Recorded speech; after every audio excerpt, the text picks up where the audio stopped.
Chapter 344. Someone on Sky Mountain? Chapter 344. Someone on Sky Mountain. The Sky Mountain's bell rang. All the strong cultivators in the Eastern Barren Territory gathered to go up the mountain. What Qin Yu had said was a trap for Futian. The Eastern Barren Territory was so vast. On Sky Mountain, someone could very possibly seize this opportunity to kill Futian in order to join the Qin dynasty. The cultivators of the Eastern Barren Territory were of all levels. Not all cultivators could have the gifted talent to become a member of top forces, nor could they have the fate to marry the princess of the Qin dynasty. If they could make full use of this opportunity, they could rise up the ranks, though it was very risky. Human beings were the most complex creatures.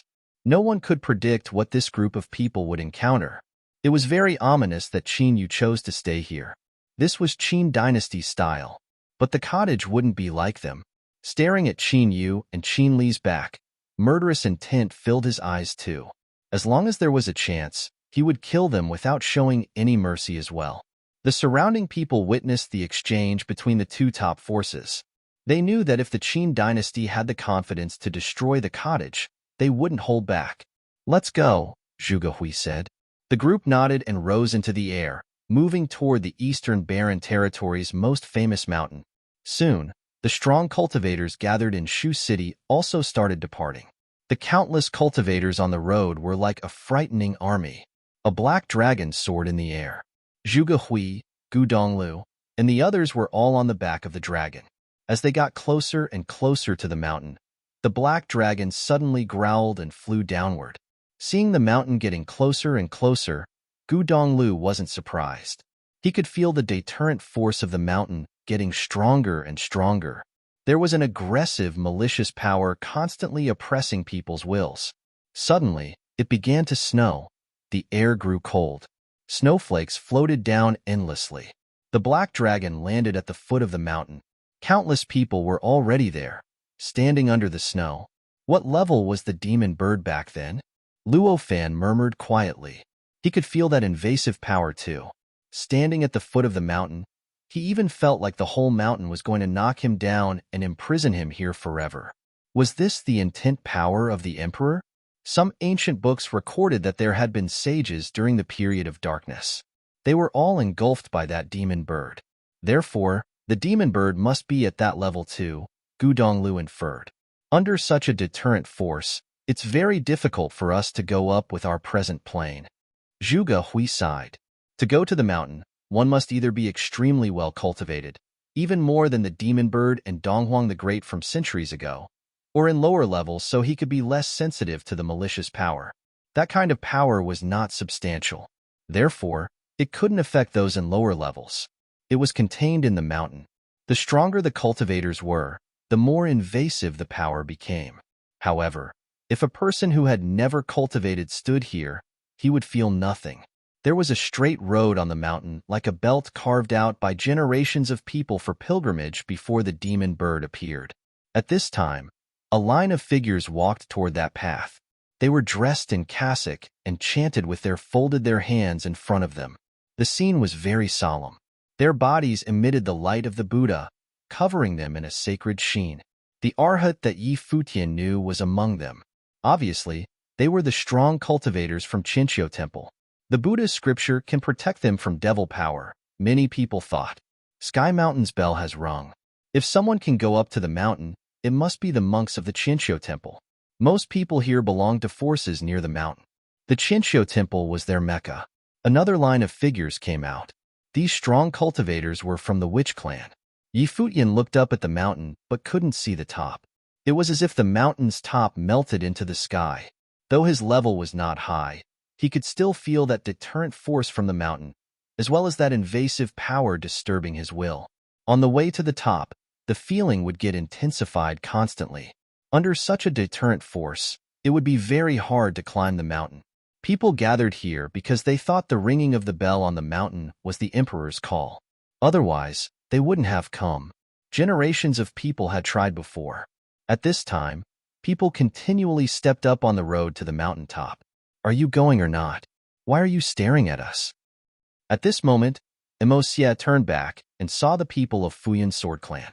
The cottage and the Sword Saint Mountain appeared at the same time. attracting the Fuyun sword clan's attention. The head of the Fuyun sword clan was also here. Glancing at Yi Wuchen, he scorned, "So the cottage accepts disciples that the Fuyun sword clan throws out?" The mountain elder of the college stared at the man. At this time, Zhuge Hui smiled. "You are not young anymore. Why don't you just shut up? This is the Western Territory. Watch your mouth, or you will regret it."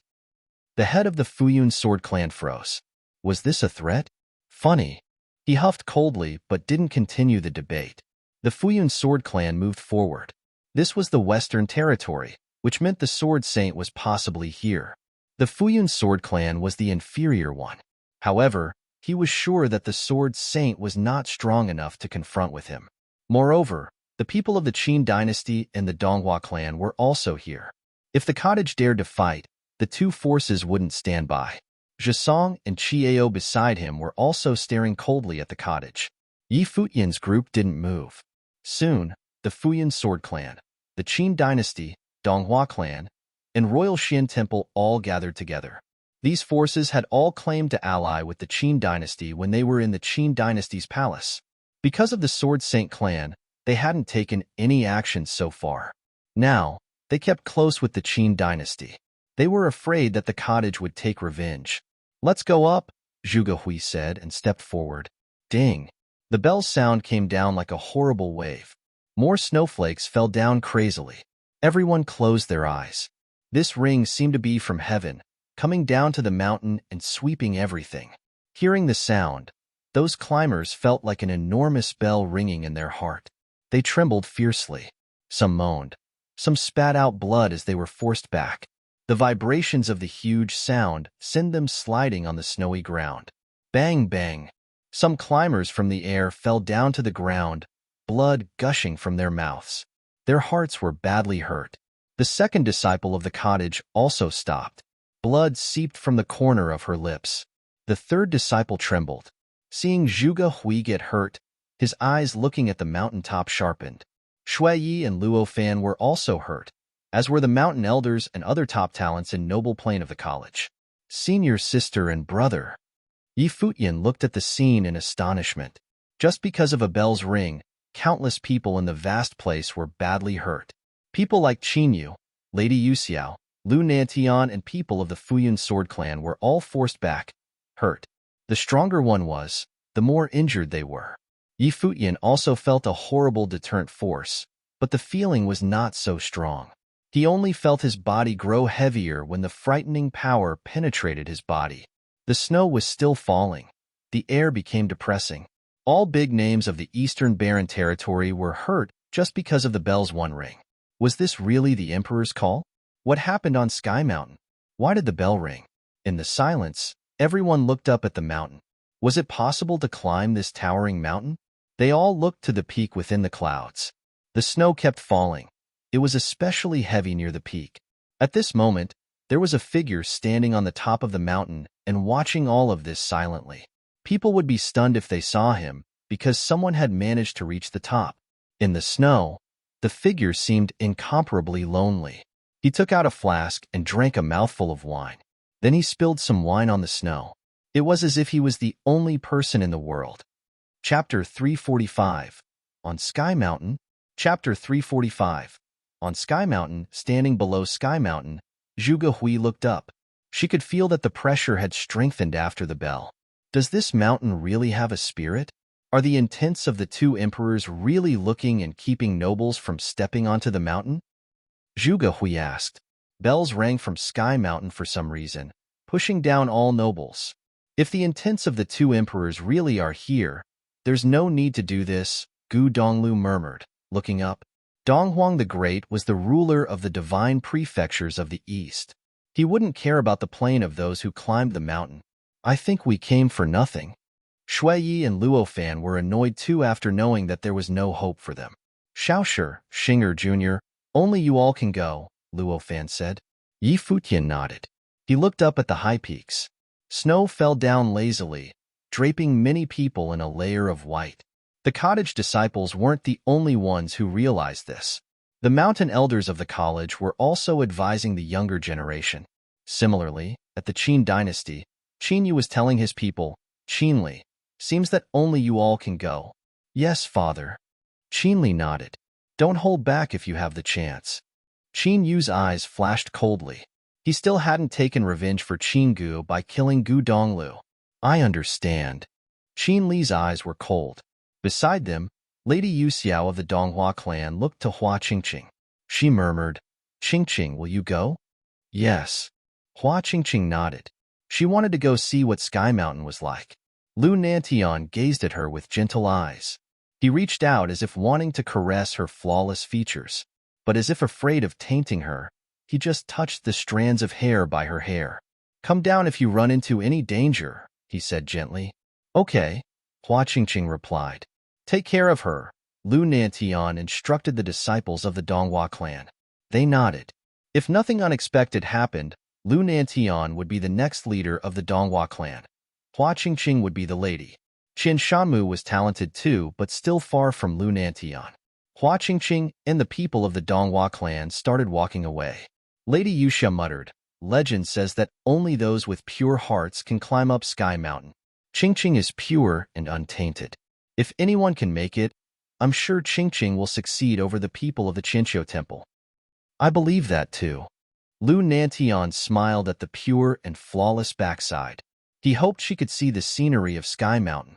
At this time, Gu Zhiqiu looked back at the clan leader of the witch clan who'd been forced down the mountain. The man nodded at him and said, Only you can plant the demonic way into others. The Sky Mountain can't stop you. Go without worry. The Ring of the Great is a call to you. Gu Zhiqiu looked to his master. Could he do it? Even the most talented man of the Eastern Barren Territory would lose confidence when faced with Sky Mountain that the Great had once come to. Senior brother, you can do it, Gu Bus said, smiling. Gu Zhiqiu nodded. Eyes determined, he continued walking. The Arhat also looked at the foot of the mountain. A monk there put his hands together and chanted. The Arhat did the same and turned to climb the mountain. Chiao was still together with the people of the Futian sword clan. Only the seventh summit was missing from the 7 summits of the clan. Yi Wuchen, a swordsman of the 7th summit, had been banished by the clan leader. Now, he stayed with Yi Futian. Strong cultivators of the Moon Clan, Royal Xin Temple, Ji family, and others gradually started climbing too. Some people had sped up on the road, but not many chased after them. If it was really so easy, they wouldn't have waited until today. Let's go, Yi Futian said. The group of disciples from the cottage, college, and Sword Saint Mountain all set off together. Follow them, Zhuge Hui said to Shui Yi and Luo Fan. The two understood their senior sister. She wanted them to follow Yi Futian's group. Though they'd given up on climbing the mountain, they had to stop nobles from the Qin dynasty and other groups. When they couldn't continue, the nobles of the Qin dynasty also wouldn't be able to continue. People were everywhere on the mountain. Yi Futian felt the faint might coming down on him. There was also a sense of evil affecting him. This formless spiritual intent seemed to be omnipresent. Yi Futian wasn't far from here. He saw the Moon Clan but sadly didn't see Jieyu though Chu Yaoyao was present. Hello, fairy. Yi Futian saw a familiar face. She was Yun Ro, the disciple of Xiao Yueju and senior sister of Jieyu. Yun Ro smiled at Yi Futian. This guy was such a sweet talker. She didn't say anything to Yi Futian though. The situation in the Eastern Barren Territory was ambiguous, and the Moon Clan didn't want to lean towards any side. The mountain road was vast, and the powerful group of strong cultivators climbed up. Snow floated down from Sky Mountain, bringing coldness with it. The entire mountain was covered in a layer of white. Some people were fast, others were slow. Yi Futian's group maintained the same speed, neither fast nor slow. They could feel the formless pressure and invading evil intent getting stronger as they climbed. Some people of the Arcana Plane already started feeling the pressure. How tall is the mountain? Yi Futian asked Du Ming from the Sword Saint Mountain. Du Ming was Emosie's disciple. He was the 3rd generation of Sword Saint Mountain. He was older and more skilled than Yi Futian, but had to call him Grand Uncle Master. The status of the cottage made them speechless. No one has climbed to the top in all these years, Du Ming replied. I don't know how tall it is. Some say that it goes as high as the sky, and climbing it is as hard as climbing the sky. Yi Futian couldn't reply. When he climbed Turtle Mountain, he could at least see the approximate height. Though he could fly in Sky Mountain, he didn't know how tall it was. The peak was in the clouds. "Let's hurry up a bit," Futian said. Everyone sped up. As they continued, low cries sounded beside Futian. He looked to the black-winged eagle with its wings spread out. "What's wrong?" The bird hung its head. Its limbs drooped on the ground. "You can do it." Futian patted the black-winged eagle's forehead. Its eyes sharpened a bit and nodded forcefully. It continued going upward with Futian. As they kept climbing, they gradually moved to the middle of the mountain. Various peaks loomed over them, surrounding them in the mountain's belly. Futian's heart sped up as if there was a strange rhythm. The evil feeling strengthened, and the black-winged eagle's eyes glowed with red light as it stared ahead. Many people stopped here. Futian's group walked up and saw a canyon going upward. There were images on the walls of demon birds. There was also a black rock with sharp black feathers and claws.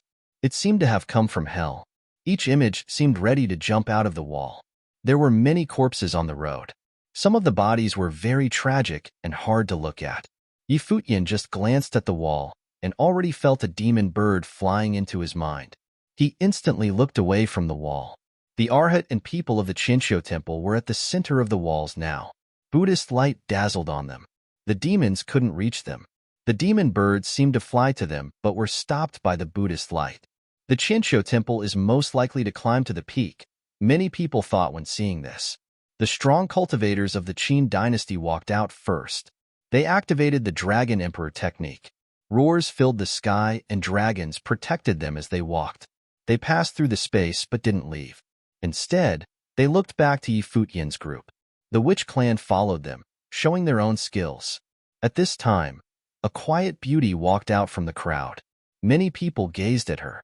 Hua Qingqing, one of the Eastern Barren Territory's top beauties, was going alone. Mississippi, Qian Shanmu, and many other Donghua disciples walked up. "No need," Hua Qingqing said softly. Music notes pulsed on her body and a layer of sacred light covered her. Music emanated from her as she walked forward. The music was so pure, without any impurities. The evil demon birds seemed to brush past without touching her. As expected of the Donghua clan's daughter, Qinli praised. "Grand Uncle Master, should we escort you?" Duming asked. "Sure." Futian nodded naturally, surprising the people of the Sword Saint Mountain. This Grand Uncle Master was from the cottage, after all. Duming had just asked out of politeness, and he took it? "Broadsword Matrix," Duming said. The disciples of the Sword Saint Mountain stood together to form the matrix. The light from the swords created a curtain of light, surrounding them. "The cottage will use this type of trick," a mocking voice said. Futian turned to see Chiao and the Fuyan sword clan standing there. Afterward, they gathered their sword intent into beams of dazzling sword light. They shot into the sky and passed through the space. When they reached the other end, they turned back to Futian's group mockingly. Many people looked at their group strangely. They'd anticipated seeing the cottage disciples go forward. They didn't think that the cottage couldn't do it, but this was still disappointing. "Are we getting looked down upon?" Xiaoshi asked. "I think so." Futian nodded. "Senior sister and us will go first. You can do it." Xiaoshi patted Futian's shoulder. Futian stared at him. "Shouldn't you do it?" "I don't have to do it if you can." Xiaoshi looked to Duming. "Let's go." "Okay." Duming nodded. The broadsword matrix escorted the people across the space, leaving Futian alone. Even the black wind eagle was taken with. "You're okay with this?" Futian muttered as he walked forward. Many people looked at him as he stepped onto the path between the walls. The images on the walls seemed to come to life, crazily rushing to him. Countless eyes froze on him, watching him just walk over like that. Qinli and Chiao narrowed their eyes. Was this guy looking to die? The horrible demon birds landed directly on him, about to rush into his body. Many people even closed their eyes. People had died like this. Annoying. They heard Futian's voice at this time, and discovered with shock that Futian was walking forward totally unaffected. Chapter 346. I have a question for you. Chapter 346. I have a question for you. This? Futian strolled casually on the road as if the demon birds from the walls had no effect on him. They rushed towards him, but his white robe fluttered, his black hair flying. Noble intent bloomed from him, and his entire body seemed to be shrouded in sacred light. The evil couldn't hurt him. Everyone was shocked. How powerful was Futian's will? Was it because he had a low plane so he wasn't as heavily affected? But no matter what, Futian's powerful walk destroyed all suspicions earlier. Ishaoshi and the Sword Saint Mountain disciples left him behind because they had absolute trust in him. They really were crazy. They trusted Futian before he'd even tried. Chiao and the disciples of the Fuyun Sword Clan had already descended on the other side after transforming into swordlight. Seeing Futian's actions, Chiao's expression grew ugly. This was a slap to him. He isn't in the Arcana plane yet. He must have benefited from his low plane, someone nearby said after seeing Chiao's change of expression. Chu Yaoyao looked at Futian from the Moon Clan group. She walked forward. "Virgin," someone called. "I want to try." Dazzling light enveloped her. Her body flashed and countless copies of her appeared. They were destroyed by the demon birds, but Chu Yaoyao continued forward. Like a fairy, her movements were like a dance, leading people to gasp. First, there was Hua Qingqing. Now there was Chu Yaoyao. The top three beauties of the Eastern Barren Territory were not only amazing in their looks. People behind them started trying too, working together. More and more strong cultivators passed it. Very rarely did anyone die. The people from before had rushed too much, causing them to get killed. On the road, the people of the Qinxiu Temple and Witch Clan had already set off again. Qinli watched Futian walk over with a cold glint in his eyes. He waited for Chu Yaoyao and asked, "Yaoyao, are you all right?" "Yes." She nodded lightly. "Come with me?" Qinli asked. "I'll wait for my sisters. You can go first." Chu Yaoyao's voice was gentle, and her moving eyes made people want to protect her. "Okay." Qinli nodded. The Qin dynasty and Donghua clan continued forward soon after. Futian's group also started walking. Forces such as the Fuyun Sword Clan and Royal Xian Temple were nearby. Many people came gradually after them. Seeing these figures, they felt that the road ahead wouldn't be peaceful. The two parties had declared war. Lu Qinyu, Lu Feiyang, Yi Wuchen, and the Qin dynasty were true enemies. The rivalry between the college and Qin dynasty, between the cottage, Sword Saint Mountain, and Fuyun Sword Clan, between the cottage and Royal Xian Temple. It was shocking they could bear it for this long. The mountain road grew steeper. Everyone gradually entered the belly of Sky Mountain. Snow was everywhere, dancing in the sky. They couldn't see outside the mountain anymore. They looked up at the soaring peak and could only keep walking. No one knew how long it would take. The snow grew heavier. Everyone was covered in a layer of white. Some would use fire spiritual chi to melt the snow on them, but they started feeling cold. In addition, the evil feeling grew stronger too. It seemed to seep from the mountain and influence them from everywhere. The black wind eagle followed close to Futian. Its claws dug into the ground. Its eyes glowed red while it hung its head. Futian planted a mark in its mind with a shred of Emperor's intent. This chased away its fear so it could keep going. Gradually, more and more people started giving up. They felt that if they continued, they would be completely controlled by the evil feeling, becoming its puppet. Those who continued had extremely strong wills. They followed the strong cultivators of each top force. If anything happened, these top cultivators could buffer the attack. They could also learn a lot from them. The days passed. They had already walked for 7 days and had no clue where they were. The strong cultivators at the foot of the mountain were still there. People constantly gave up and went back down. People were everywhere in the white snow. Almost half of the strong cultivators of the Eastern Barren Territory were here. The bell didn't ring again. Otherwise, they probably couldn't stay there anymore. Zhuge Hui stood there, quietly gazing at Sky Mountain. "Do you think Junior is the person our teacher wants to find?" she whispered. Only the other cottage disciples could understand. Gu Donglu looked at the snowy peaks. The first 3 disciples were the clearest about the teacher's goal. However, the goal was too lofty. Despite their talent, they couldn't do it. It was so lofty that they didn't even know what step they were at now. Now, merely the Eastern Barren Territory threatened them. "I don't know," Gu Donglu whispered. When he'd heard Yi Futian utter that sentence in the ancient barren world, he went to the Kangyi kingdom without hesitation. I wonder if Junior will gain something on the mountain, Zhuge Hui said, smiling. The eastern barren territory had the legend about the two emperors. If Yi Futian could accomplish something and the teacher knew, he would be very happy. But where exactly was that old guy hiding? He'd tricked Zhuge Hui here and dumped the entire cottage on her without teaching her anything. Now he'd escaped to enjoy life alone. That old man. On Sky Mountain, the black-winged eagle stopped again. Its legs trembled and the feathers on its wings stood up straight. There were many marks on the walls ahead. There were signs of claw scratches, lightning, and fire. A horrible aura emanated from it all. This was probably where the two emperors had fought with the demon bird. Everyone felt their bodies grow heavy. An invisible force pressed down on them. Black ravens flew between the walls. Their eyes had a deadly aura and occasionally glowed red. Thud, thud, thud. They could practically hear their own heartbeats grow louder and louder. Push it down. Yi Futian glanced at the black wind eagle. The mark planted in its mind released a powerful might.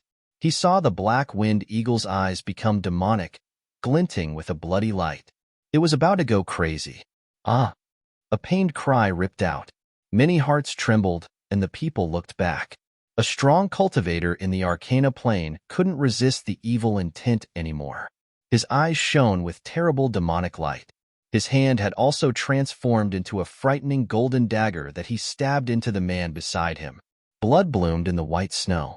Seeing the fresh blood, many people couldn't control the evil in them either. They screamed as the wild aura exploded. They lost control of themselves. Even those of the top forces started shaking. The evil accumulated in them was too hard to repress. They lost control and started attacking wildly. Many people charged towards Hua Qingqing, Chu Yaoyao, and Qin Mengrua. The three were the top beauties of the Eastern Barren Territory. They easily attracted evil thoughts. People also went crazily to the fairies of the Moon Clan. Kill them, Qin Li ordered coldly. Instantly, the people of the Qin dynasty and Donghua clan started acting. The scene became more chaotic. Blood flew through the air with the snow, leading to more evil thoughts. Even Lu Feiyang and Lu Qinyu's eyes turned red as they stared coldly at Qin Li. They hated his guts. This type of negative emotion was easy to be pushed out and affected by the evilness. Seeing this, Hua Qingqing stepped into the crowd and sat down, legs crossed. Her Guqin spirit appeared, and she started playing. Seeing her flawless and angelic features, even more people pounced towards her. Music rang out. It was so wholesome it could almost purify their souls. The world fell quiet. All evil thoughts were eradicated by the music. Those who pounced towards her stopped, struggling in place. In the front, the Arhat and Qinqiu temple disciples who'd forged on alone looked back. Those who were pure enough would be unaffected by the evil influence. Hua Qingqing was probably that type of person. As the soothing music flowed out, much of the redness in people's eyes were a bit controlled. The fighting continued, though. Many people couldn't completely extract themselves. Qin Li looked over to Lu Feiyang and Lu Chanyu. Seeing the redness in their eyes, he chuckled. "Want to kill me?" The murderous intent grew in their eyes. Qingqing is kind, but it's better for these failures affected by the evil to kill themselves. Why save them? Qin Li asked, glancing at Hua Qingqing. Evil thoughts are born in those who are evil. No need to save them, Qiao also said. I have a question for you. Yi Futian walked forward. The place was a bit chaotic now. Qin Li was in the direction of the Moon Clan. What question? Qin Li asked with a sneer. Yi Futian stopped before Qin Li and smiled brightly. Do people like you never repent, even when facing death? Qin Li arched an eyebrow. His eyes sharpened as he stared at Yi Futian. At that time, a wild aura burst from Yi Futian's body. He transformed into an afterimage that shot forward. Boom! Qin Li's aura erupted too. Then he saw a heavy staff that weighed thousands of tons drop from the sky. It swept down everything with the roar of a divine ape and dragon. It was about to split everything apart. Chapter 347. Go straight forward. Chapter 347. Go straight forward. Qin Li's expression changed. A dragon also roared above him. His arm seemed to transform into the arm of a dragon as he blocked the incoming staff. He'd been looking for a chance to kill Futian's group, but didn't expect that Futian dared to attack him first. Boom! The staff swung down and there was a huge sound. Qin Li's entire body shook. The fabric on his arm tore apart, and he fell onto one knee. The ground underneath cracked. Everyone was shocked. No one processed at all. Futian had been talking and smiling earlier, but changed as soon as he finished. He wanted to kill Qin Li. How ruthless! At this moment, terrible dragon scales appeared on Qin Li's arms. They shone frighteningly. Clearly, they were ritual implements. If he didn't have these protecting his arms, they would probably have broken under Futian's sudden attack. It was too abrupt, and Futian hadn't held back at all. Whoosh!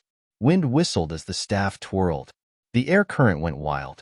Vines spiraled out from Futian, locking Qin Li's body. Stop! The people of the Qin dynasty and Donghua clan finally processed everything. Their auras immediately flared, and they rushed towards Futian. They cast spells simultaneously at Futian. Futian was still unmoved. Eyes cold, he brought his murderous staff down again. The entire weight of the world seemed to fall onto Qin Li. Qin Li knew that he'd lost his chance. The most important task now was to save his life. He dazzled brilliantly. His dragon armor transformed into a true dragon that roared. It spiraled above him, protecting him. He raised his arms too for protection. Boom! There was another huge explosion. Dust flew in the wind as Qin Li was forced into the mountain. A ditch appeared in the mountain. He grunted and spat out blood. Even with the ritual implement protecting him, he was still injured. Dragons came over murderously. Futian knew he would fail, so he retreated after swinging his staff. Royal grandson. The people of the Qin dynasty grouped around Qin Li. He felt his body shake inside. Activating a battle technique, his blood rumbled and dragons roared. Then he took a deep breath, calming the tremors inside. He stood up slowly and stared coldly at Futian, eyes full of murderous intent. You're lucky to be alive. Futian chuckled. His smile was gentle and calm as if nothing had happened. Everyone was speechless at his smile. You won't be so lucky. Eyes filled with menacing murder, Qin Li said, kill him. Strong cultivators of the Qin dynasty went up, surrounding Futian. Disciples of the college advanced too. No matter what, the college and cottage were one group. They obviously had to stand together against the Qin dynasty. Otherwise, the Qin dynasty would kill them after killing Futian. Many people had already died in the ancient barren world. The people of the Donghua clan walked up too. Disciples of the sword, Saint Mountain walked towards them. A huge battle was about to start. The surrounding people held their breaths. The various forces had already declared war. Were the rivalries finally going to be ignited on Sky Mountain? Hua Qingqing stopped her music and watched the imminent battle with her pretty eyes. Chu Yaoyao gazed at Futian. She didn't know what to think. The Moon clan obviously wouldn't get involved. This is between the Qin dynasty and cottage. What is the sword Saint Mountain doing? Chiao from the Futian sword clan said. He looked at the group with sharp eyes. Du Ming furrowed his sword-like brows. Gazing at Chiao, he said, what is it to you? Shouldn't the college give us Yi Wuchen, the traitor of the Futian sword clan? Chiao asked with a smile. Futian looked coldly at him. Chiao obviously knew that he wouldn't hand Yi Wuchen over. He was just using this as an excuse to enter the battle. Snow continued falling. The atmosphere was getting tenser. Why didn't you learn anything from when first senior brother went to the Futian sword clan? Yi Shaoshi asked. Futian scanned the crowd. The royal Xin temple was watching menacingly. They didn't say anything, but he was sure that they would act if needed. The cottage had a disadvantage in numbers. Futian rose slowly against the might from Sky Mountain. Wind elemental sorcery gathered around him. Golden rock wings unfurled with noble will. Everyone looked at him. What was he doing? No need to fight. The problem between Qin Li and I is personal, Futian suddenly said. Then he shot into the sky and rose up as if he was going to reach the peak. In the sky, Futian was like a rock, transforming into a bolt of lightning. Many people stared at this scene in shock. Unexpectedly, Futian left everyone here without fighting. Want to escape? Qin Li gazed at the figure in the sky. Chase him. As soon as he spoke, people shot into the sky like dragons in flight. They pursued Futian. Onto the mountain. Xiaoshu's body flashed. Strong cultivators from every force advanced up Sky Mountain, much faster than before. This imminent battle was cut short because of Futian's sudden departure. Let's go. The Futian Sword Clan and Sword Saint Mountain started climbing too. Futian crossed an impossible length and landed on a huge boulder. Then he continued forward as if the evil feeling and might didn't exist. Feiyong, take care of Qinyu, Wuchen said. Then he shot forward like a flash from his sword. I'll take a look, Chu Yaoyao said and also sped up the mountain. Futian was galloping down the path. He was so fast, with powerful cultivators of high plains from the Qin dynasty close behind him. If not for the might from Sky Mountain, they would have caught up. After all, he was in a lower plane. More and more strong cultivators pursued him, but he didn't seem to care. When he'd acted, he had already thought of various scenarios. Noble fate rose up in him, fighting against the repressive might. Emperor Will was in this too, allowing him to reduce the pressure from the mountain. The pressure grew. Subtle lightning could be seen amongst the falling snow, as if this was a world of lightning. Even the boulders of the mountain glimmered with lightning. Futian stepped into it and felt the powerful lightning will press down. It ran through his body, but it wasn't all. The evil feeling strengthened too. His feet walked forward involuntarily. You think you can run? Behind him, Qinli walked over. There were dragon roars as if he was a dragon. He was covered in dragon armor. The strong cultivators of the Qin dynasty formed a matrix around him. They stepped into the lightning world together. Futian ignored them. Since he attacked Qinli, he hadn't thought of actually escaping. His only motive for attacking was to kill Qinli. Back in the Lu Kingdom, seeing what Qin Yuan did to Lu Qinyu, seeing Lu Qinyu attempt suicide, Wuchen's helplessness, and Qin Li's arrogant words, he'd already wanted to kill the man. He was helpless back then, though. Emperor Lu wouldn't kill him, so Futian couldn't either. Now, they were in Sky Mountain.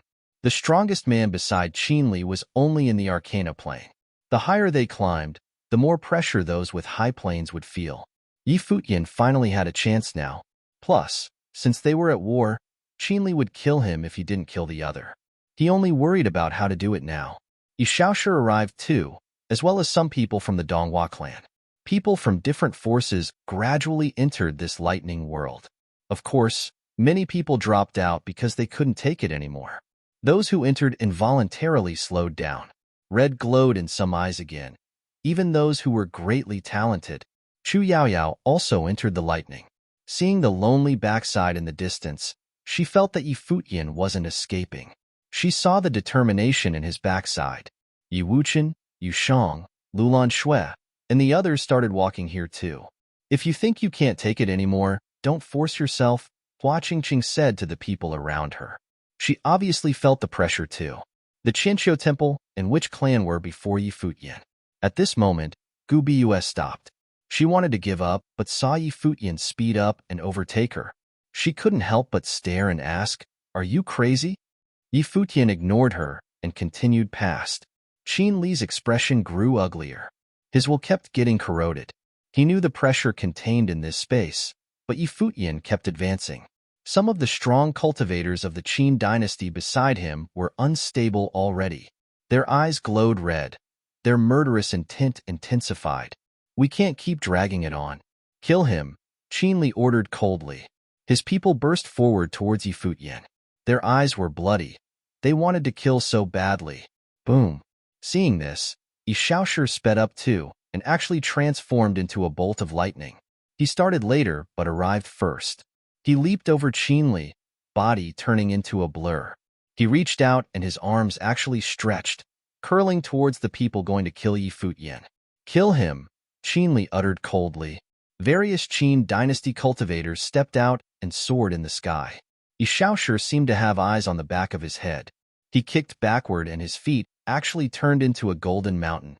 It pressed down, radiating with gold light. With a huge boom, it forced the people back. Come back. Xiaoshu waved his arm and dragged the people back like tentacles. As if he didn't know about the battle behind him, Futian advanced without looking back. Qin Li's expression was ugly. "Take care of him," he said coldly. Then he brought some people to continue chasing after Yi Futian. The rest surrounded Yi Shaoshi. Chapter 348. Time. Chapter 348. Time. Seeing that they wanted to go around him to pursue Yi Futian, Yi Shaoshi flashed and blocked them. He dazzled radiantly. The next moment, a huge tree grew wildly. He seemed to have become a divine tree that spread in all directions. Even more frightening, the tree that Yi Shaoshi turned into wasn't only green. It also had a terrible golden tint, like a true emperor's glow. Emperor's vine. Everyone's eyes flashed as they stared forward. The emperor's vine was known as the emperor amongst trees and had the sturdiest vines. Clearly, the life spirit of the cottage's seventh disciple was the emperor's vine and used it to create this dharma. With this dharma released, all wood and gold spiritual chi were devoured. A wood elemental spell was released while dazzling gold tendrils covered the sun. They sped in the air, going towards the group that wanted to kill Yi Futian. Every vine was like a horrible blade. The strong cultivators of the Qin dynasty were facing a great enemy. Not daring to underestimate it, they turned around to defend themselves with spells. They didn't dare to keep chasing Yi Futian. That's right. Yi Shaoshi smiled brightly. That moment, countless strong cultivators formed a battle matrix and went straight towards him. Dragons roared from many of them. They stabbed their spears forward, wanting to shatter Yi Shaoshi's body. Whoosh! Endless vines swept forward, transforming into thousands of tentacles that curled towards the people. A golden flower bloomed. The sharp petals spun and expanded like a frightening gold vortex. Horrible dragons roared above the spears with murderous intent. They destroyed everything. The gold petals continuously got shattered. It seemed powerful for the flower to be destroyed, but it kept blooming and blooming without end. The dragon apparitions extinguished, and the powerful auras of the Qin dynasty disappeared. However, the petals were still coming. They exploded into a rain of petals. Every droplet of rain sharpened into sturdy golden blades. The people sped backward but saw golden vines coming at them from behind, blocking their escape route.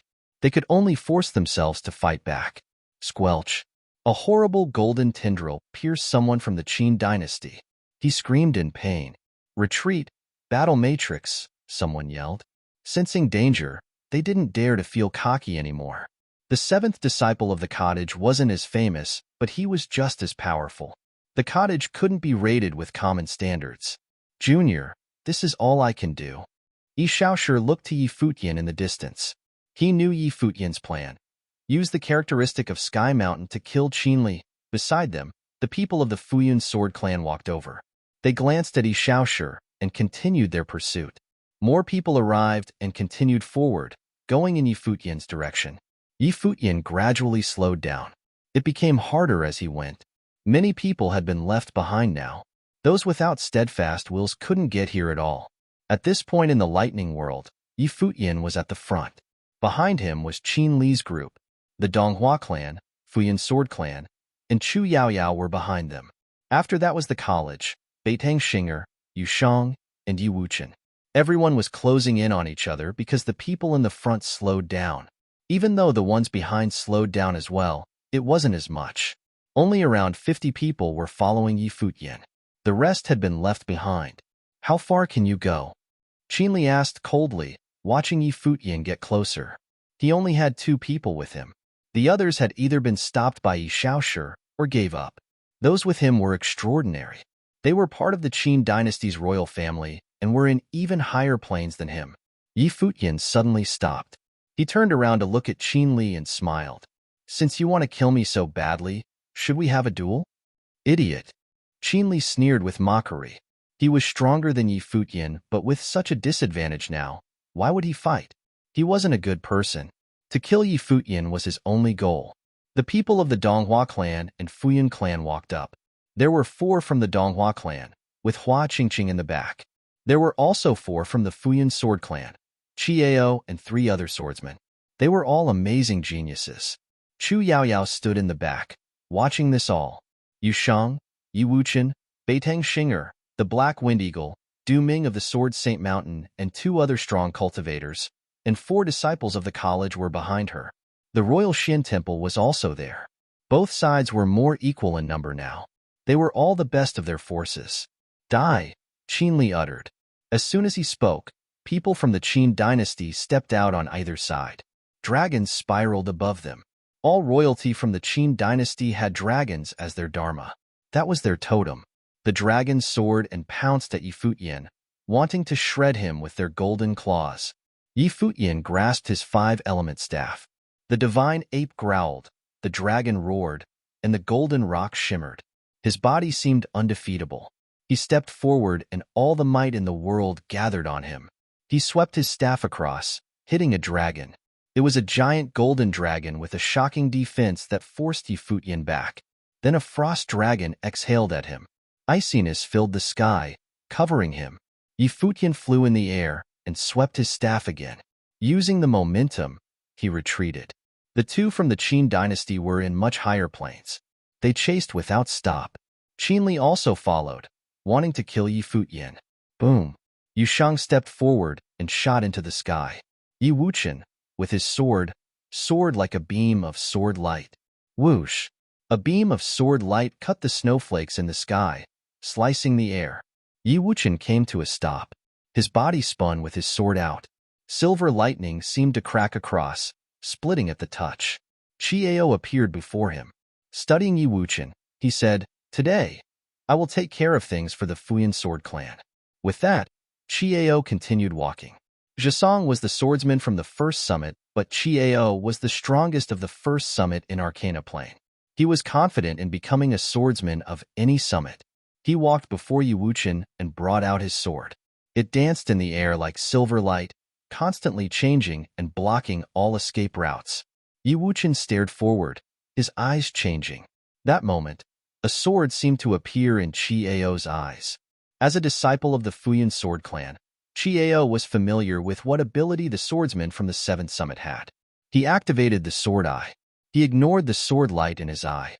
Powerful will pushed back the sword will. Forgetting the light, he focused on the attack. Wuchen couldn't threaten him, so he didn't have to care about the sword eye. Wuchen brought his sword down. It was a simple move, but seemed to slice the world. It was so powerful that it actually cut down one of Qiao's lines of defense and continued invading. His plane wasn't as high as Qiao. In order to win, he had to attack. If he defended, he would be dead.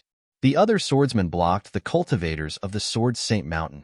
Swords and broadswords clashed. They seemed to want to end the old rivalry between the two forces. Another from the Futian sword clan blocked Yushang. The college disciples wanted to help Futian, but the Donghua clan appeared to isolate them. On Qinli and Futian's battlefield, Futian kept getting forced back. Qinli was 2 levels higher than him, in the Arcana Plane, and there wasn't much hope for Futian. Qian Shanmu sat down and started playing his guqin. Music covered the battlefield. Musical sorcery transformed into spiritual attacks that stabbed into the ears of the college and Sword Saint Mountain, affecting their fighting. Beitang Xinger looked at Futian. She was worried, but she didn't have a high plane either. She probably wasn't stronger than Futian, so she couldn't help. Glancing at Qian Shanmu, she walked over. Stopping in place, she closed her eyes. Invisible spiritual energy shrouded the area. The spiritual storm converged and landed inside Qian Shanmu's mind. At that moment, he could only see Beitang Xinger's image in his mind. "Stop," Beitang Xinger uttered. It echoed countless times in Qian Shanmu's mind. "Stop, stop." The endless echoes were like an invisible storm hitting Qian Shanmu. He flew backward, the music cutting off. He looked up at Beitang Xinger in shock. She ignored him and started attacking the others. Soon, another Donghua clan cultivator was forced back and almost killed by a college disciple. Junior sister. Qian Shanmu gazed at Hua Qingqing. Many thought Qian Shanmu was the best musical sorcerer of the young generation, but he knew Hua Qingqing was stronger in both talent and ability. Hua Qingqing's eyes flashed. She walked to Beitang Xinger. They stared at each other, and formless spiritual energy clashed. Hua Qingqing's clear eyes held the gaze. Beitang Xinger began to look worried. Her spiritual energy wasn't as strong as Hua Qingqing, so she couldn't help anymore.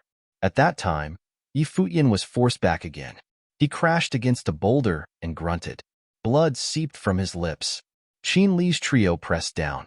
Futian stood up and turned. He continued racing up the mountain. Escaping again? Qin Li's expression was frigid. Just stopping them is enough.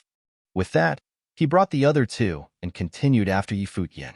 At the front, coldness glinted past Futian's eyes as he raced. The time was coming. Chapter 349. Extreme Breakout.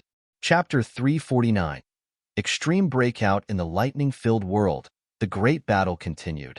Even the geniuses from various top forces were under extreme pressure, and it was not just from the battle itself. Futian slowly disappeared in the distance. Qin Li and the two Upper Arcana Plane cultivators from Qin Dynasty were chasing him. The mountain path was very rugged. Futian did not look behind him and kept advancing forward. In front of him, the lightning-filled world seemed to be turning into an icy one, where ice storms were raging. Before he even reached, he already began to shiver. The snowflakes falling from the sky condensed into frost and turned into part of the icy world on Sky Mountain. Futian stepped into it and could only feel extremely cold. It was as if he was covered in snow, and ice and coldness seeped into his bones continuously. Apart from being cold, evil thoughts also intensified and were mixed with the freezing coldness. Various negative emotions flashed across the eyes of Qin Li and the other two cultivators. A frightening murderous intent was released from them as they stared at Futian's back with a bloodthirsty look. Before them, they could vaguely see the Arhat of Qinqiu Temple and Warlock Gu Zhiqiu of Witch Clan. The two advanced forward without any distractions and only had one goal: to reach the top of Sky Mountain. Their clanmates were all left behind, as they did not have the ability to follow them. Suddenly, Futian changed his path and walked towards the side. Qin Li's body was fully covered with a piece of dragon armor. Stepping on the snow, he continued the chase. The four people walked in the snow and climbed a huge rock, after which they arrived on a flat piece of land. In the distance, there was only a cliff, and it seemed likely that they had nowhere else to go. Futian finally stopped. Cold wind was blowing, and his white shirt was covered with snow. In the strong wind, he looked somewhat bleak. Where can you run now? Qin Li's eyes were filled with a terrifying red light. Just now, Futian forced him to kneel down with his rod, which was very humiliating. The murderous intent Qin Li had towards Futian at the moment surpassed everything else. His negative emotions were ignited totally, and he only wanted Futian to die. Now, there should be no one else here to disturb us, Futian said with his back facing Qin Li. Qin Li's eyes sparkled. What did Futian mean? No one else will disturb us? In the first place, there were not many who could reach this place. Moreover, a battle had erupted below them, so there should indeed be no one else here. Do you think this is a good place to bury your corpse? Futian turned around slowly and stared at Qin Li. At this instant, his eyes seemed to contain a supreme trace of dignity. The blood in Futian's body started to roar and roll. A golden divine flame seemed to be burning in his blood. From his body, many brilliant traces of light spread out. Boom! Noble will charged into the air, and it even seemed to be slightly golden. At this moment, Futian had evolved. His blood, muscles, and fate were all becoming stronger at a remarkable pace. The spiritual qi around him formed a storm centered at him. Snow flew wildly in the sky. Even the snowflakes seemed to be covered in a sacred radiance. From his eyes, one could notice a faint golden light glittering. Qin Li looked at Futian's eyes and actually felt that he was inferior in front of Futian, that he needed to kneel down and pay homage to Futian. What's happening? Qin Li's face darkened quickly. Futian's might was rising rapidly, especially his will. It actually made him want to kneel down and surrender. How ridiculous this was. Who was Qin Li? He was the grandson of the king of Qin Dynasty, the son of the crown prince. In the future, he would be able to succeed from his father the throne. He was born noble and extraordinary. How many people in the Eastern Barren Territory could make him kneel down and salute? How could a person who had entered the Eastern Barren Territory for merely 2 years make him develop such a feeling? It was not just Qin Li. The two beside him were both royal members and descendants of important people in Qin Dynasty. Moreover, they were in the Upper Arcana Plane, which was way higher than Yi Futian's current level. The difference was almost an entire plane, which obviously could not be made up in any way. However, they also felt that they wanted to worship Yi Futian at the moment. Yi Futian stared at the three before him. The Emperor will was still burning, and his body seemed to be boiling under this power. He became extremely burly, as if he was an emperor who had come to the mortal world. Since Emperor Will was formed in his body in Donghai City, this was the first time he activated it so thoroughly. In the past, he had used Emperor Will to control various relics and occasionally help him in battles. However, apart from the time when this ability awakened, he had never released it so completely like this time. He also knew that it was difficult to close the gap between different planes. Qinli was not part of his consideration, but the two people beside Qinli were real upper arcana plane cultivators. Both the arcana plane and the dharma plane were divided into 9 levels each. At the moment, Yi Futian was at the peak of dharma plane, so the difference between him and upper arcana plane was almost an entire plane. In the world of cultivation, this gap could never be closed. Therefore, Qinli and the other two were extremely confident that they would certainly be able to kill Yi Futian if they could catch up with him. Precisely because of this, Yi Futian activated his powers at the moment. Emperor Will in his body started to burn. He stared at Qinli only with a murderous look. "Who exactly are you?" Qinli tried to calm down from shock as he stared firmly at Yi Futian. He did not know what ability Yi Futian had used, but based on Yi Futian's change at the moment, he was certainly not just a cottage disciple. However, Qinli had been to the Nandu nation. Yi Futian was from such a small nation in the Hundred Lands, so why did he have such temperament? He was like a superior emperor. The person who will kill you. Yi Futian held the 5-element rod in his hand, and his body was covered in an emperor armor. It actually looked more dazzling than the dragon armor Qinli was wearing. Yi Futian's Guqin spirit appeared behind him. Nobody was playing the Guqin spirit, but music was coming out from it. The spiritual qi in the sky converged on the Guqin spirit, and a trace of spiritual will circled around it. Yi Futian was controlling it with his mind. Meanwhile, the 5-element rod in his hand expanded as Emperor Will gushed into it, making it seem as if it was on fire. The 5 colors on the rod turned into a brilliant emperor color. Yi Futian waved his arm, and the entire sky changed its color. At this instant, Yi Futian recalled the battle in Donghai City, and that special feeling appeared again. Activating the imperial tactics to its extreme, his every move made him look like an emperor. The difference was that in Donghai, another willpower was guiding and controlling him, but at the moment, he was fighting himself. The 5-element rod smashed down from the sky and cracked the earth open. Qinli froze at his spot. Even with noble ritual implements, they could not fight against that level of power. The two people beside Qinli activated their powers fully. Wind whizzed around them, and dragon howls could be heard in the sky. A golden dragon sword appeared in the hands of one person, while an ice scepter appeared in the hands of the other. They were both noble ritual implements. After all, their positions were extraordinary. They were both direct descendants of the royal family. 2 dragons charged towards the 5-element rod. At the same time, I started to cover the rod. Bang! A violent explosion was heard. Even the ground itself seemed to have cracked. The dragons were crushed into pieces, and Qinli's face was bombarded with wildly flying snowflakes. Knowing that Yi Futian had purposely lured them here to kill him, Qinli retreated quickly. He understood that he already could not participate in this battle. Dong! Suddenly, Yi Futian started to charge forward. He swung his rod and passed the 2 upper arcana plane cultivators from the center. Having finally lured Qinli here and found a chance to kill him, how could Yi Futian let Qinli leave the place alive? The music from the dancing Guqin spirit seeped into the ears of the two continuously.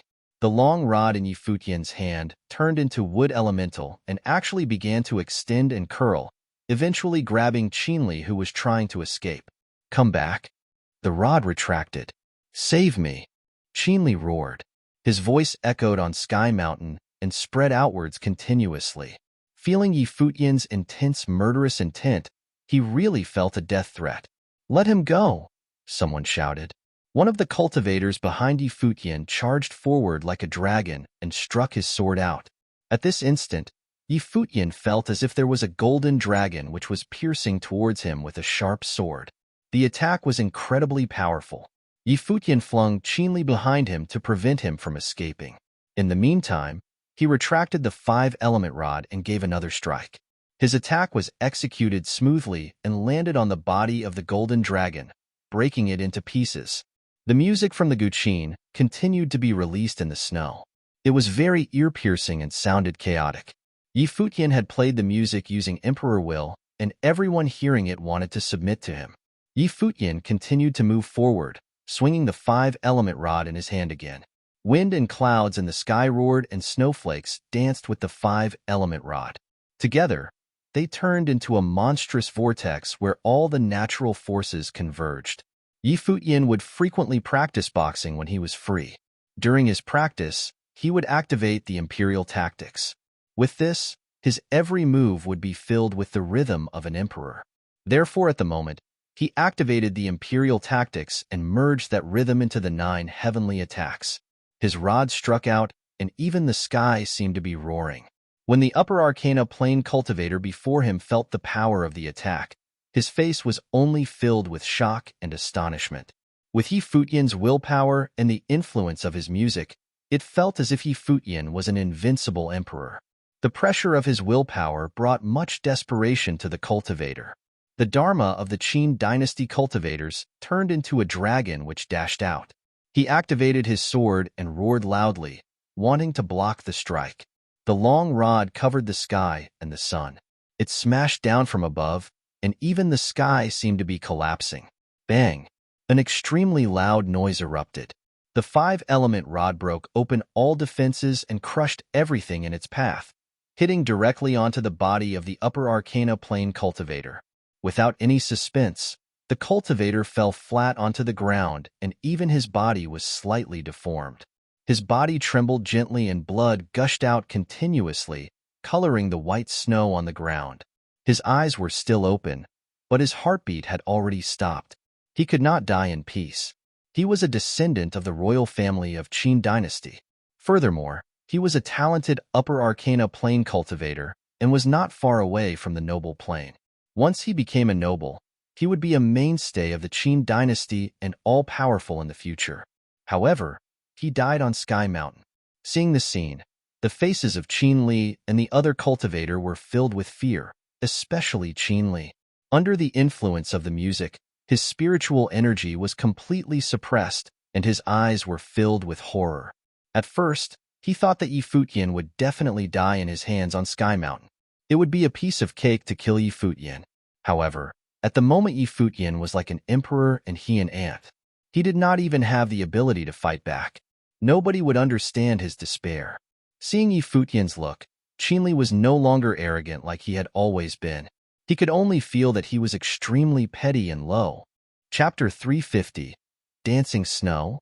Chapter 350, Dancing Snow in the other battlefield. Qin Li's cry for help finally arrived. His voice echoed between the mountain walls. Everyone in the battle felt their hearts tremble fiercely. The cry for help actually came from Qin Li. 3 cultivators from Qin dynasty had gone to chase Futian, 2 of which were in the upper arcana plane, and the last one was Qin Li. On the other hand, Futian had not even entered the arcana plane. In any way that one could imagine, the outcome of this battle was blatantly obvious and it should end immediately. So why would the person asking for help be Qin Li? A while ago, Futian was injured by Qin Li and the other 2, and he spat out a lot of blood. This was also the reason why he tried to escape. Qin Li had asked the others not to chase with him and only intercept Futian's allies. Let's go. The people from Donghua clan quickly retreated from the battlefield. Then, the members of Fuyan Sword clan also broke away and started to climb the mountain. Qin Li was the son of Qin Yu. In this alliance of various top forces, Qin Li was playing a very important role.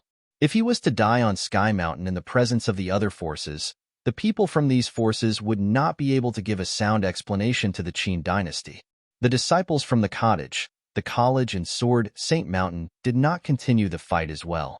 They similarly advanced forward. Everyone was enduring a great amount of pressure. There was actually another battlefield on the mountain path in front.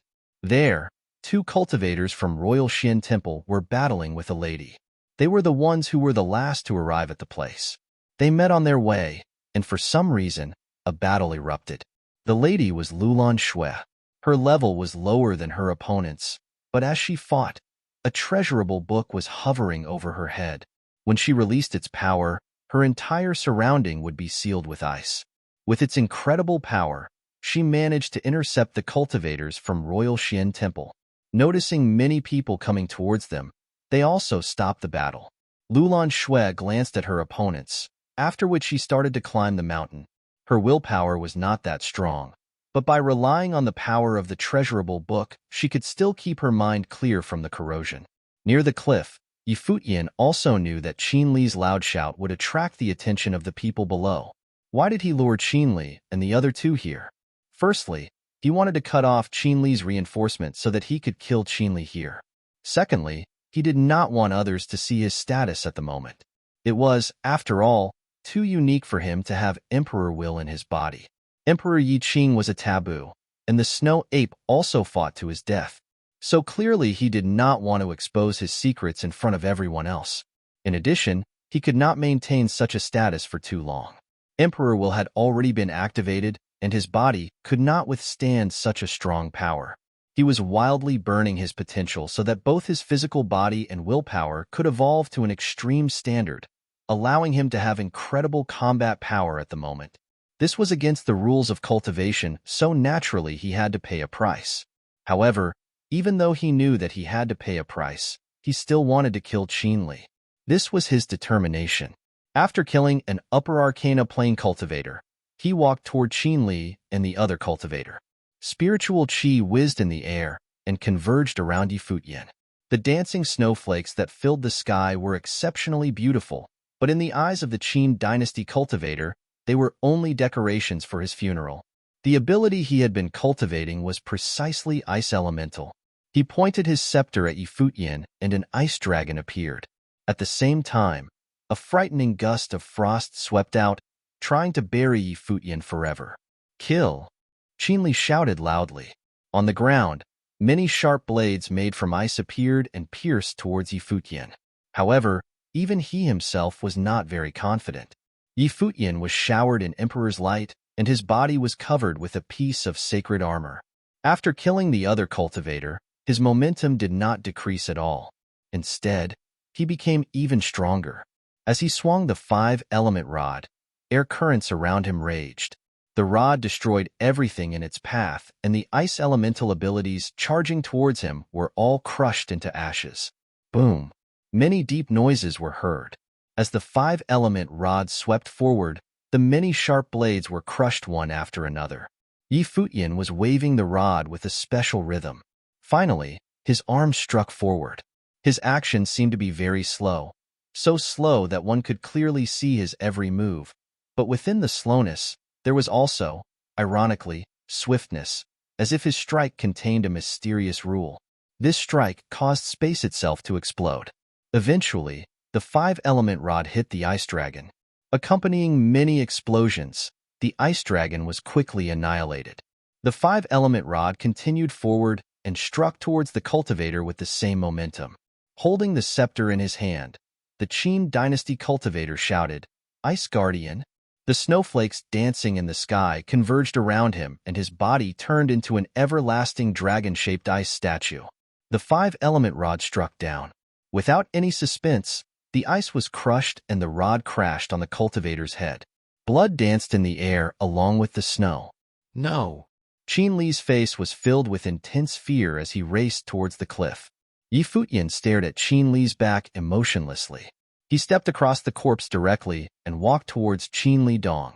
Qin Li stomped on the ground and ran towards the cliff. However, Futian would obviously not give him the chance to escape. His body flashed forward like a bolt of lightning, and he released an ice spell. A terrifying snowstorm raged before him, burying Qin Li's body. Shivering, Qin Li froze in his spot. Futian jumped into the air and struck the 5-element rod down from above. "You can't kill me," Qin Li roared, releasing his dharma and life spirit. A dragon shadow was released from his body and ascended into the air. He raised his arm covered in dragon armor before him in an attempt to block the attack. The five-element rod fell down and a clear cracking sound was heard. Even though Qin Li's arm was protected by a ritual implement, it was still crushed directly. Qin Li was blown backward and spat up much blood. Lying on the ground, his face turned as pale as a sheet. Futian continued to walk forward, spinning the rod in his hand. He looked at Qin Li as if he was only looking at a corpse. There was already no way that Qin Li was going to survive. A while ago, I asked you if you would repent before you die. Futian approached Qin Li step by step and said coldly, "That was not a joke. Let me go. If you kill me, my father will surely kill you at all costs. Even the cottage will not be able to save you," Qin Li said. "It seems like I was just wasting my time trying to talk to you." Futian raised the rod and Qin Li's eyes were filled with desperation. Suddenly, wind whizzed over behind them. Futian frowned and turned his head around when he saw a charming figure walking towards them on the snow. It was actually Chu Yaoyao. She bypassed the battlefield and did not participate in the battle there. Instead, she chose to come here. "Yaoyao, save me." Qin Li was already in total hopelessness at the moment. He did not even think about how Chu Yaoyao could save him. Futian glanced at Chu Yaoyao, and some murderous intent flashed across his eyes. Seeing Futian's look, Chu Yaoyao could only feel some pain in her heart. After all, she was Qin Li's girlfriend. Futian would only consider her as his enemy and would likely kill her. Chu Yaoyao stared at the stunningly handsome and brilliant figure in front of her. The genius of the Eastern Barren Territory, Qin Li, was now lying before him, and two powerful cultivators from Qin dynasty were both killed by him. But so what?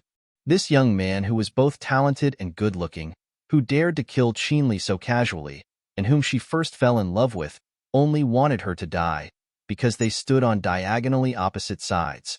She was nominally Qin Li's girlfriend.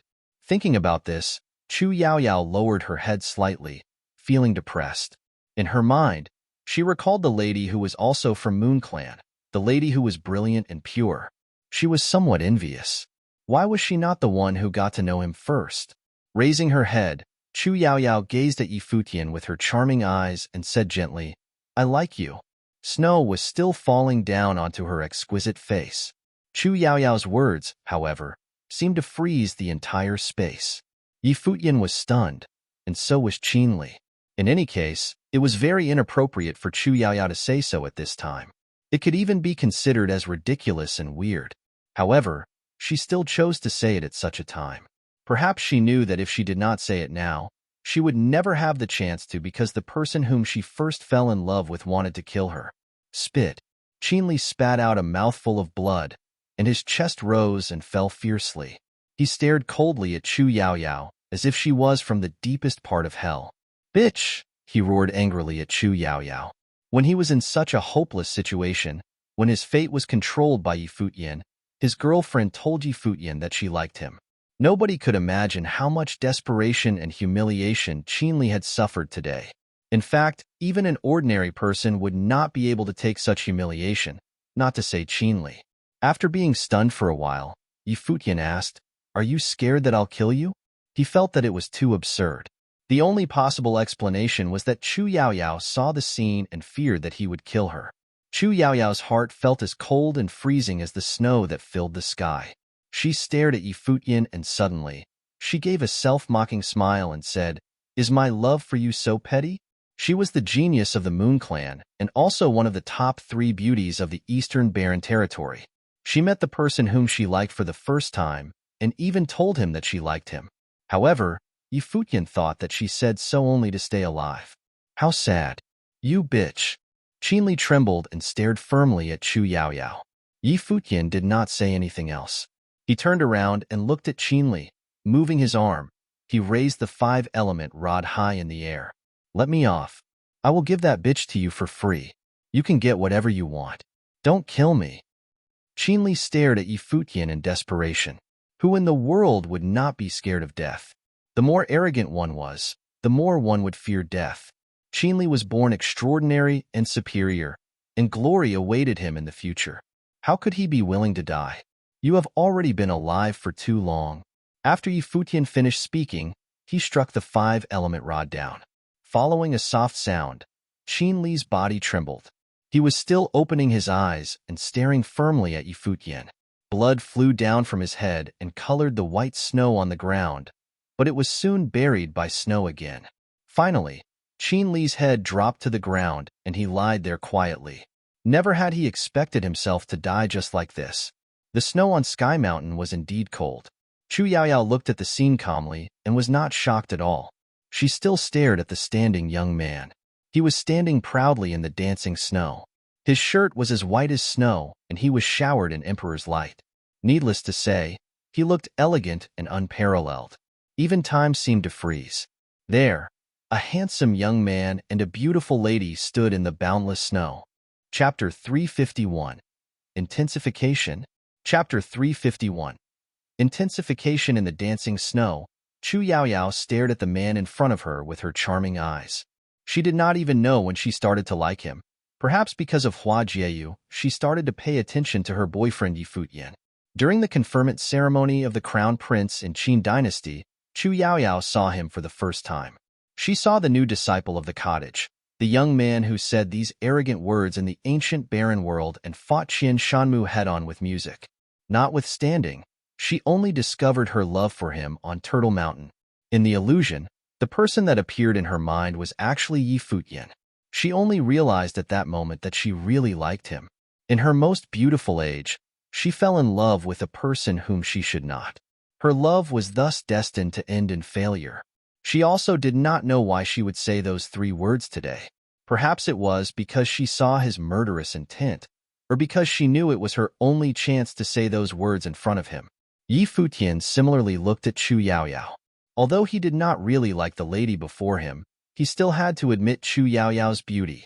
After all, she was one of the top 3 beauties. Snow was falling slowly onto her face, and her lovingly pathetic expression was sufficient to melt the heart of any. However, in any case, he still could not like her, because the two of them had so little contact in the first place, and furthermore she had done some bad things to Jieyu before. Moreover, she was Qin Li's girlfriend. Grasping the 5-element rod firmly in his hand, Futian felt a wave of fatigue surging inside him. He knew that the potential he had was running out. If he did not kill Chu Yaoyao now, he would no longer have the chance to. He lifted the rod gradually. Seeing his action, some pain flashed across Chu Yaoyao's eyes. She gave a miserable smile and only stared at Futian. Then, she closed her eyes. "I'm really so petty." Futian had lifted the 5-element rod, but when he saw the heart-shattering look, he hesitated. Some footsteps could be heard in the distance. Futian glanced there, after which he looked at Chu Yaoyao. "Forget everything," Futian said softly. Then, he sat on the ground and retreated his might slowly. The strikingly dazzling Emperor's light dissipated. Futian felt an endless amount of tiredness gushing towards him and really wanted to sleep on the spot. Emperor will, which was way beyond what he could handle, had been wildly exhausting his potential. It allowed him to cross the enormous gap between different planes and possess a stunning level of combat power. But after the battle, any person could kill him. It was a risk for him to kill Qin Li, but he still did so. The damage Qin Li had brought to the Lu Kingdom, Lu Chunyu, and Yi Wuchen were enough for Futian to kill him 1,000 times over. It would be much more difficult to kill Qin Li after leaving Sky Mountain. Hence, Futian did not hesitate at all. Chu Yaoyao opened her eyes and looked at the man sitting on the ground. She could not describe her feelings at the moment. Tweet. In the distance, wind and snow whizzed in the air as a black figure charged over. It was the demon black wind condor whose eyes were completely red at the moment. Flapping its wings wildly, it approached Futian. Then, it turned around and looked at Chu Yaoyao in vigilance, emitting an ear-piercing noise at her. Futian had called the black wind condor here with his spiritual will, as they were connected through their wills. At the instant when he killed Qin Li, he knew that he would suffer a severe after-effect. Thus, when he made his attack, he asked the black wind condor to rush here. That was why the black wind condor arrived before everyone else. In the snowstorm, many people arrived one after another, including the people from Donghua clan, Futian Sword Clan, Sword Saint Mountain, the college, and Royal Xian Temple. Lulan Shui, Yushang, Yiwuchen, and Beitang Xinger were here as well. When they saw the scene in front of them, they were all utterly stunned. There were 5 people in front of them. 1 was standing, 1 was sitting, and 3 were lying on the ground, breathless. Clearly, the last 3 had already died. The people who were lying on the ground were actually Qin Li and the 2 upper arcana plane cultivators from Qin Dynasty. The people from Donghua clan and Fuyun Sword clan could all feel their hearts twitch instantly as their faces turned pale. After all, they were allied with the Qin Dynasty. It was obvious how they would feel after seeing Qin Li dead in front of them. The genius of Qin Dynasty, the son of the Crown Prince, the person who would very likely be the future Crown Prince, died on Sky Mountain. This was definitely the most severe thing that had happened on Sky Mountain so far. Nobody knew the consequences this would bring.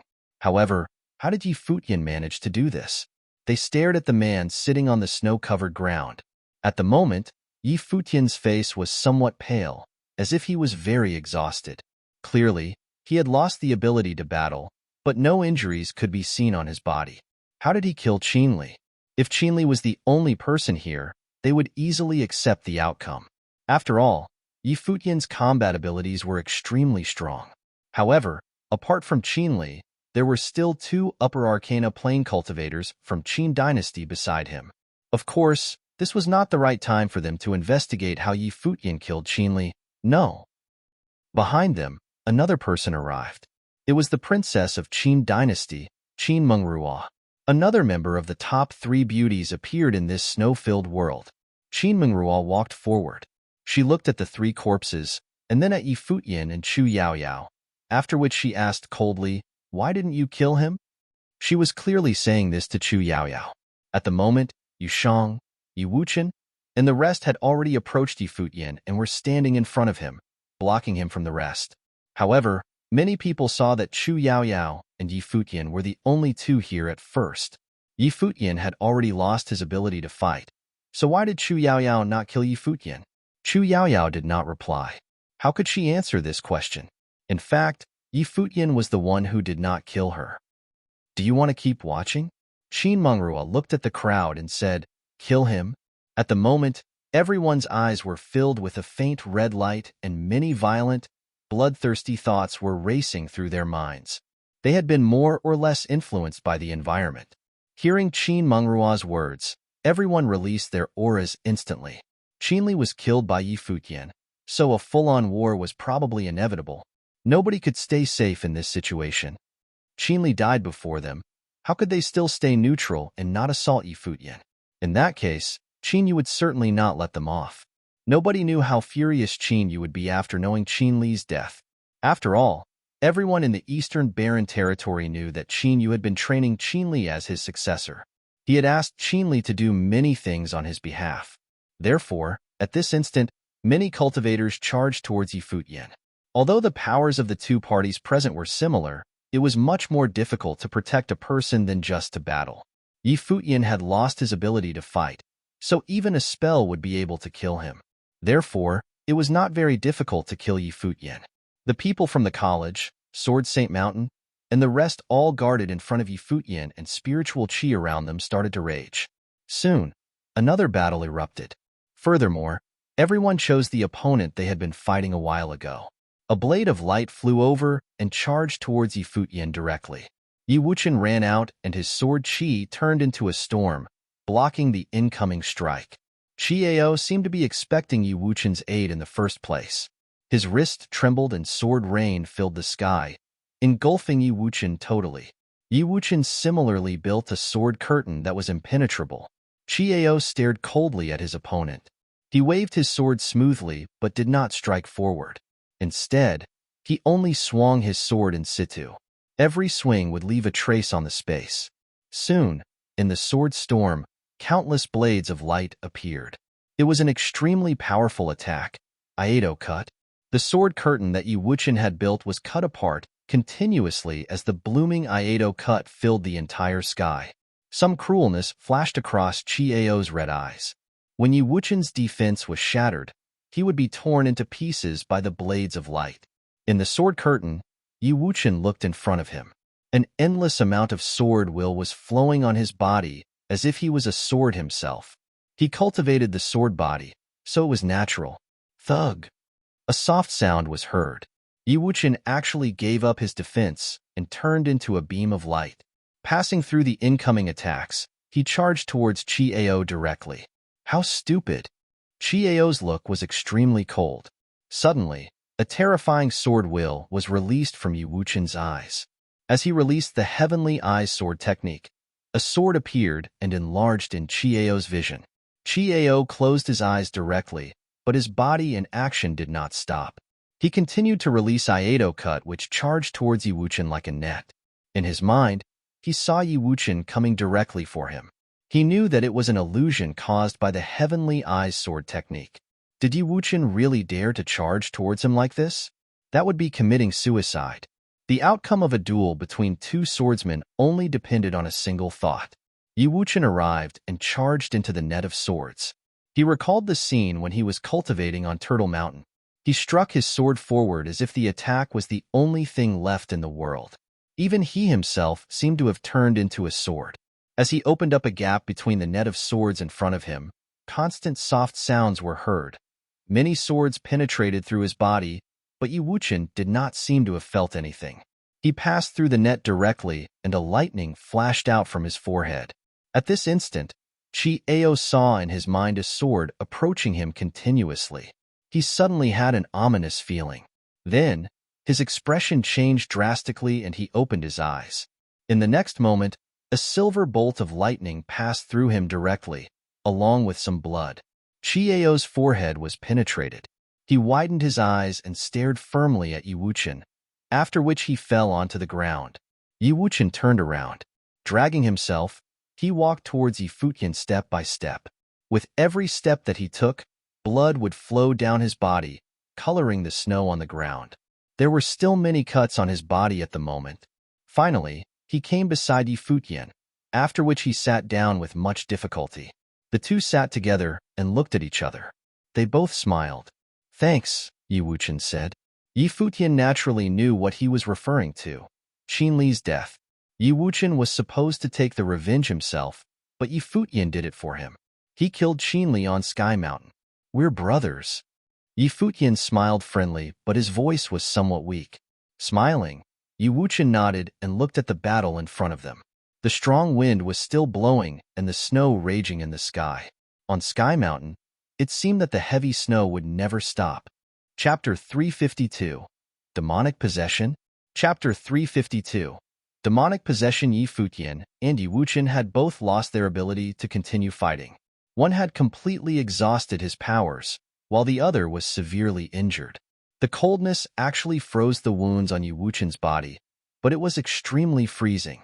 Even with his strong will, he still started to shiver. Chiao. The other three members of Fuyun's sword clan present were all swordmasters of their summits. Realizing that Chiao was actually killed by the traitor Yiwuchen, their faces darkened.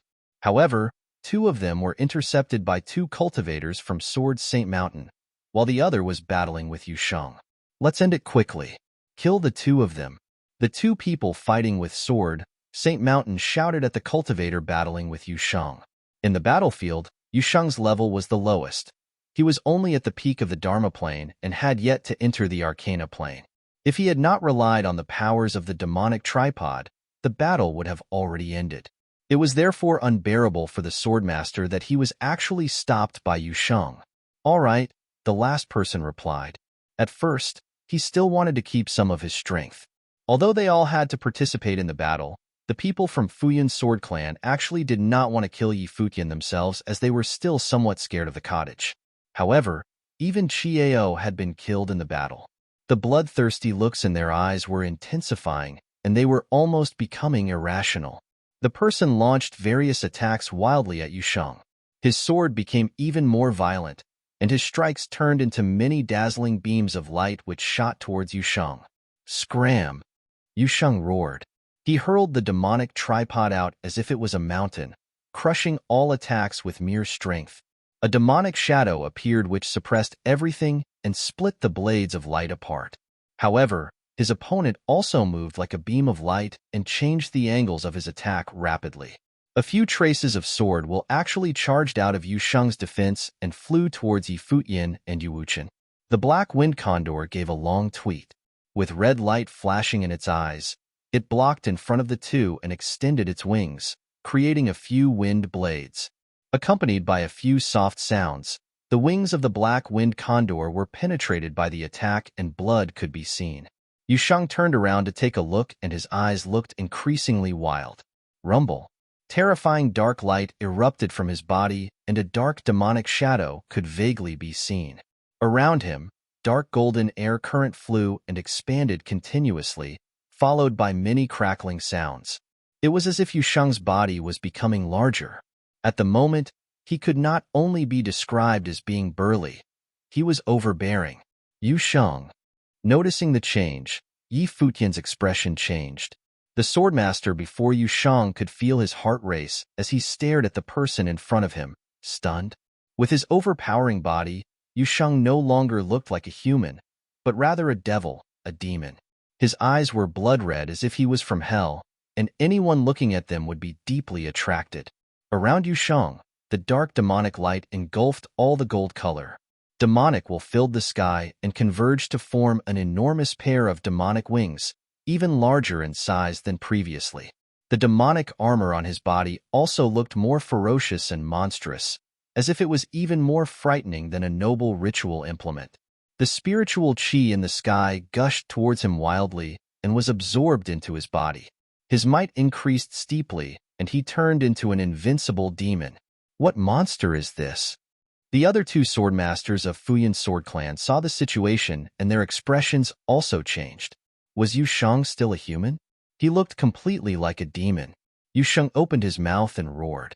The heaven and earth thundered with him, and even Sky Mountain itself seemed to be trembling. Everyone was wildly astonished and stared at him. They saw a demon appearing in the mortal world. With the dark demonic tripod in his hand, he walked forward. Demonic will in the tripod gushed rapidly towards Yu Sheng's body, and the tripod soon turned into a small one which Yu Sheng held with his left hand. At the same time, an endless amount of demonic will converged at his right hand, forming a heavenly halberd surrounded by demonic powers. Dong! Yu Sheng stomped fiercely on the ground, and even earth seemed to be cracking apart. Then, he walked towards the swordmaster of Futian Sword Clan. That swordmaster was in the middle arcana plane, but at the moment when he faced Yu Sheng, he was actually somewhat scared. His heart raced, and he only felt that the person before him was unbeatable. What kind of monsters did the cottage have? Yi Futian killed Qin Li and two upper arcana plane cultivators from Qin dynasty. Now, Yu Sheng had also turned into such a horrifying state. What kind of people were they? Although the swordmaster was frightened, he still forced himself to calm down with his strong willpower and started to swing his sword. The blades of light turned into a brilliant curtain which appeared in front of his body. It was as if anyone who tried to enter the curtain would be torn into pieces. This was the defense sword technique of his summit, images of sword. Thousands of blades of light turned into countless afterimages. Each image seemed to contain an extremely strong attack power. Boom! The ground trembled and snow danced wildly in the air. Yu Sheng approached the cultivator and stabbed out the heavenly halberd. A wave of demonic might gushed out and crushed everything. When the halberd pierced into the sword curtain, it charged inside directly, like darkness engulfing lightness.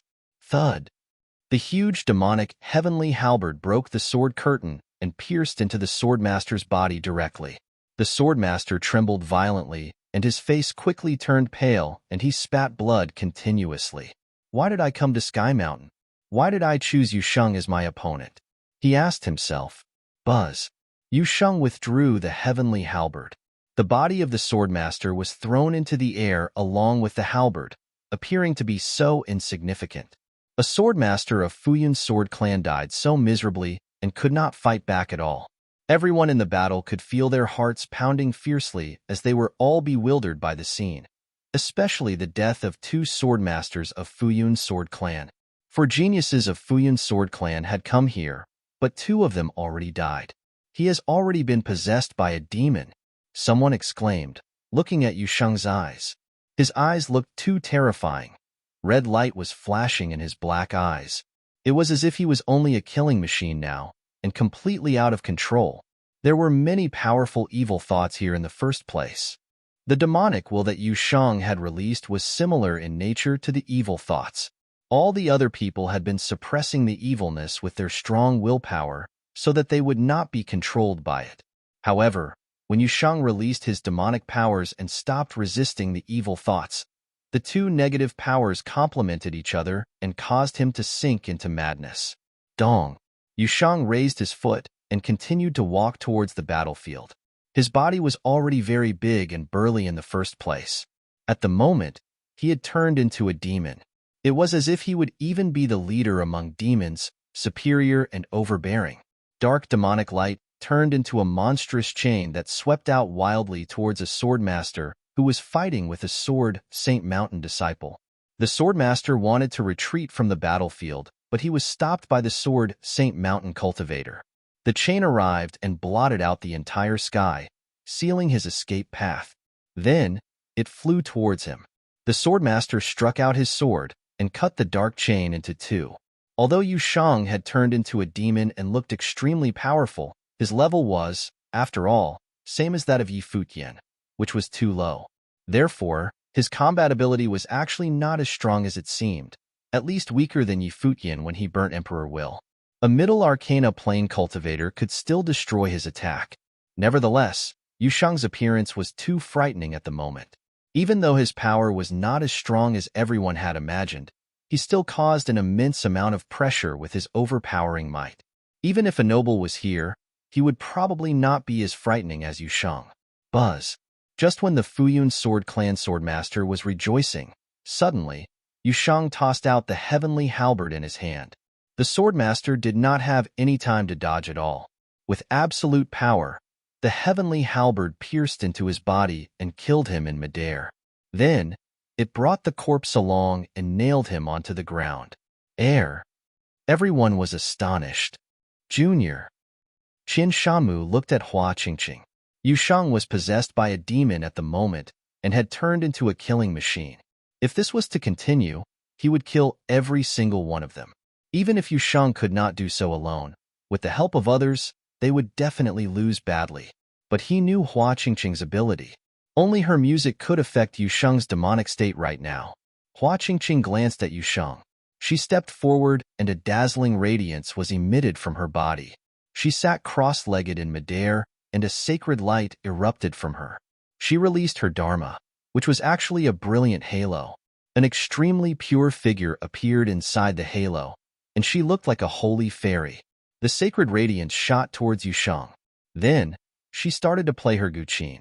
Immediately, the demonic light around Yusheng seemed to be retreating, as if it was suppressed. Holy sound! Futian raised his head and glanced at Hua Qingqing.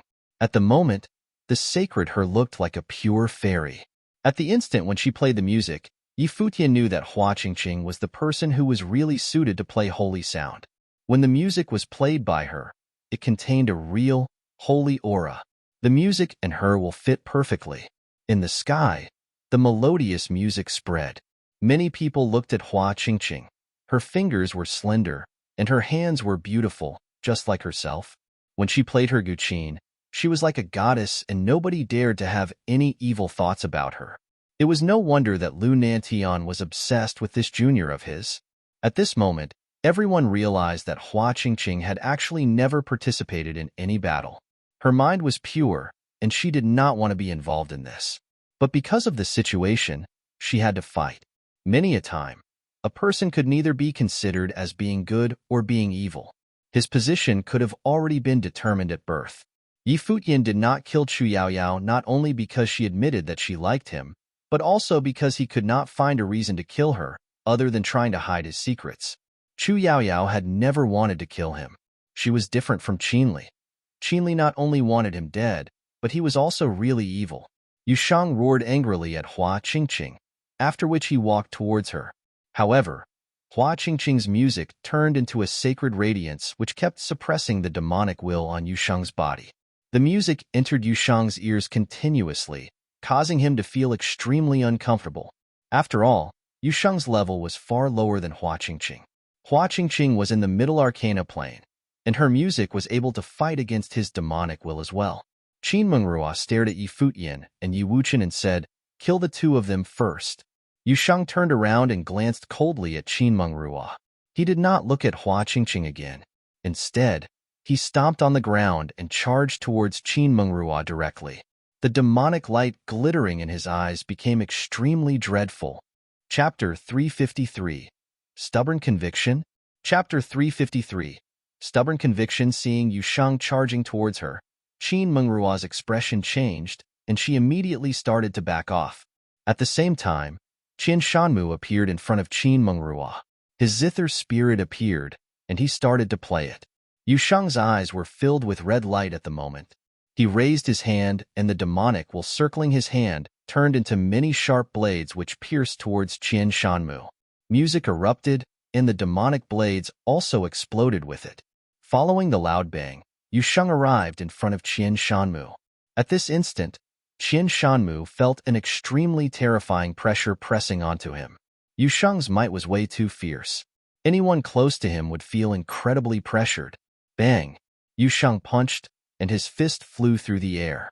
Taking the hit, even Qian Shanmu's life spirit seemed to be on the edge of exploding. He gave a muffled humph and spat out a mouthful of blood. Hua Qingqing's music finally arrived. Many dazzling illusory figures appeared around Yu Sheng and slowly converged into existence. They all looked like fairies. Bang! Yu Sheng, however, did not seem to have noticed them at all. He stomped on the ground and even snow cracked apart, leaving behind a deep footprint.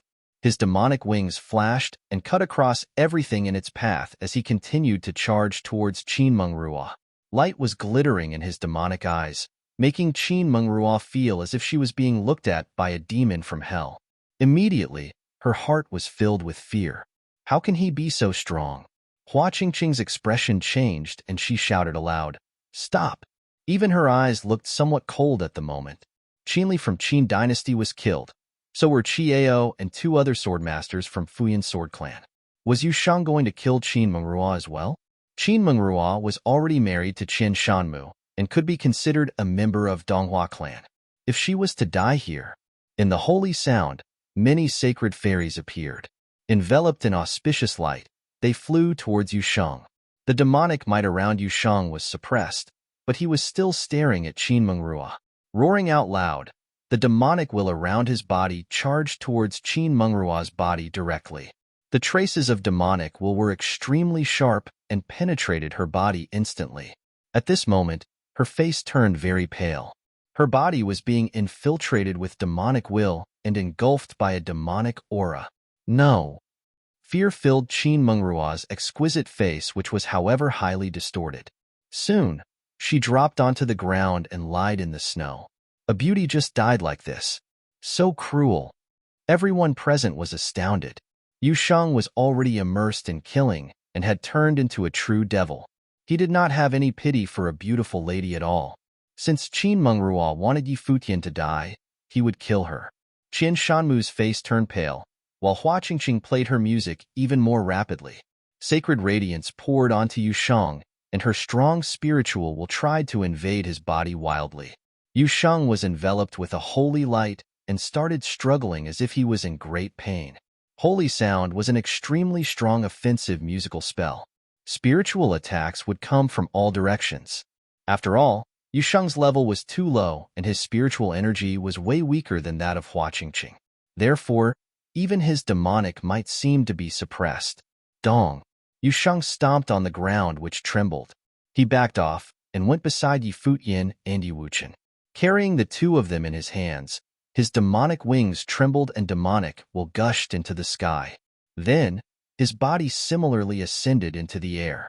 The black wind condor gave a long tweet and also followed them into the sky. Hua Qingqing and Qian Shanmu blinked and chased the group. Lu Lan Shui also moved and flew into the sky. The other people also wanted to follow them, but they were stopped by one another. Xiao Wuji from the college glanced the four leaving in the sky. In the ancient barren world, he had already met the four, namely Yi Futian, Yi Wuchen, Yu Sheng, and Lu Lan Shui. During this battle on Sky Mountain, They had all released their brilliant radiance, especially Yi Futian and Yu Sheng. Although they were only at the peak of the Dharma plane, they were way too powerful. Suddenly, Yi Shaoshi arrived at the battlefield from the distance. He approached Beitang Xinger and asked, "Xinger, where's the little brother?" Pointing at the sky, Beitang Xinger replied, "He lost the ability to fight, and Yu Sheng has brought him upwards." Hua Qingqing went to chase them. Yi Shaoshi glanced at the battlefield. Noticing Qinli, Qin Mengrua, and Qiao's corpses, he was also astonished. Did they and little brother do this? I'll go and find him. Moving his body, Yi Shaoshi similarly flew into the sky and towards the higher part of Sky Mountain. In the sky, a pair of demonic wings was glittering and rising up steadily. Snow filled the sky, and the temperament was extremely low, but Yu Sheng did not seem to have felt anything at all. He was carrying Yi Futian and Yi Wuchen with his hands. Demonic will surrounded the two, helping them to block the coldness outside. "Yu Sheng, where are you bringing us?" Yi Wuchen asked. Yu Sheng did not respond. His eyes were still very red. "He is bringing us up the mountain," Yi Futian said, feeling somewhat speechless. "Is it really appropriate for him to hug both of us like this? Did he even ask for our opinions?" It was really awkward. Bang! Yu Sheng started to decelerate and eventually landed on a path on the mountain. Then, he continued to walk up the mountain. Behind them, the black-winged condor followed closely. Its eyes were filled with appalling red light, and coldness was seeping into its blood and bones. If Yi Futian did not plant Emperor Will in its body, it would not be able to persist for so long. Glancing at the black-winged condor, Yi Futian said, "Little bird, hold on." The black-winged condor nodded and used its sharp claws to leave many marks on the ground. "So tired. I'll sleep first." Yi Futian closed his eyes. He was too exhausted. After killing Qinli, his spiritual energy and physical body were both extremely drained. The power in his body had all been consumed, so he really needed to lie down and rest. Yu Sheng was possessed by a demon at the moment and was affected by the evil thoughts. To the rest, he was a complete killing machine, but to Yi Futian, he would always be that stubborn boy. Nowhere would be safer than on Yu Sheng's body, because Yi Futian knew that if someone wanted to kill him, the person definitely had to kill Yu Sheng first, even though Yu Sheng had been possessed. Yi Wuchen sighed. He actually had to sleep on a man's body, but he had no choice anyway. He also closed his eyes and wanted to take a good nap. At the moment, they could not be of any help even if they wanted to. Therefore, they could only let Yu Sheng withstand all the pressure. Yi Futian and Yi Wuchen were practically disabled at the moment. Having a slow reaction was not too different from not having cultivated at all. As long as Yu Sheng could block the coldness for them, they would be safe. Yu Sheng seemed to have lost all sense of feeling and only continued to walk forward step by step. His body was extremely burly and looked like a demon. Although he was carrying two people with his arms, he was doing so with ease.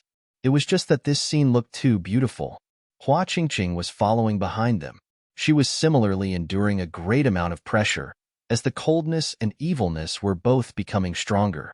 These two forces coexisted on Sky Mountain, but they also seemed to be balancing each other. She looked at the burly figure before her, and a strange look appeared in her eyes. Obviously, she knew that Yu Sheng had already stopped resisting the evilness and was allowing it to merge with his demonic will. At the moment, Yu Sheng was already totally different. However, she did not understand why Yu Sheng could still keep a bit of rationality at this stage. He protected Yi Futian and Yi Wuchen and even brought them up the mountain. She could not understand why. On Sky Mountain, she encountered many things which she could not understand. She could not understand why Yi Wuchen could kill Qinli and the two Upper Arcana Plane cultivators from Qin Dynasty, how Yi Wuchen killed Qiao, and how Yu Sheng could still maintain his stubborn conviction even though he had turned into such a terrifying being. It was like protecting Yi Futian was Yu Sheng's stubborn conviction, which could not even be shaken by any evilness. Qian Shanmu and Lulan Shui were behind Hua Qingqing as their talents and levels were both weaker than Hua Qingqing. Intense hatred filled Qian Shanmu's heart, making it easier for him to be influenced by the evil thoughts. The red light glowing in his eyes was frightening, and he was hesitating about whether he should continue walking. His wife was killed by Yu Sheng. Even if the cottage and Qin dynasty had already started their war, the person who died was his wife. Lulan Shui was in a similar state. She released her treasurable book to resist against the evilness on Sky Mountain and continued walking. The path on Sky Mountain seemed extremely long, as if it was endless. Only the snow falling down from the sky would never stop. Over these few days, people had been climbing Sky Mountain one after another. However, as time passed, the number of people going up the mountain decreased gradually. The number of those coming down increased instead. Those people could only sigh in their hearts. Everyone in the world knew that it was as difficult to climb Sky Mountain as climbing the sky itself. This most famous mountain in the Eastern Barren Territory really deserved its name. Even though the bell had been sounded and rumors claimed that it was the call of the emperors, most people still could not make it to the top. Nobody knew whether anyone in the vast Eastern Barren Territory could really reach the peak of Sky Mountain. The people from various forces did not leave, including those from the top forces. They were all at the foot of Sky Mountain, waiting for their descendants or disciples to return in victory. If someone was really lucky enough to obtain the remains of the emperors, his fate would change forever. Qin Yu hoped that his son Qinli could obtain these. He firmly believed that the bell from Sky Mountain was an auspicious one. Sky Mountain would witness the era of Qin dynasty. Futian Sword Clan, Royal Xian Temple, and the other forces from the Eastern Barren Territory also hoped that their disciples would encounter some rare opportunities that would change their fate so that they would not be controlled by the Qin dynasty and the cottage in the future. Once the three major forces started a war, the entire Eastern Barren Territory would be involved. Suddenly, a group of cultivators flew over in the air and arrived at the foot of Sky Mountain. They were from the Qin dynasty. With a serious expression on their faces, they walked towards Qin Yu. Seeing them, Qin Yu frowned and said, "What is it?" The people lowered their heads and did not dare to look into Qin Yu's eyes directly. Qin Yu frowned and said coldly, "Speak." The group of people knelt on the ground and someone said, "Your Highness."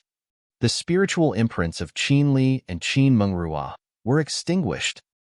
Their words were like a bolt out of the blue which struck into Qin Yu's ears. Qin Yu trembled and could not even stand properly. A monstrous wave of coldness erupted from him and swept towards the sky. "What did you say?" Qin Yu asked coldly, staring at the people kneeling on the ground. The few did not dare to say anything and only buried their heads on the ground. Qin Li was his son and his successor. On the other hand, Qin Mengrua was married to Qin Shanmu from Donghua clan, witnessing the alliance between the two top forces. Now, both of them had died. Chapter 354. Evil Eyes. Chapter 354. Evil Eyes. At the foot of Sky Mountain, the people from various forces were astonished by the news that Qin Li and Qin Mengrua died on the mountain. Qin Yu stood there, and an extremely tense might spread out from his body. The snowflakes that fell onto him were crushed into ashes. Many people felt an imminent storm. Qin Li and Qin Mengrua died together. What did this mean? If they died because of the conditions on Sky Mountain, Qin dynasty could not do anything but admit their fate. However, what if they were killed? More importantly, it was very likely that they were indeed killed. In the Eastern Barren Territory, who dared to kill the people from Qin dynasty? Perhaps only those from the college and the cottage would dare to do so. The two forces were in a war right now. Therefore, it would be normal for the people from these two forces to end up in a fight even on Sky Mountain. Zhuge Hui and Gu Donglu were also at the foot of Sky Mountain. They also heard the news, but their emotions were not very much affected. Vaguely, they felt that Qin Li and Qin Mengrua must have been killed by Yi Futian and his friends. Qin Li brought many members of Qin dynasty onto Sky Mountain, and he certainly wanted to kill Yi Futian. If Yi Futian and his friends really killed Qin Li and Qin Mengrua, Zhuge Hui and Gu Donglu would neither be surprised nor be bothered. Since it was a war, one party would eventually die. Thus, it was, of course, better for the people from the Qin dynasty to die. They would not want anything bad to happen to their little brother. The person from the Qin dynasty continued his report. Hearing his words, everyone realized that apart from Qin Li and Qin Mengrua, two upper arcana plane cultivators in the royal bloodline were also killed. This bewildered many. What exactly did they experience on Sky Mountain? Was it really done by cottage disciples? Qin Dynasty and Donghua clan had both sent people up Sky Mountain, as well as their allied forces Futian Sword Clan and Royal Shan Temple. If a life-and-death battle really broke out, it was clear that people who died would not just be those from the Qin Dynasty. Qin Yu stood these for a long while as if he was slowly digesting the news. Lifting his head, he glanced at the sky. He clenched his fist, and a cold, murderous look filled his eyes. Son, if you were killed by someone, no matter who he is, I will definitely tear him into 1,000 pieces. Qin Yu's voice was cold and gloomy. At the moment, he was also unsure whether Qin Li's death was caused by those from the cottage. However, if there was really a battle, some people from the college or other forces would also have been killed. Surely, someone would come and deliver the news. Many people at the foot of the mountain could feel Qin Yu's determination. Qin Yu did not manage to see any messenger from the college, but the Futian Sword Clan received one. The news he brought was that Chiao and 2 other swordmasters from Futian Sword Clan died on the mountain. Immediately, might from Sword Qi enveloped the entire place. Qin Dynasty and Futian Sword Clan suffered such a miserable loss. What did this mean? These 2 forces were allies. It seemed even more likely that there had been a fight. However, they did not understand why nobody from the college or Sword St. Mountain died. Send someone up the mountain and investigate. Although the people from Qin Dynasty and Futian Sword Clan could stay here and wait, they were not willing to do so. Therefore, they continued to send their members up the mountain. Whether the death of their disciples was caused by the people from the college and Sword St. Mountain or not, they had to know what was happening. Many people were thinking about what would happen at the foot of Sky Mountain if the massacre was really caused by the people from the cottage. The most powerful cultivators from various forces were all gathered here. If a battle was to break out, it would certainly be a very terrifying one. On Sky Mountain, the intensity of the snow increased with altitude. On the mountain path, Yushang was carrying 2 people in his arms. Beside him, there was a black-winged condor. The group looked somewhat lonely. They had already been walking for very long. Yushang, who had entered a demonic state, seemed to have lost the sense of tiredness and kept advancing forward. In this world, Yushang was undoubtedly the person who understood Yi Futian the best. They had grown up together, and Yushang also knew all of Yi Futian's secrets, including what he inherited from Emperor Yi Qing. According to rumors, the 2 emperors had left something on the peak of Sky Mountain. The bell from the mountain was the call of the 2 emperors. Yushang firmly believed that if the rumors were true, the bell from Sky Mountain must be summoning Yi Futian. He had to bring Yi Futian up the summit. This was his stubborn conviction. The black wind condor was beside Yushang. At the moment, its eyes were not just glowing with red light, but they also seemed somewhat demonic. As it walked up step by step, evilness seeped into its body continuously. In these few days, its mind had been occupied with a figure, a frightening, enormous demon whose body covered the entire sky. The demon's body was enveloped with a dark golden light. The glittering darkness caused the condor to be frightened, while the golden light seemed extremely sharp. The demon's huge eyes looked very demonic, as if it had shed much blood in the world. It was a demon bird, the dark demon bird. Its original form was a mutated roc, so its wings were extremely sharp. It seemed to be disdaining all lives with its unruly look. The black-winged condor felt that the will of the demon bird filled every corner of the mountain walls, and its image kept showing up in its mind. If Yi Futian did not plant a trace of emperor will in its mind, it would not be able to tolerate this. On the mountain path, they met warlock Gu Zhiqiu from Which clan. Gu Zhiqiu was walking very slowly, and his eyes were also filled with red light. He glanced at Yushang, who walked past him, and a strange expression appeared on his face. Then, Hua Qingqing also came and walked past him. Gu Zhiqiu raised his head and glanced at the endless path helplessly. Could he really just not reach the peak of the mountain? Yushang continued to walk up as if he would never be exhausted. Hua Qingqing had been following them closely. She stared at the figure in front of her. Yushang, who had entered a demonic state, was burning his powers. How could he persist for so many few days? Over these few days, the shock Yushang had given her was very intense despite the fact that he killed many people, including Qin Mengrua. On a huge rock along the mountain path, someone was sitting. It was the Arhat from Chinchou Temple. The powers of Buddhism were mysterious and could fight against all kinds of evilness. Chincho Temple was the force closed to Sky Mountain. Its members would frequently use the pressure on Sky Mountain to train their willpower. Therefore, the Arhat had always been taking the lead on Sky Mountain. However, he was also sitting down and resting at the moment. Suddenly, the Arhat opened his eyes and looked at Yusheng, who was walking towards him in the snow. He obviously saw the eyes of Yusheng and the black wind condor. They seemed to have turned into devils. Then, he noticed Hua Qingqing, who was behind them. Yusheng slowly walked towards him at a steady pace.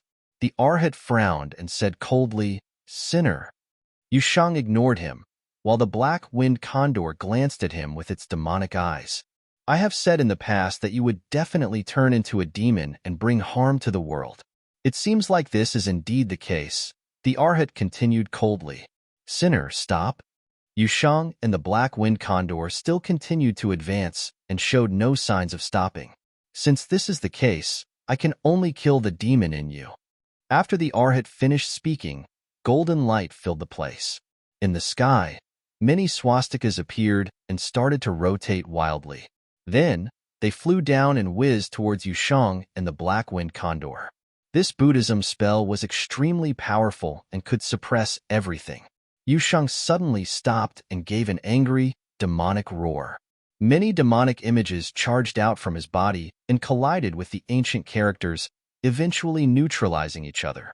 The Arhat stood up and looked at Yusheng from above. His eyes were filled with compassion. "Yusheng, put us down," Yi Futian said. Yusheng put Yi Futian and Yi Wuchen on the ground. The two were already awake, but because Yi Futian had exhausted much of his powers, and Yi Wuchen was also severely injured, in addition to the bad condition on Sky Mountain, they had not regained the ability to battle. Yi Futian glanced at the Arhat coldly. He did not expect the Arhat to block their path here. "We have no problems with each other, right?" Yi Futian said emotionlessly. The only time when he had met the Arhat was in the Yin family tripod tower in Chaoga. Although they disliked each other, there had been no real conflicts between them. Buddhism stands on the opposite side of demons. Since he is a demon, I must kill him. However, if you are willing to go down the mountain yourselves, I will give you a chance, the Arhat said emotionlessly. Dazzling Buddhism light was coming out from his body, and he looked solemn and majestic. Yi Futian turned his head and glanced at Hua Qingqing behind them. The Arhat must be doing this on purpose. A terrifying demonic current started to flow around Yusheng. Many illusory demonic figures appeared around him and merged with his body. Flapping his demonic wings, he turned into a black bolt of lightning and charged towards the Arhat. The demonic current circling around his body turned into the heavenly halberd which pierced towards the Arhat. The Arhat put his hands together and mysterious sounds came from his mouth. A brilliant light was emitted from the beads around his neck and a golden body appeared. Then, a huge palm print appeared and crushed towards Yusheng. Although Yusheng had been climbing the mountain continuously, he was obviously also tired, and his might was weaker than it had originally been. In addition, the Arhat cultivated Buddhism techniques and was a genius from Chincho Temple. Clearly, he was not afraid of Yusheng's attacks. The two opposing powers collided and were annihilated together. The Arhat stood firmly at his place. A bright light was emitted from his body, and he seemed unshakable. He also did not attack actively, as if his aim was not to really kill Yusheng. Behind them, Hua Qingqing approached the group. Her Guqin spirit had already appeared in front of her. Yi Futian walked towards Hua Qingqing. Although he had not regained much of his strength, he could not watch Yusheng fight against Hua Qingqing and the Arhat alone. He knew well that Yusheng would not be able to hold for much longer. Holy sound was being played again. However, suddenly, the black wind condor appeared before Yi Futian.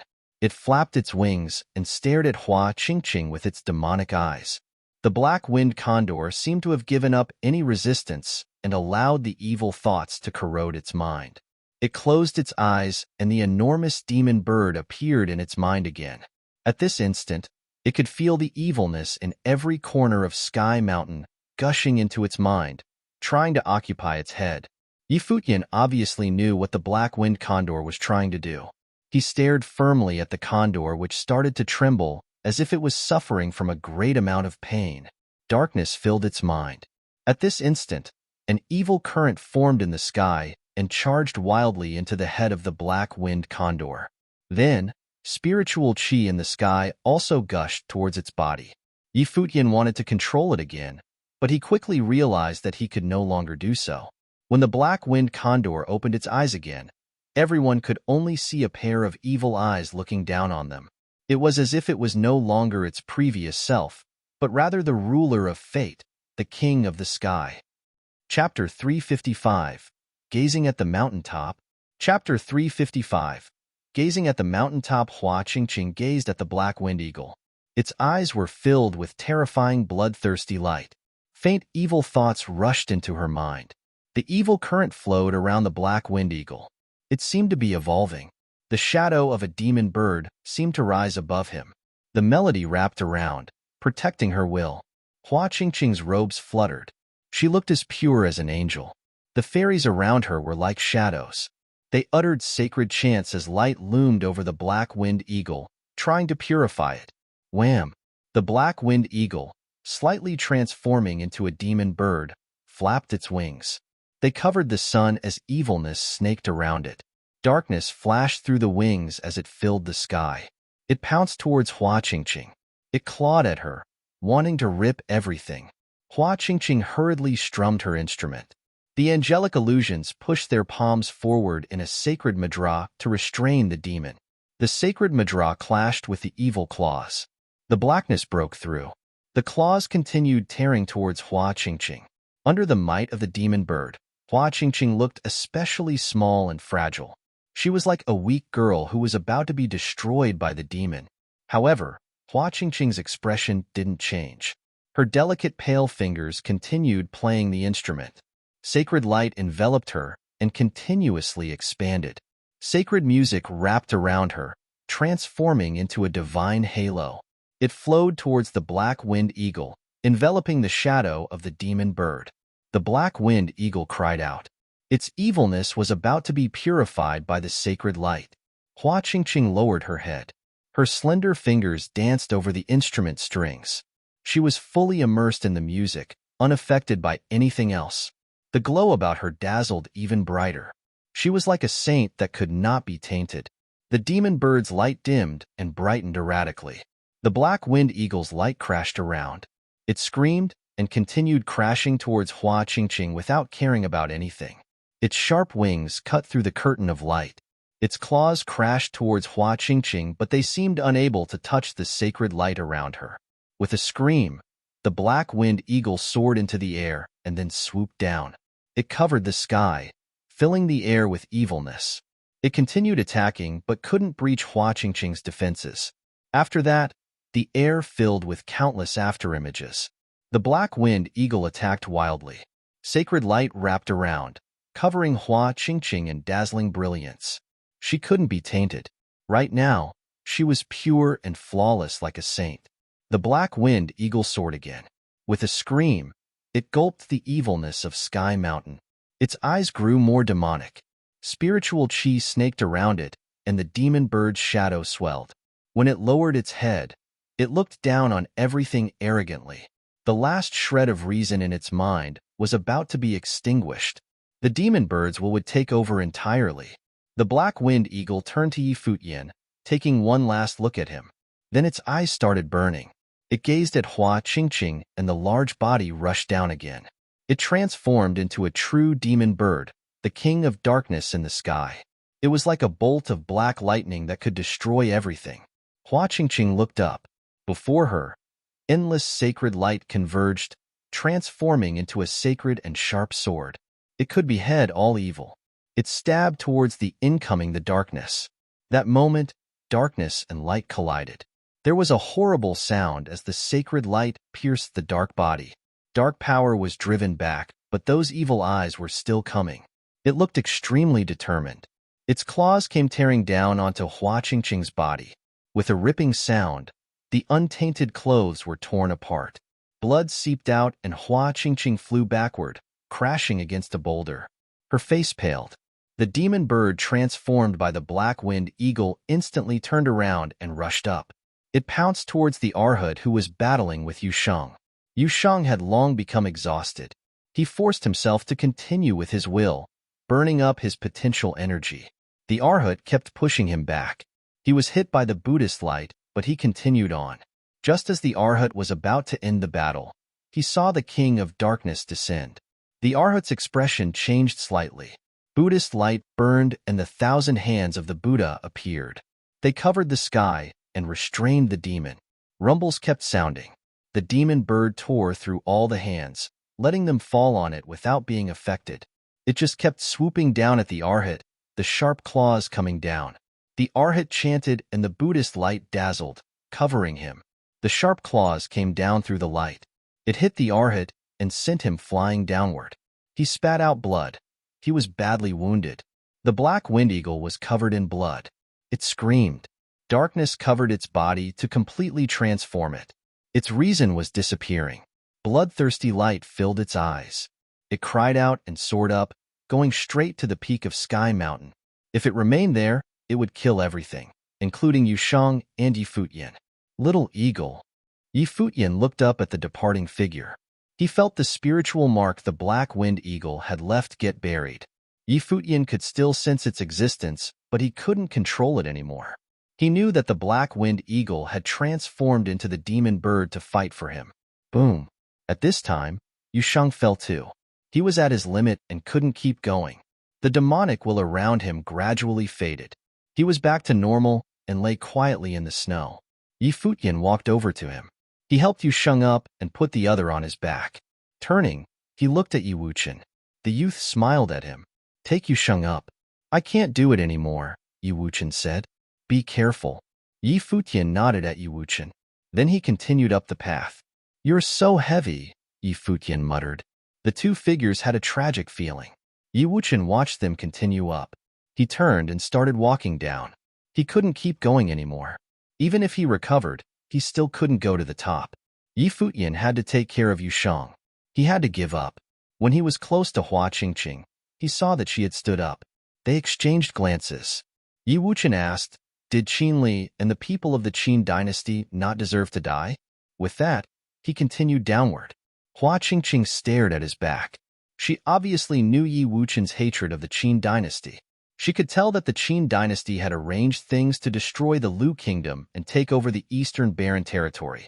The royalty of the Lu kingdom had been killed. Yuwuchen and Futian obviously had a reason to want to avenge Lu Chunyu. Did the people of the Qin dynasty deserve to die? Her heart trembled, but she was from the Donghua clan. She was the daughter of the clan leader.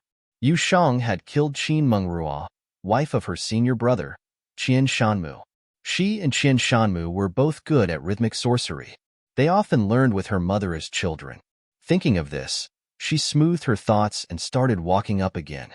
Her clothing was messy and blood-stained, but it was still pure. The Arhat walked back with difficulty. He sat down and meditated with Buddhist light glowing around him. Hua Qingqing glanced at him and then to Futian. She was confused. What was just? What was evil? The Arhat tried to stop Futian and kill the evil. But Yushang, the evil in his eyes, risked everything to protect Futian, even if it meant dying.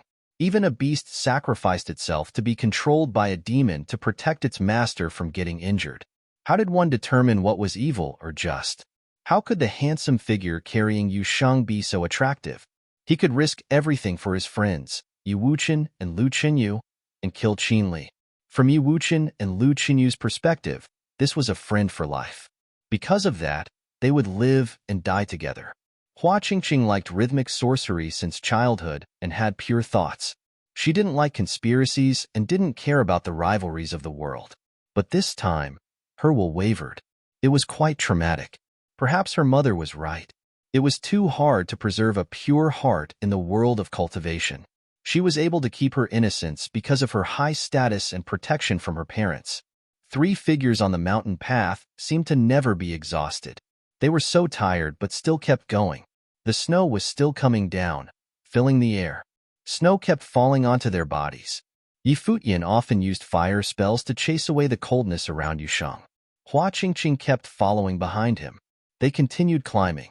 After who knew how long, Futian looked back at Hua Qingqing. The icy wind blew against his face.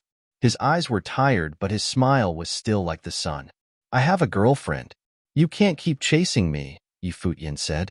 Hua Qingqing froze. He blinked and then started walking again. Ah, it's so annoying to be handsome. Futian was frustrated. He continued walking. He was so tired. Time passed.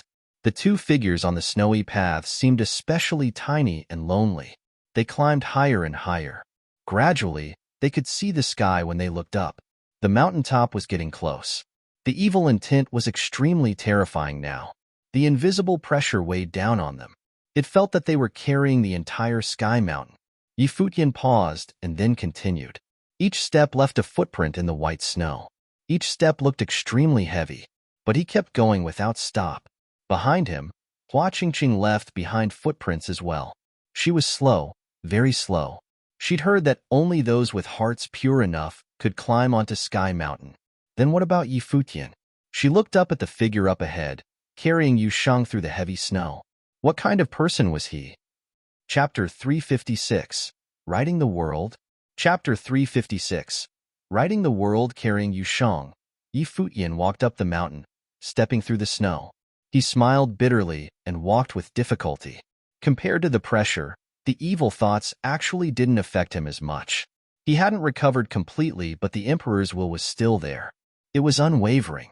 The evilness wouldn't corrode him so easily. Yusheng was sleeping like a slab of rock. He'd led Yi Wuchen and Yi Futian for so many days in his demonic state, and then fought with the Arhat. He'd completely sapped his energy and was now unconscious. This was good too, though. He wouldn't feel the evilness and could make it on Yi Futian's back. We're almost there. Yi Futian looked up. The peak of Sky Mountain seemed to be right before him. The closeness was almost as if he could get there with one step. However, this was Sky Mountain. He took another step, leaving a deep footprint in the snow. Snow continued falling, but he couldn't feel any coldness. He let them fall on his body and head. He continued walking. It was difficult and slow, but he didn't give up. This was also Yusheng's determination.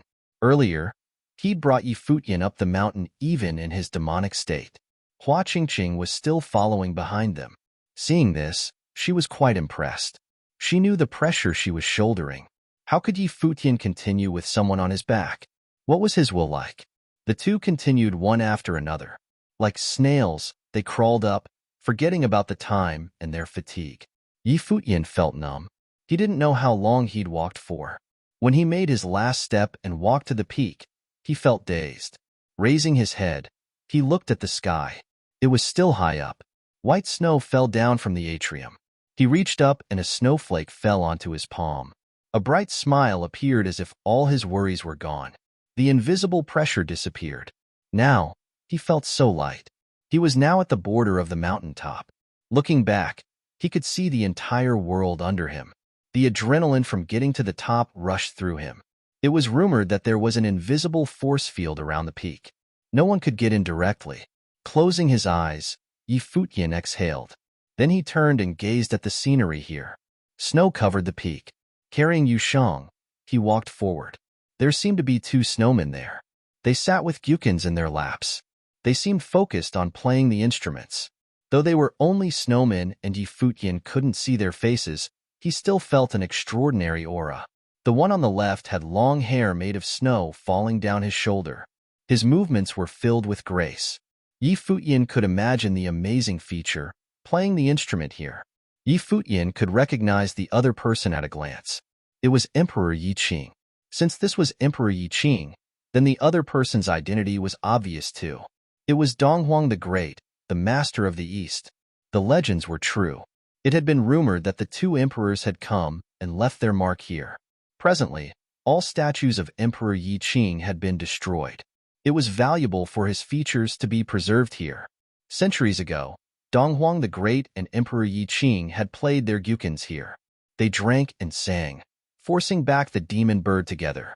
But later, Donghuang the Great ruled the world while Emperor Yi Qing disappeared. What had happened after the two ruled the world? Setting Yusheng down, Yi Futian bowed to Emperor Yi Qing's snow statue.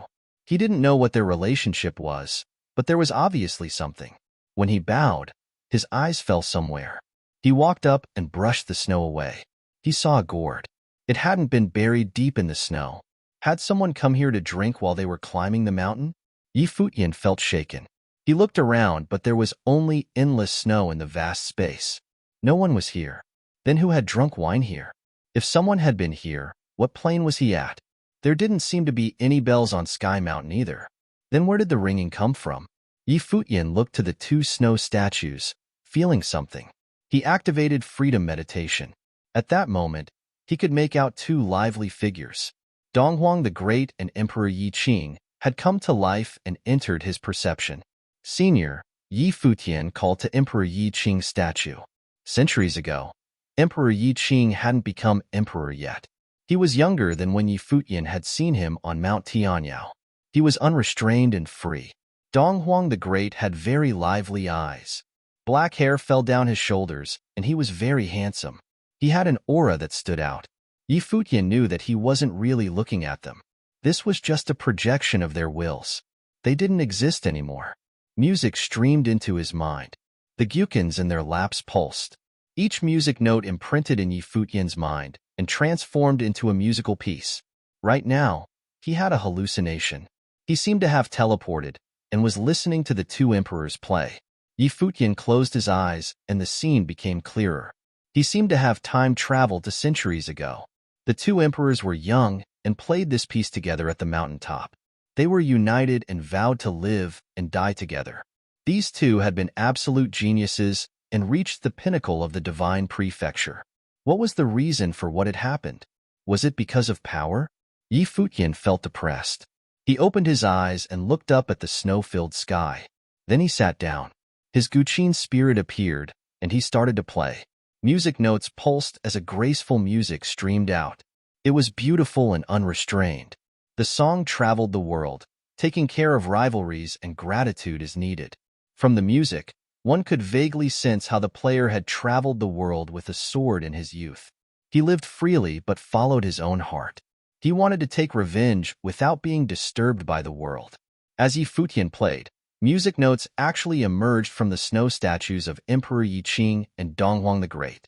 In the other direction, a beautiful figure reached the peak. Hua Qingqing had finally come. She looked over at Yi Futian and found him playing the Guqin. Hua Qingqing loved music and was obsessed with the Guqin. She naturally understood the mystery of the music. It was so beautiful and without any flaws. The artistic conception showed was pure and heavenly. She walked over towards Yi Futian and Yushang, leaving footprints in the white snow. A moment later, she was before the two. She looked hard at Yi Futian but didn't do anything. She didn't want to interrupt the music. Yi Futian knew she was here, but he also didn't want to finish. The music notes kept appearing in his mind. His fingers strummed and sensed the thoughts of Donghuang the Great and Emperor Yi Qing at that time. The beautiful music gradually changed, becoming darker with a tinge of sadness. A shadow fell over the unrestrained feeling. One could sense some struggles of one's heart. The pure heart was disturbed and unable to maintain its innocence. They struggled to break free. They were in pain, sadness, and anger. It snowed harder, as if it could feel the sadness in the music too. The image of the two emperors playing the Guqin also appeared in Hua Qingqing's mind. As it streamed into her ears, her soul was shocked and completely dragged into the artistic conception. She had struggled and thought hard while climbing the mountain too. The music changed again. After the struggles and pain, everything returned back to normal. Their hearts were as calm as water and retained the purity. Snow danced in the air. Hua Qingqing looked up. She obviously was familiar with gyukins, but had never heard such a perfect musical piece. Seeing the music notes jumping before her, she also sat down and released her Guqin spirit. Her slender and beautiful fingers strummed the strings, playing with Yi Futian. There were harmony and resonance. The two emperors had played this song. With these two playing, the artistic conception grew stronger. At the peak of Sky Mountain, the music that had crossed through time sounded amongst the snow. It was so beautiful. From the calm music, they could feel the hearts of the two emperors rise. They were as pure as before, keeping to their hearts. However, the music gradually sharpened and rose up. It wanted to sing loudly to the sky. Yi Futian and Hua Qingqing unconsciously put all their spiritual energy into the music. Snow danced in the air as spiritual chi flowed wildly. That moment, the two could feel that the sky mountain had changed. Endless radiance shone down. Every snowflake was an artistic conception. They could almost see the emperors playing music in the snow. Boundless radiance shone down from the sky, covering the entire mountain. Even more frightening than the artistic conception was the determination to reach the top. The sonorous music contained the emperor's determination. The emperor's light glowed faintly around Futian. He was completely immersed in the artistic conception. At that moment, Futian understood that, centuries ago, the two emperors had hardened their resolve to reach the top. They decided at the peak of Sky Mountain with this musical piece to rule the world. Chapter 357. 10 Musical Masterpieces. Chapter 357.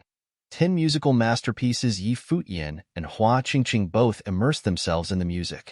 They faintly felt that they were playing the same song but in different artistic conceptions or different stages of growth. This song could be divided into two parts which could be played both separately and coherently as a whole. Snowflakes floated down from the sky. Each piece of them was a share of the mood. With some golden light spreading, it seemed that spiritual chi was raining on the sky mountains. The spiritual chi enveloped the whole mountain and fluctuated with the music's rhythm. The music played by Futian sounded fervid, full of exuberance. Sitting there, Futian's body emitted blazing light. His noble intent was triggered unconsciously. On the towering sky mountain, that handsome figure activated boundless spiritual chi with his music like a king, sitting there as if he was the only one in the world. Ding! With a flip, Hua Qingqing stopped playing her music. Staring at the guqin before, she just couldn't continue any longer. She couldn't play this song. As the guqin's spirit disappeared, Hua Qingqing stood up. She took a deep breath and became drunk with the endless implicit spiritual chi mixed in the snow. She suddenly figured out the whole mountain was covered with endless spiritual chi. She lowered her head and saw Futian still immersed in his music, as if nothing in the world could disturb him. The mood contained in his music gave her an illusion that Donghuang the Great and Emperor Yiqing were playing the music in front of her. The world was such a wonderful picture, but who was the controller? It seemed that only Futian existed in the world. The handsome youth, the music, and the snow were everything. It was said that Donghuang the Great was the composer of this masterpiece, a portrayal of his life. After he unified the world, the song was listed as one of the world's top 10 musical masterpieces, named Ukiyo. There were many tales about Donghuang the Great among, so this song was not very noticeable. However, it was a loud name to every music lover. The life of Donghuang the Great could be captured in the music. But after unifying the world, it was said that Donghuang the Great never played the song in the public again. Of course, it was impossible for people in the Eastern Barren Territory to know the truth. They heard all these hearsays from the distant. But as one of the Divine Prefecture's top songs, Ukiyo indeed existed. The name of the song just naturally dawned on Hua Qingqing when she heard what Futian was playing. Especially when standing on the mountain covered with the two emperors' moods, she was sure that this was definitely Ukiyo. She could feel the straightforwardness mixed with sadness and struggling as well as the soaring aspiration in the end. What was a man's vocation in the world? No one knew the answer. But Donghuang the Great knew that he was going to unify the world. If Donghuang the Great's life was recorded, it must be an epic story. Suddenly, Futian stopped his playing. The artistic conception disappeared, but it was still snowing on the sky mountain. Seeing the floating snowflakes, Futian took a deep breath and closed his eyes. He was going to play it from the start again. He could feel the uniqueness of this song, far more marvelous than any other he had ever played before. The first part was the accumulation of mood, and the second part was sublimation. The former part was easier to play, but the quintessence lay in the latter. He once played the world and a chaotic nation. Neither could hold a candle to Ukiyo. Futian's present Dharma plane was not low, and he'd even triggered his emperor's will. But only 1/10 of the artistic conception was played out by him. He couldn't even complete the song and had to start over. The melodious music was heard again. Futian felt like he traveled to the world of centuries ago, the age of the two emperors and the era of chivalry. What a fantastic world! This time, Futian played it more fluidly. The artistic conception grew stronger. Hearing the music, both Yi Futian the player and Hua Qingqing the listener reached a sublimation of their spirit as they experienced those stories again and again. The unordinary emperors will effused from Yi Futian's body. On the top of the sky mountain, there seemed to be only him. All snowflakes floated down on his body. He melted his spirit into the spiritual qi in the snow. The spiritual qi danced with the music's rhythm. The music governed the movement of the spiritual qi. During the playing, Yi Futian felt like his will and the snow combined as one and floated down from the sky. With his senses extending through the snowflakes, Yi Futian could vaguely see the scene on the road. He saw those monks of Qinqiu Temple trudging on the path. Though protected by the Buddha light, they struggled to move even a step. Their features twisted slightly. Their eyes showed a wisp of evil intent. When the snowflakes fell on them, the Arhat seemingly perceived something. He yelled toward the mountain top, "Who is it?" He faintly felt that somebody was watching them. As the snowflakes continued floated down, Yi Futian saw Lulan Shui and Chu Yaoyao. They were also struggling on the trek. He also saw Yi Shaoshi and sixth sister Beitang Xinger. They had joined Yi Wuchen, Lu Qinyu, and Lu Feiyang. When meeting Yi Wuchen, Yi Shaoshi was afraid that Yi Wuchen would get more hurt, so he decided to take him back. On the way back, they encountered Lu Qinyu and Lu Feiyang. Through the snow, Yi Futian saw a lot of people on the road. He could see everything clearly. Gradually, he could make use of every tiny snowflake to sense every artistic conception and everything on Sky Mountain. However, while his senses extended, he stopped playing again. It was too strong and too tough for him to continue even with the help of the two emperors' will. Hearing the music stop and seeing that handsome figure in the snow, Hua Qingqing's heart brimmed with assorted feelings. Yi Futian looked up at her. Hua Qingqing stared back at Yi Futian's eyes with her own beautiful eyes. Finally, she turned around slowly and walked to the edge of the cliff on the Sky Mountain. Then she closed her eyes. Endless snowflakes were still falling. A drop of tears was dropped from her eyes and rolled down on her face. She leaped off Sky Mountain. The piercing cold wind beat on her delicate face. The most difficult thing in the world was no more than to deceive one's own heart. Why had she heard this music? Why was the player her rivalry? She just couldn't kill him. Seeing Hua Qingqing jump down, Yi Futian was stunned and confused. Obviously, he had never thought that Hua Qingqing would choose such a way. He was even prepared to fight with her. Now, only he and Yusheng were left on the Sky Mountain. Where was the little eagle? He put his hands on the guqin and continued to play it. The splendid music was heard again. At the foot of the mountain, those top forces finally saw someone come down from the Sky Mountain with shocking news. Yi Futian murdered Qin Li and many other strong cultivators of the Qin dynasty. Yusheng, who had become a demon because of the Sky Mountain's devil spirit, took Qin Mengruo's life and killed two strong disciples of the Futian sword clan. Yi Wuchen, once refused by the Futian sword clan, killed Qi Ao. The news set everyone's nerves on edge. Countless eyes fell upon Qin Yu and the head of the Futian sword clan. They knew that Qin Yu had been waiting for the news to come. As everyone had expected, Qin Li was killed by the disciple of the cottage. Qin Mengruo was killed too. How exactly did Yi Futian and Yusheng do this? People of the Qin dynasty, Donghua clan, and Fuyun sword clan began to act. They moved toward the strong cultivators of the cottage and surrounded. People of other clans retreated from this circle. They were not strong enough to meddle in this dispute. Even other top forces were reluctant to get involved. Everyone on the Sky Mountain was all under the noble plane, and they already created such a sensation. If a similar battle erupted at the foot of the mountain, the result could be more disastrous. The whole eastern barren territory would be affected. Qin Yu's face was livid. His eyes revealed a fierce murderous intent. Glaring at Zhuge Hui and Gu Donglu, he said, "What are you going to do with this?"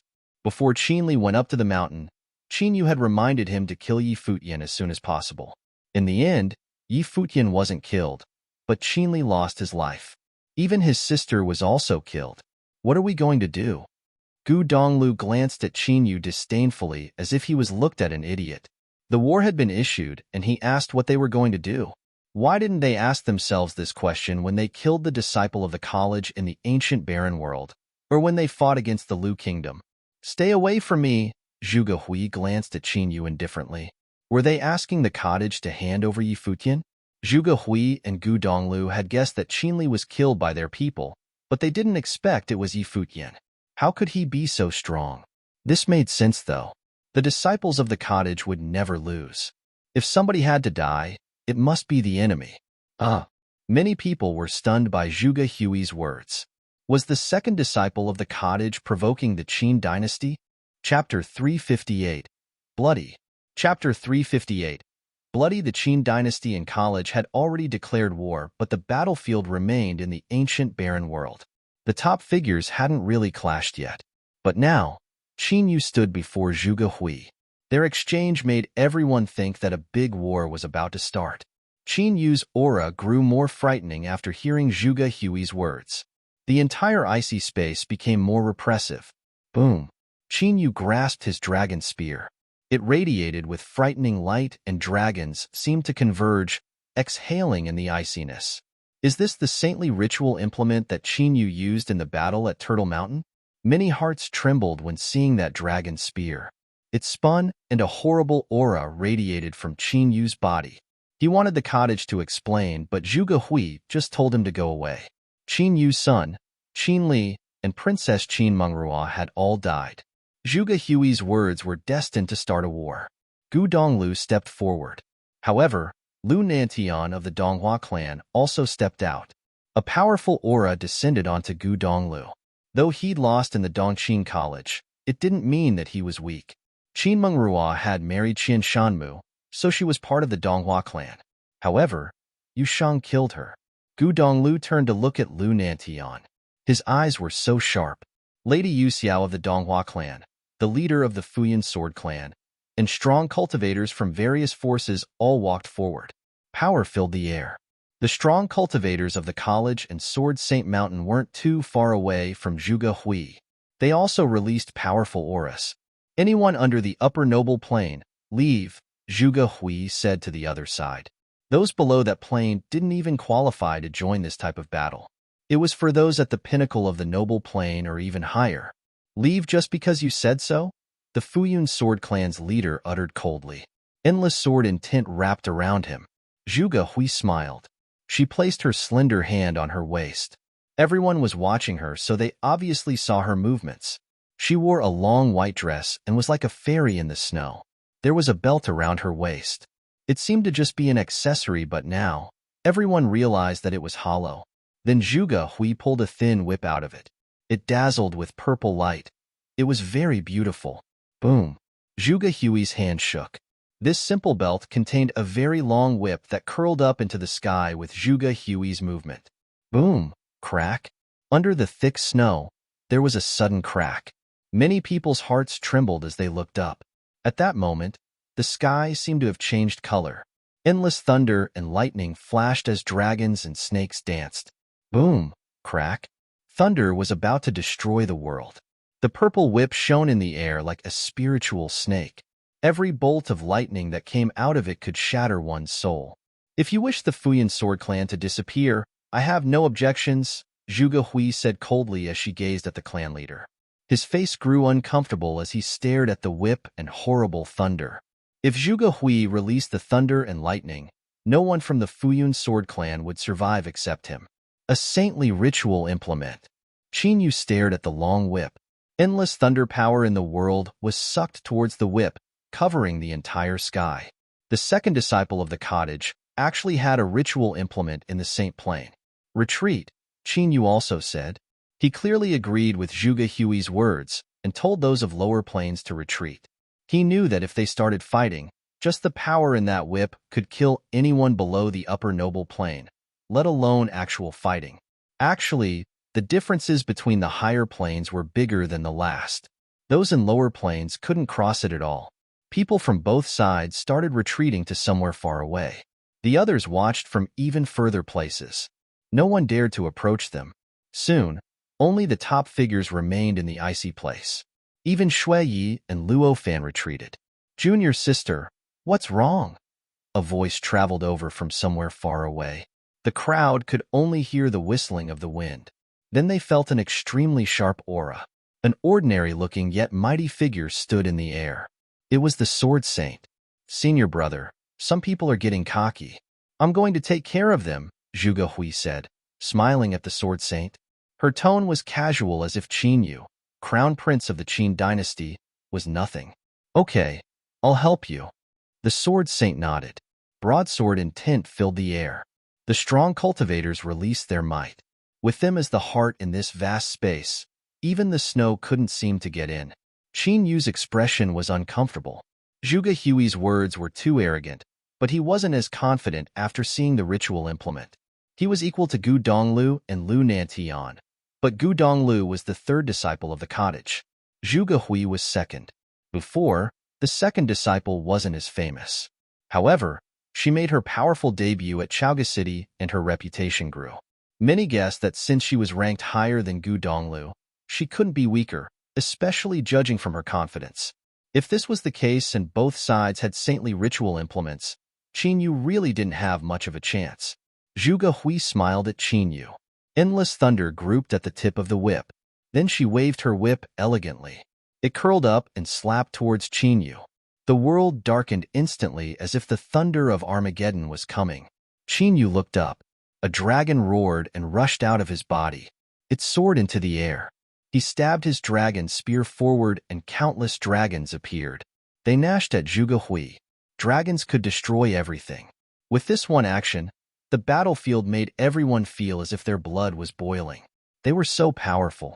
They were the top figures of the Eastern Barren Territory. They could change the skies. The whip swept forward, beating down on a dragon. It actually pierced straight through. It seemed to contain shocking thunder spell and frightening lightning. It blinded everyone and destroyed that dragon. A purple shadow burst from Zhuge Hui's whip. There was also a faint, shocking white glow. It cut a beautiful arc in the sky.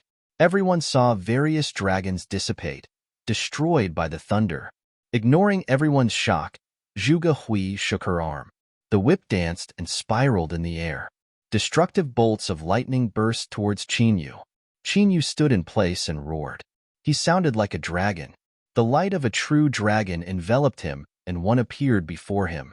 The horrible lightning fell down on the golden dragon, but couldn't break past the defense. Boom! A fairy-like figure walked in the air. Zhuge Hui walked in the void like a goddess. She was bathed in electric light. A strange power flowed towards her whip as it danced again. It swept down the void. It looked soft and gentle, but was actually like the sharpest weapon in the world. Qin Yu's body flashed and flew out like lightning. He went straight for Zhuge Hui's body. The Qin dynasty focused on martial arts. If he could get close to Zhuge Hui, his possibility for winning would increase. Zhuge Hui smirked at that. Her whip spiraled and enveloped the entire space. Qin Yu's expression changed when he saw the whip descend like a spinning top. He transformed into a nose-diving dragon, becoming one with the spear. He was so sharp that he could tear through anything. He shot into the sky. "Idiot," Zhuge Hui uttered. The vortex-like whip curled in the air like a terrifying tornado. However, it was a storm of lightning and thunder. It folded the air in. Qin Yu was inside that storm, and still shooting up.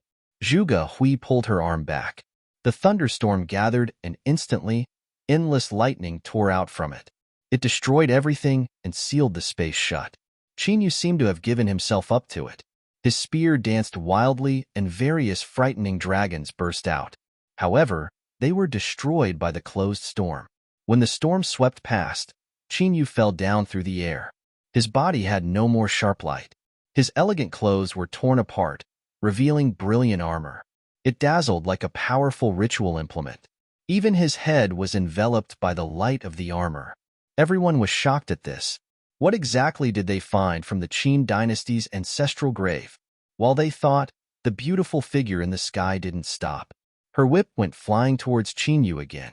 It was like a dancing snake, impossible to capture. Boom! Qin Yu didn't face it head first. He dodged this time, trying to escape it. His attack was under Zhuge Hui's whip. He couldn't use it. Even though he was fast, the whip was faster. It caught up to him and cracked crisply in the air. Various beams of lightning exploded on Qin Yu's body. He felt his nerves go numb and he was thrown back, his face pale. Ever since the Qin dynasty reopened their ancestral grave, they'd wanted to recover their past glory. Qin Yu was now standing at the top of the Eastern Barren Territory. He destroyed the Lu Kingdom with one battle and was so proud. He ruled over the Eastern Barren Territory. But in today's battle against the cottage's second disciple, he couldn't defend himself at all. It was so humiliating. Chapter 359. Mystery of Sky Mountain. Chapter 359. Mystery of Sky Mountain. Countless figures stood below Sky Mountain, looking up at the figure in white. At that moment, many people realized that the second disciple of the cottage was also one of the most brilliant women of the Eastern Barren Territory. In fact, one of might not even be needed. Even Lady Yu Xiao of the Donghua clan couldn't compare with her shocking beauty, coldly arrogant personality, and absolute talent and ability. Zhuge Hui won in all aspects. The first three disciples of the cottage were all standing at the tip of the Eastern Barren Territory. This was also why the Qin dynasty viewed the cottage as the biggest threat, even though they only had 8 disciples. They were just too powerful. In this battle, even Qin Yu couldn't defend himself before Zhuge Hui. How could anyone else from the Qin dynasty fight against her? Probably a bunch of them would die from just one crack of the whip. Zhuge Hui's pretty face still had a faint smile, but her smile gave people a cold feeling. She waved her arm and the whip curled up again. It danced in the air, crackling explosively. The rumbling thunder resounded in the air. Zhuge Hui was bathed in the thunder's glory like a goddess. Bolts of lightning flowed down the whip. The tip connected with the thunder in the air. Lightning exploded there. It was powerful enough to destroy everything. Boom! Zhuge Hui waved her arm. That moment, the thunder gods seemed to move with her. Her whip seemed to drag endless thunder down from the sky, hurling toward Qin Yu. Feeling the mightiness, many people were terrified. If they stood there, they would definitely be destroyed.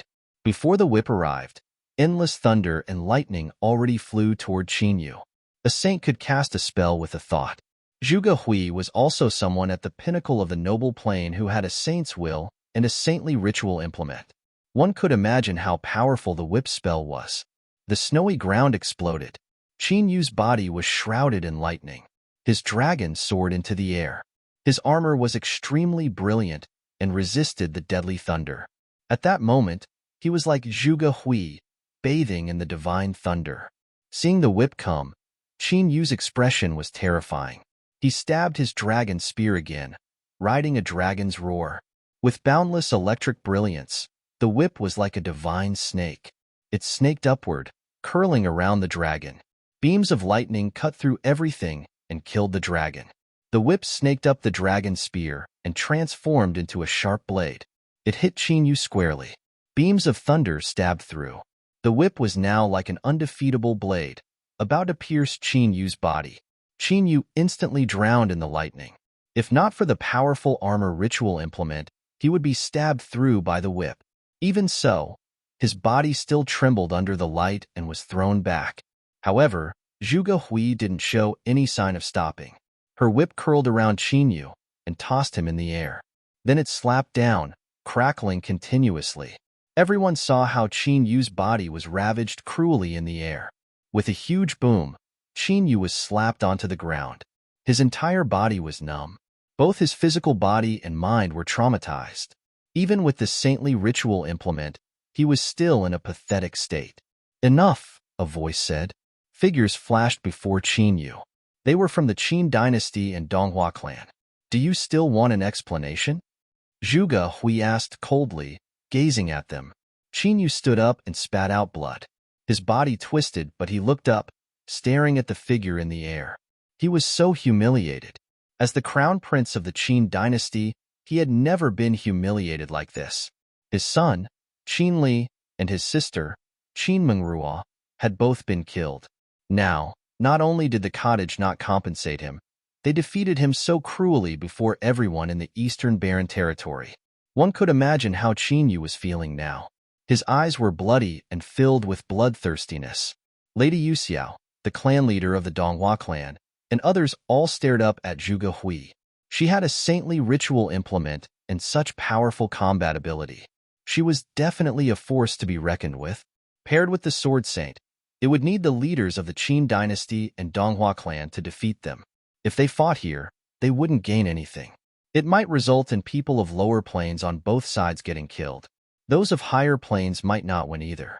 At least, no one could defeat Zhuge Hui and the Sword Saint.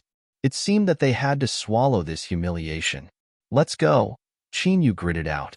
He clenched his fists tightly and murderous intent filled the air. But he couldn't kill Zhuge Hui.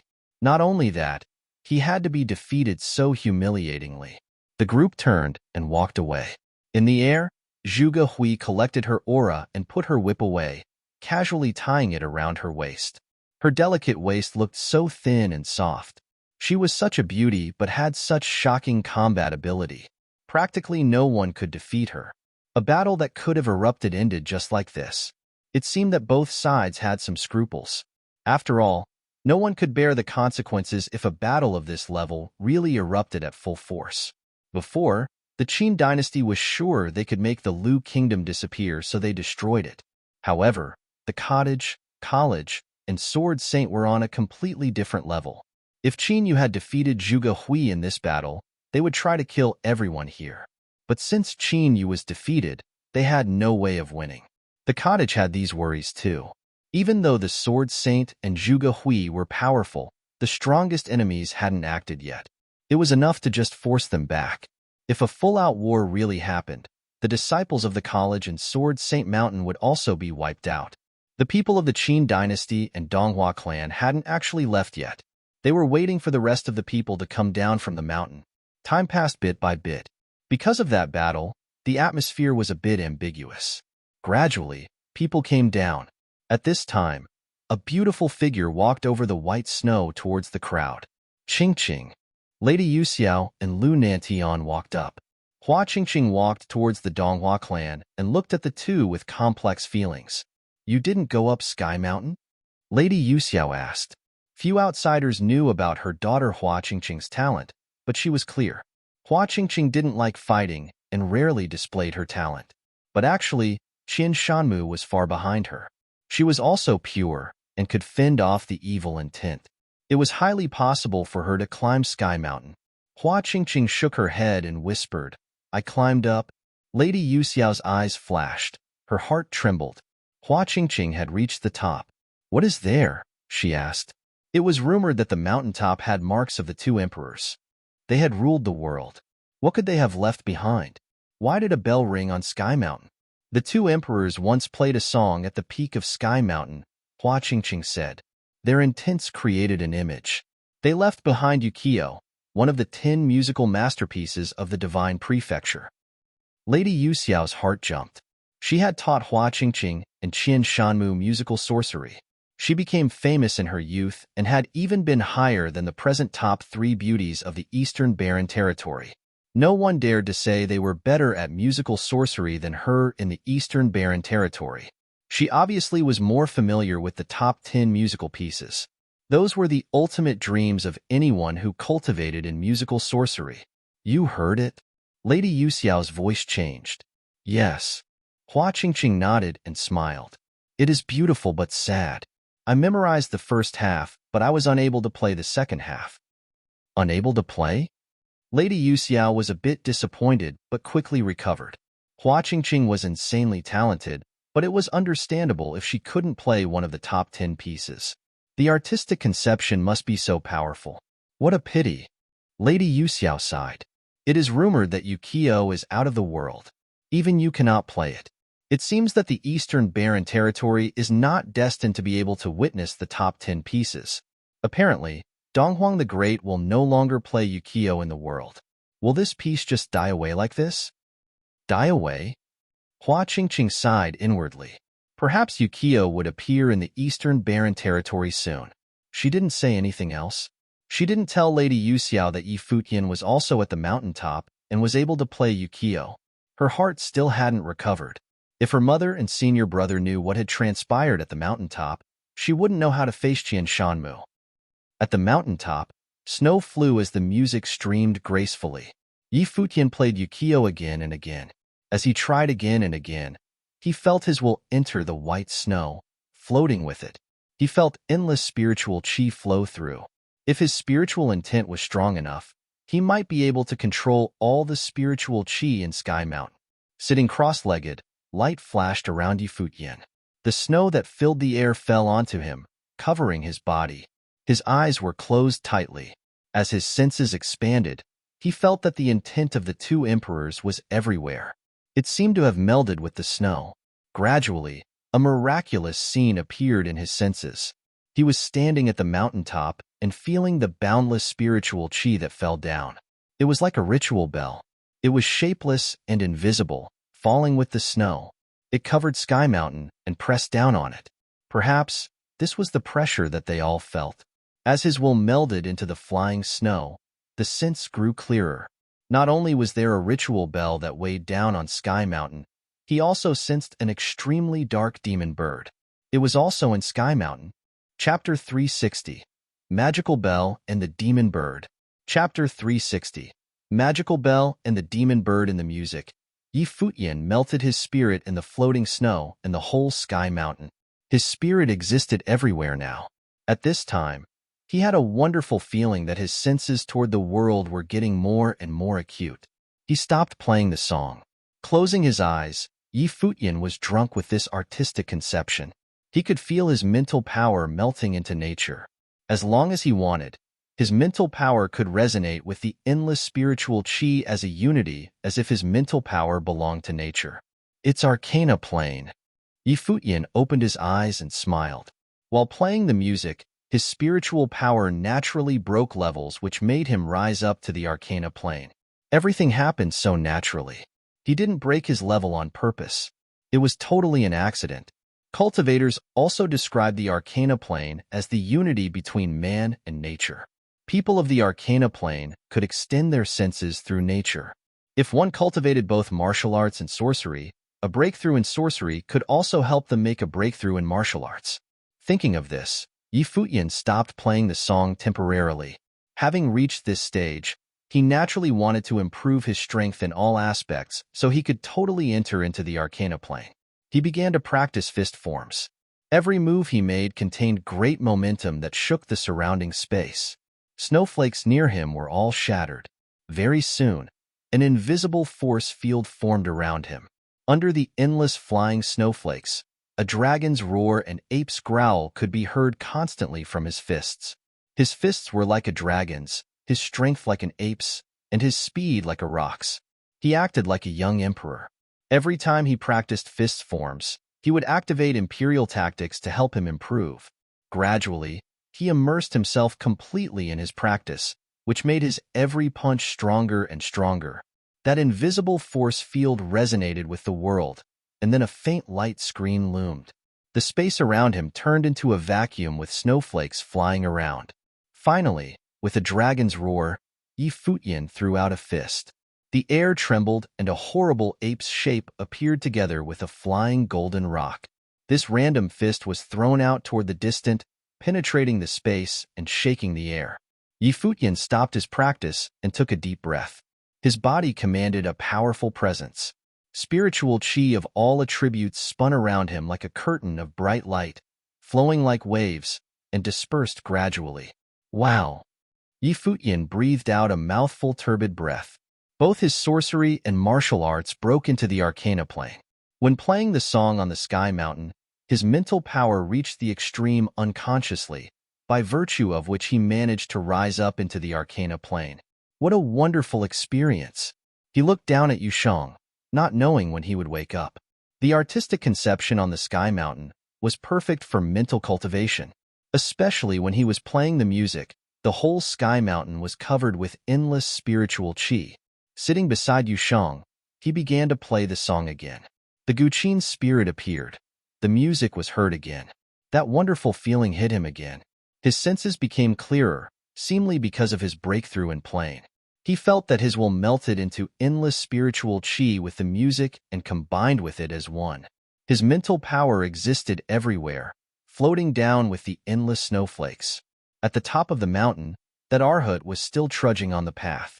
His eyes were half evil intent and half Buddha light, as if he was struggling with the devilish power.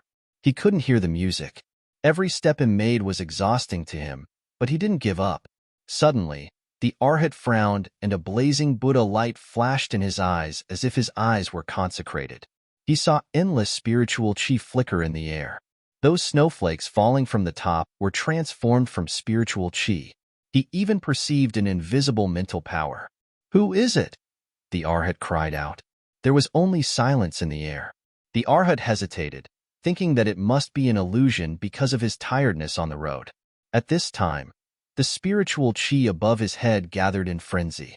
In an instant, endless snowflakes condensed into an iceberg. The Arhat's face changed. At the next moment, rumbling sound was heard. The iceberg fell down toward him with tremendous pressure. The Arhat was worn out by the deterrent force from the sky mountain when climbing. Now, another formidable pressure came down to him, setting him into an extremely dangerous situation. He yelled and began to recite scripture. Buddhist symbols appeared together with blazing Buddha light. He was about to attack, but suddenly, an invisible artistic conception descended. All spiritual chi froze, moving at an extremely slow speed. The attack couldn't be formed. How can that be? The Arhat's face changed. His consecrated eyes saw the endless spiritual chi get controlled by an invisible power and flow very slowly. His mental power didn't work, and that dreadful iceberg was to come. He yelled angrily, and his physical strength broke out with dazzling Buddha light. He raised his hand and sent out a violent Buddha handprint. Bang! The Arhat's body was crushed, and he rolled down the mountain. He groaned and spat a mouthful blood. He was irked. Who was the enemy? Only 3 people surpassed him. They were Yi Futian, Yu Shang, and Hua Qingqing. Who could it be? If it was them, how could they use the sky mountain's spiritual chi? While he was thinking, the piercing cold wind storm rolled toward him. He trembled and stood up, scurrying down the mountain. He didn't even figure out his enemy. In such a case, he could only escape. While he was running, the snowflakes around him thawed and chased behind him. At this time, countless sharp golden knives rushed toward him. He was going to be killed. The Arhat leaped and rose into the air. He didn't rise up high. Instead, he nosedived to escape. The pressure on the sky mountain went from top to bottom. Therefore, it was a wise choice of the Arhat to escape downward, because he could even be faster in that direction. The knives pierced toward him. The Arhat stepped firmly in the air and left an immense golden footprint. With a loud explosion, those sharp knives and golden footprint were all shattered. The Arhat used that force to continue escaping. He dared not to stop until he felt the snowflakes around him return to normal. He turned around and gazed at the mountain top. Not knowing who wanted to kill him, he was vexed. Suddenly, the surrounding spiritual chi seemed to flow again. His face changed. He turned into a flash of golden lights and escaped with no more hesitation. On the sky mountain, Yi Futian was playing the song. His face looked cold. Of course, he was the one that attacked the Arhat. He'd just made use of the spiritual chi through the music. However, his senses hadn't extended everywhere of the sky mountain yet. It still needed a while. But he found that, by means of the music, he could communicate with the 2 emperors' remaining will to control the whole sky mountain. As time passed, more and more people gathered at the foot of the mountain. Yi Futian's sensory range also became wider and wider. Gradually, he could see that magical bell clearly. That transparent golden bell enveloped the whole mountain as if it was part of the mountain, safeguarding the sky mountain invisibly. However, Yi Futian also perceived a dreadful evil air. He saw the demon bird. An enormous demon bird's illusion overshadowed the whole mountain from bottom to top. It felt like the enormous demon bird was buried by the sky mountain and oppressed by the magical bell. Yi Futian knew that it was not the real demon bird, but something transformed from the demon birds well after it died and melted into the mountain. What surprised Yi Futian most was the enormous demon bird's head was right below his feet. Little eagle? When Yi Futian finally figured out the sky mountain's secret, he saw that his little eagle was under the demon bird's head. It was entangled with a horrible demonic, well, as if it was going to become evil and transform into a demon bird. He saw a narrow pass linking the mountaintop to the inside. The black wind eagle seemed to enter the mountain through that way. At this moment, that narrow pass was blocked by snow. An invisible storm penetrated that pass and made it full of spiritual chi. Yi Futian's will also entered the mountain, and then he perceived an extremely demonic intent. The further inside he went, the stronger it grew. Finally, Yi Futian's will came to the demon bird. Yi Futian felt that demonic intent was going to devour his will. "Little eagle?" Yi Futian called. Endless devil intent enveloped the black wind eagle. It had grown horrible demonic wings. The black wind eagle was going to become a demonic rock. Its eyes had become extremely evil. They were not the black wind eagle's original eyes anymore. That pair of cold, vicious eyes looked directly to the front, as if it could perceive Yi Futian's presence. Whoosh! A terrifying dark wind swept past everything and devoured Yi Futian's will immediately. On the mountaintop, the music suddenly stopped. Yi Futian groaned, and his face paled. He stood up and moved to a corner on the mountaintop. He stomped on the snow and the pass appeared. Yi Futian glanced at the pass from above and began to play the music again. His music resonated with the world. Endless spiritual chi fell down toward that pass. Then Yi Futian stepped forward and jumped down. The music could still be heard. Yi Futian carried the guqin in his arms and moved straight toward the black eagle. Soon, he arrived. The exceedingly frightening demonic intent enveloped him immediately. Before him was the illusion of that enormous demon bird. Chapter 361. Continuous ringing. Chapter 361. Continuous ringing at the instant when Yi Futian arrived. A monstrous evil aura spread out from the illusory demon bird and charged towards him. Very soon, darkness engulfed him. Many intense evil thoughts broke into Yi Futian's mind. His body trembled and a strong emperor will erupted, protecting his mind.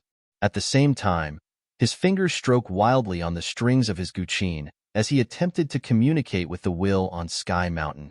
Emperor-like golden radiance ascended into the sky, and the snow on Sky Mountain started to flow towards his location. His senses spread out wildly, while his emperor will merged with the willpower on Sky Mountain, defending the corrosion from the evilness. Bang!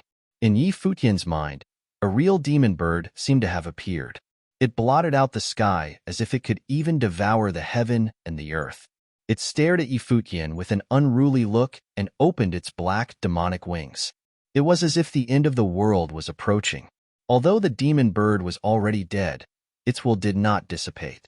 Therefore, the two emperors left behind an everlasting willpower to suppress the evilness from the demon bird. Despite so, however, the evil will on Sky Mountain could still affect the surrounding region thousands of miles in radius, resulting in a very low number of cultivators in Shu City. It was then obvious how terrifying the demon bird was when it was still alive. At the moment, Yi Futian was at the center of the will of the demon bird. If he did not have emperor will to protect his mind, he would probably be engulfed and destroyed in an instant. A dark current enveloped Yi Futian's body. Even though the demon bird's will was frightening, Yi Futian guessed that it should still be at the sage level when it battled the two emperors and was suppressed. At that time, Donghuang the Great and Emperor Yi Qing had yet to unify the world, as the battle occurred even more than 300 years ago. Hence, Emperor Will was at a higher level than the demon bird's will. Yi Futian only had traces of it, but it still managed to protect his will from being devoured. In Yi Futian's mind, there was Emperor's light protecting him from the environment. With much determination, he stared at the black wind condor in the darkness before him. Its entire body was enveloped in black light. Yi Futian did not want to see it get engulfed and become a substitute for the demon bird, turning into another bloodthirsty demon king. The only way was to communicate with the will on Sky Mountain to suppress the demon bird's will. At the same time, Yi Futian would plant a stronger emperor will into the black wind condor's mind, so that it could resist against the demon bird. Yi Futian was enduring a terrifying amount of pressure. The enormous demon bird was charging wildly into his mind, along with a frightful will. It had already engulfed Yi Futian's spiritual will totally. On his body, many dark currents appeared. Yi Futian felt that he could hardly withstand this for much longer.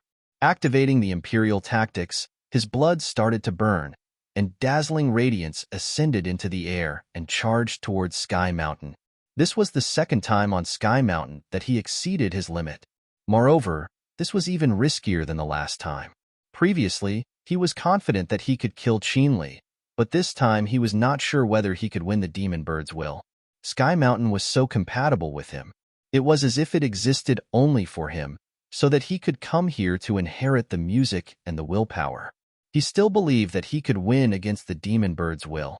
During that time, the two emperors could suppress the demon bird at this place. Now, he had emperor will and could communicate with the willpower the two emperors had left behind on Sky Mountain. Why would he fail? Furthermore, when he fought with Qinli, he was still in the Dharma plane. Now, he was in the Arcana plane. Yi Futian's willpower merged with the sky and the earth. Many traces of Golden Emperor's light rose into the sky. Emperor Will flew towards Sky Mountain along with the music, attempting to merge with the will on the mountain. The willpower of the two emperors during that time had already merged with Sky Mountain as if it had become part of the mountain. Yi Futian believed that he would be able to do so as well. The melodious music spread out on Sky Mountain continuously. Even the snow that filled the sky seemed to be listening to the music. The snowflakes danced with the music, forming a resonance. What's that? At the moment, there were still people on Sky Mountain. They suddenly seemed to have heard a piece of music and stopped at their spots, feeling the music quietly. The music seemed to be everywhere. It had merged with the snow falling from the sky, entering their senses. It's wonderful, many exclaimed. They stopped one after another and raised their head to look at the falling snow. Music was hidden in the snow. Who was playing it? Could it be that the will left behind by the two emperors had revived? This music. Many people were fully absorbed and influenced by the music. They stood motionlessly and felt the rhythm in silence. The music continued and spread on Sky Mountain steadily. At the moment, Yi Futian was fully focused on playing. His senses seemed to be merging with Sky Mountain slowly, turning into part of the mountain. The area that he could sense became wider and wider. Time passed by slowly.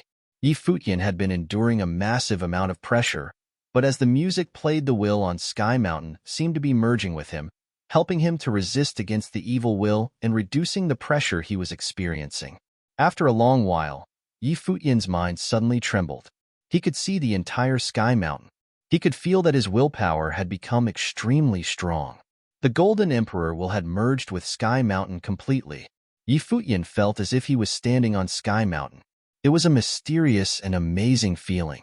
It was as if Sky Mountain had become part of him. His will was now the will of Sky Mountain. Moving his will, the snow on Sky Mountain similarly moved. An endless amount of spiritual chi roared, and the magical bell slowly formed. Clang! Just as Yi Futian thought about it, the magical bell rang. An extremely powerful force was released and charged into Sky Mountain, pressing down on the demon bird. Following a loud bang, the enormous demon bird was almost blown into pieces. The evil will in Yi Futian's mind was removed immediately. The black winged condor trembled fiercely, and the evil aura surrounded it was weakened significantly, but it spat out a mouthful of blood. It suddenly opened its eyes and stared coldly at Yi Futian. That was not the look of the black-winged condor, but rather the demon bird. On Sky Mountain, at the instant when the bell rang, many people gave a muffled humph and their faces turned pale. Although their levels were not very high, the pressure they were experiencing rose significantly with the ring, shaking their minds. After so many days, another ringing of the bell came from Sky Mountain. At the foot of the mountain, a powerful, invisible sound wave swept across. Immediately, the shirts of many started to wave fiercely in the air, and countless people closed their eyes. They only felt a storm running right through them, especially those whose levels were high. They felt that even their will was going to be crushed. The bell rang again. Many people were astonished. Nobody knew why the bell on Sky Mountain sounded off in the first place. Clang! This time, the ringing did not only occur once but twice. Many nobles spat much blood, and their faces all turned pale. The more powerful people among the nobles received an even stronger hit. Which bastard did this? At the place where the cottage disciples were, Zhuge Hui's mouth was covered with blood. She cursed at Sky Mountain and looked extremely unhappy. She seemed to have felt a large magical bell being merged with Sky Mountain. It was exactly the magical bell that was ringing. Beside Hua Qingqing, the faces of Lady Yuxiao and Lu Nantian were also pale. Hua Qingqing lifted her head and stared at the peak of Sky Mountain. The bell was ringing continuously. What did this mean? She knew that Futian was at the summit of Sky Mountain at the moment, playing the music left by the two emperors. Clang! Another bell ring sounded. Many people turned totally speechless. Zhuge Hui glanced at Sky Mountain in resentment, after which he turned around and left. "Let's get out of this place," someone said. Then, many cultivators left the foot of the mountain directly. The cultivators from the cottage, the college, and Qin dynasty all left one after another.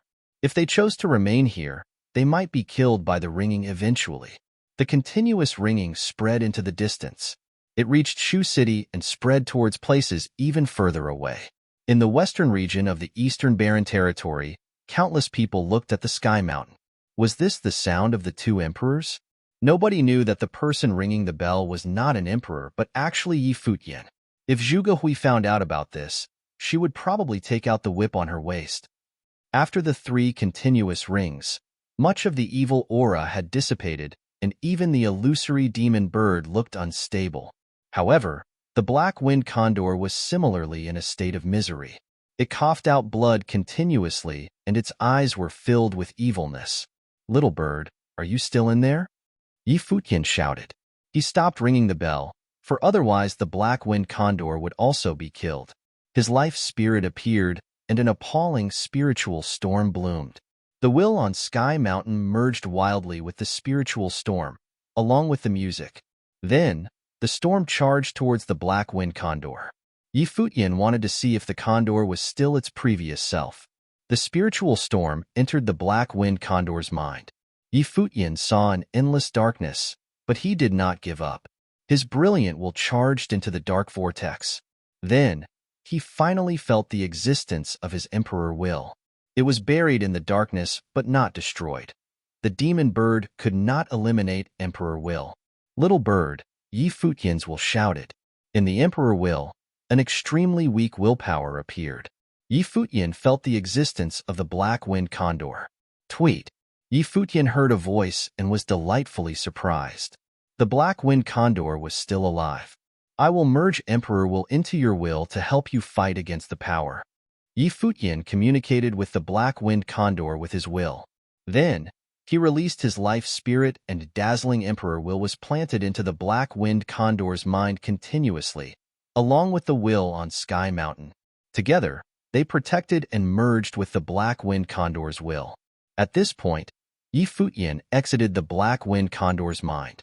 His life spirit vanished and the evil aura engulfed the black-winged condor again.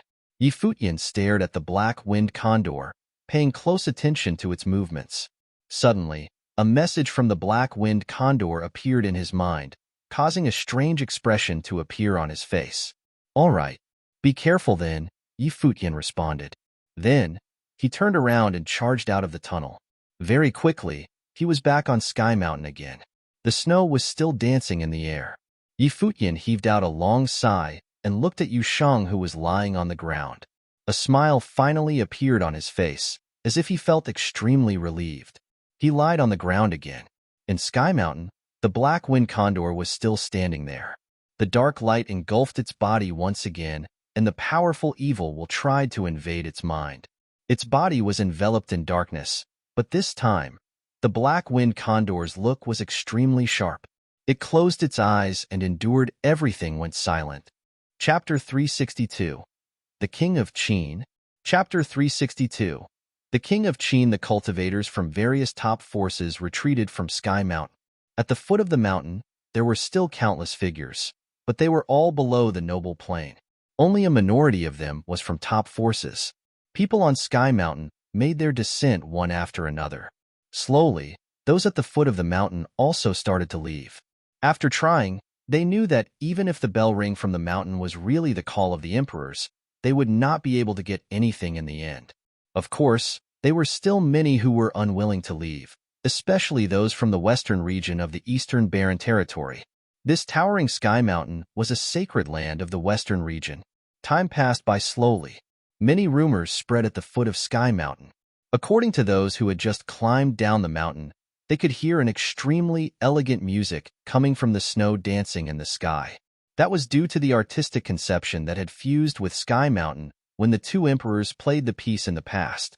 There were also people who claimed that the bell ring from Sky Mountain, as well as the music, was formed because Donghuang the Great missed his best friend Emperor Yi Qing with whom he explored the world. Therefore, his will crossed over an endless amount of space and time and reached this place, affecting Sky Mountain and producing the ringing. Legends about the two emperors started to spread around again.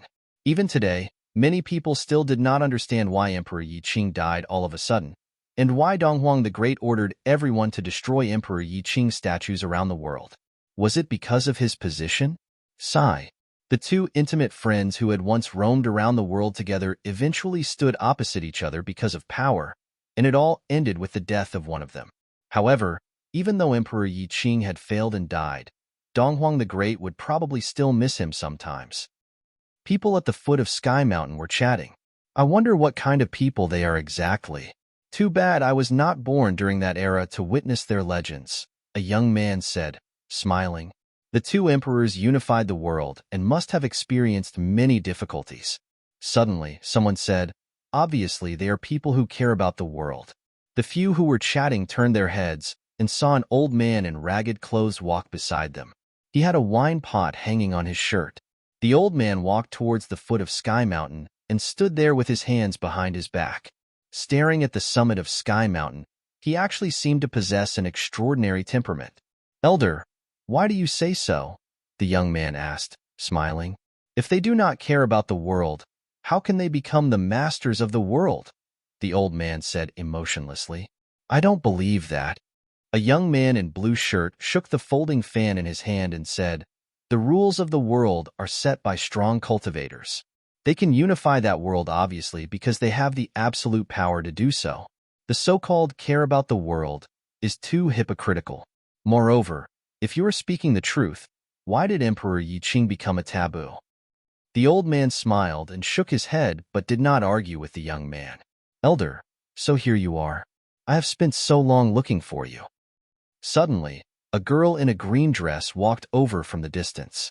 She was delighted upon seeing the old man. Seeing the girl, the old man shook his head and smiling.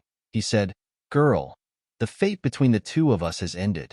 You don't have to look for me anymore in the future. What fate are you talking about? I don't believe in that.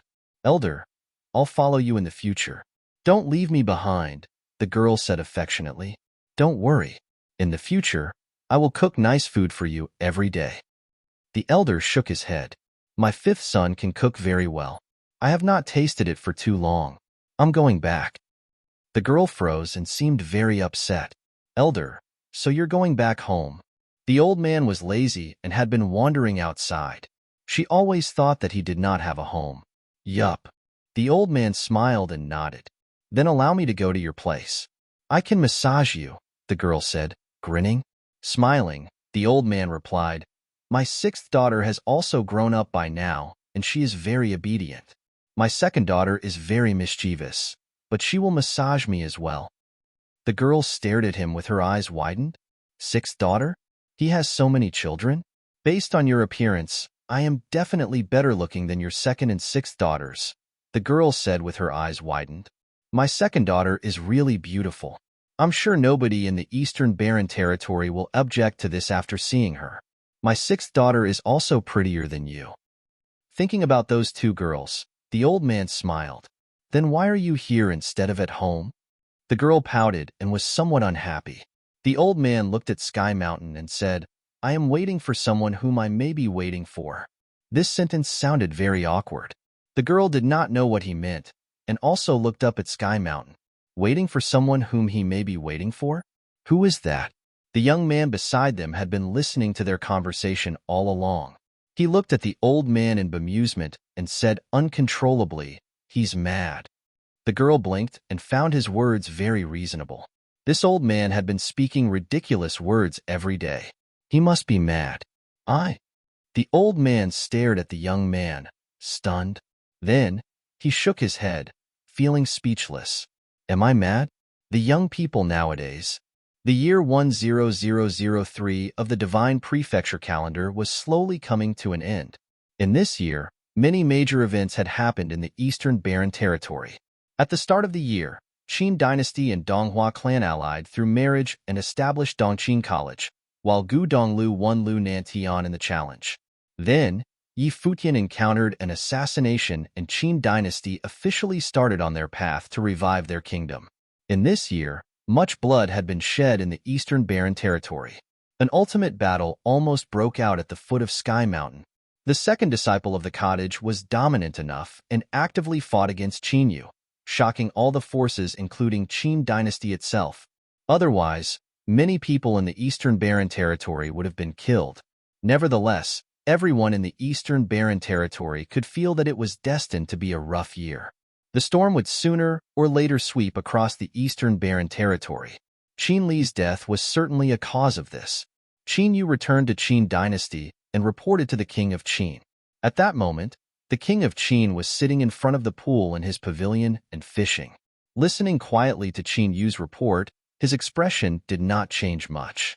In fact, he knew about Qin Li's death even before Qinyu did. He was, after all, in the Qin imperial palace. On Sky Mountain, one of his daughters and one of his grandsons died. Qin Mengrua and Qin Li were different from Qin Yuan. Qin Yuan was the son of his concubine, and his talent was actually bewitchment, which was really embarrassing. In addition, he even wanted to inherit the throne, which was ridiculous. However, because that particular concubine was really good at a certain area, he had always been pretending to love Qin Yuan. Cultivators had to enjoy themselves sometimes, after all, but in reality, among all his children Qin Yuan was the one most disliked, or even hated, by him. On the other hand, Qin Mengrua was his youngest daughter, and also one of the top 3 beauties of the Eastern Barren Territory. He had always loved her. She was married to someone in Donghua clan for a purpose, and because of this he always thought that he owed her much. Qin Li was his favorite grandchild. Qin Gu was also very outstanding among his offspring. They all died because of the cottage. We have been doing many things to the cottage, but it seems that we're always the one that loses ultimately. Now, Mengrua and Lear have both died, the king of Qin said. His tone was very calm, but there was some coldness hidden in the calmness. Qin dynasty had indeed shocked the other forces in the eastern barren territory by destroying the Lu kingdom. However, they seem to have lost in all their encounters with the cottage. Although the power of the second disciple of the cottage is beyond our expectations, it is actually normal that she can defeat you. After all, she is ranked above Gu Donglu. If she similarly has a sage ritual implement, she can obviously defeat you. It is only that I did not expect you to lose so badly, the king continued. Of course, you should understand that we have never really been afraid of the second disciple, or sword saint. Qinyu stood beside the king, listening quietly to his words. His father had conferred him as the crown prince, and he had been managing Qin dynasty from then on, while his father stopped managing all the issues. However, he knew clearly that his father was the real backbone of the Qin dynasty. Many people in the world claim that Mr. Du does not know how to cultivate. But how can someone who does not know this teach such a group of disciples? Furthermore, these disciples are so obedient. Do you believe in that? The king of Qin glanced at Qinyu. Smiling, he shook his head, as if he was mocking something. Moreover, he is a person who does not seem to have existed at all. Over these years, we have tried many times and failed. I think that Mr. Du from the cottage is not only very strong, but also very skilled in hiding himself, or maybe camouflage. Perhaps, even if he stands right in front of you, you will not be able to recognize him. The king of Qin sighed. We have such an opponent who has been watching in darkness. If he does not show up, how can I make my move? However, until today, many of my children and grandchildren have died. We have not even seen Mr. Du for once, not to mention about finding out how strong he is. Just the cottage disciples alone have brought us much trouble. The king gave a self-mocking smile and shook his head. Nevertheless, we finally have a piece of good news. What news? Qinyu asked. He did not see any good news at all. Every time, the cottage displays its overpowering dominance and shocks everyone else. The appearance of Sword Saint, Qin Ji's death, and the counterattack from the second disciple. Every time, the cottage is telling us not to move easily. But this is also precisely telling us that the cottage has its own concerns. It seems like Mr. Du is not invincible after all. The king of Qin smiled. His eyes were filled with intelligence and insight. He indeed seemed to be circumspect and far-sighted. Then, he ordered coldly, "Go and invite the leader of Donghua clan here. Then, go to Futian Sword Clan and Royal Xian Temple. Since they have stepped onto our ship, they can stop thinking about muddling through." His eyes were filled with coldness. Sometimes, when one declared one's position, many things would be destined. Futian Sword Clan and Royal Xian Temple already had no other choice. All right. Qin Yu's eyes sparkled with sharpness. It seemed that his father was really going to make a move this time. Even the king of Qin could not tolerate the death of Qin Mengrua and Qin Li. Yi Futian is from the Hundred Lands. According to Qin Li that time, he has some seniors and friends there. Should we? Qin Yu's eyes were flashing with coldness. That's an ungentlemanly trick. The king shook his head. Destroying the Lu kingdom can prove the power of our dynasty. On the other hand, what can killing those people do apart from making us feel better? Since Qin Li was killed by Yi Futian in a battle, we'll kill Yi Futian. You need to remember that in the future, you will be the king of Qin, the king of the Eastern Barren Territory. Some things will bring disgrace to your position. Do not let the others have a chance to laugh at you. Yes, I get it. Qin Yu nodded. Then, he turned around and left the place. Chapter 363. Swordsman. Chapter 363. Swordsman. While the disturbance at Sky Mountain had yet to calm down, the leader of Donghua clan arrived at Qin Dynasty personally. It was said that he was invited by the king of Qin. This was the meeting between the leaders of two of the three top forces in the Eastern Barren Territory, so clearly it had an extraordinary significance. In particular, it occurred during such a sensitive period.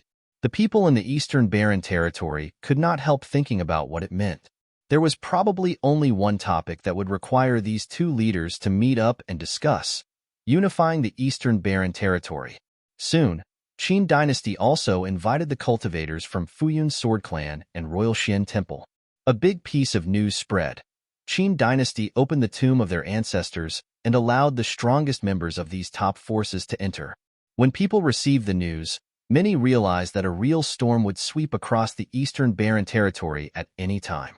A few months ago, Qin Dynasty had invited many forces in the Eastern Barren Territory to a grand meeting, when Sword Saint appeared and shocked everyone present. However, at the moment it seemed likely that they would no longer be deterred. But this was normal as well.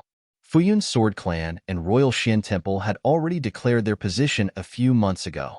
Therefore, they could only follow the Qin Dynasty as they had crossed the point of no return. In the Qin Imperial Palace, many people were in front of Qin Yu making a report. Has he descended from the mountain? Qin Yu asked coldly. No. A person in front of Qin Yu shook his head. Although the people from various top forces had retreated from Sky Mountain, Qin Yu could obviously not tolerate Qin Li's death. He had still sent some cultivators below the noble plain to patrol at the foot of Sky Mountain and wait for Yi Futian. However, Yi Futian had actually not climbed down the mountain yet.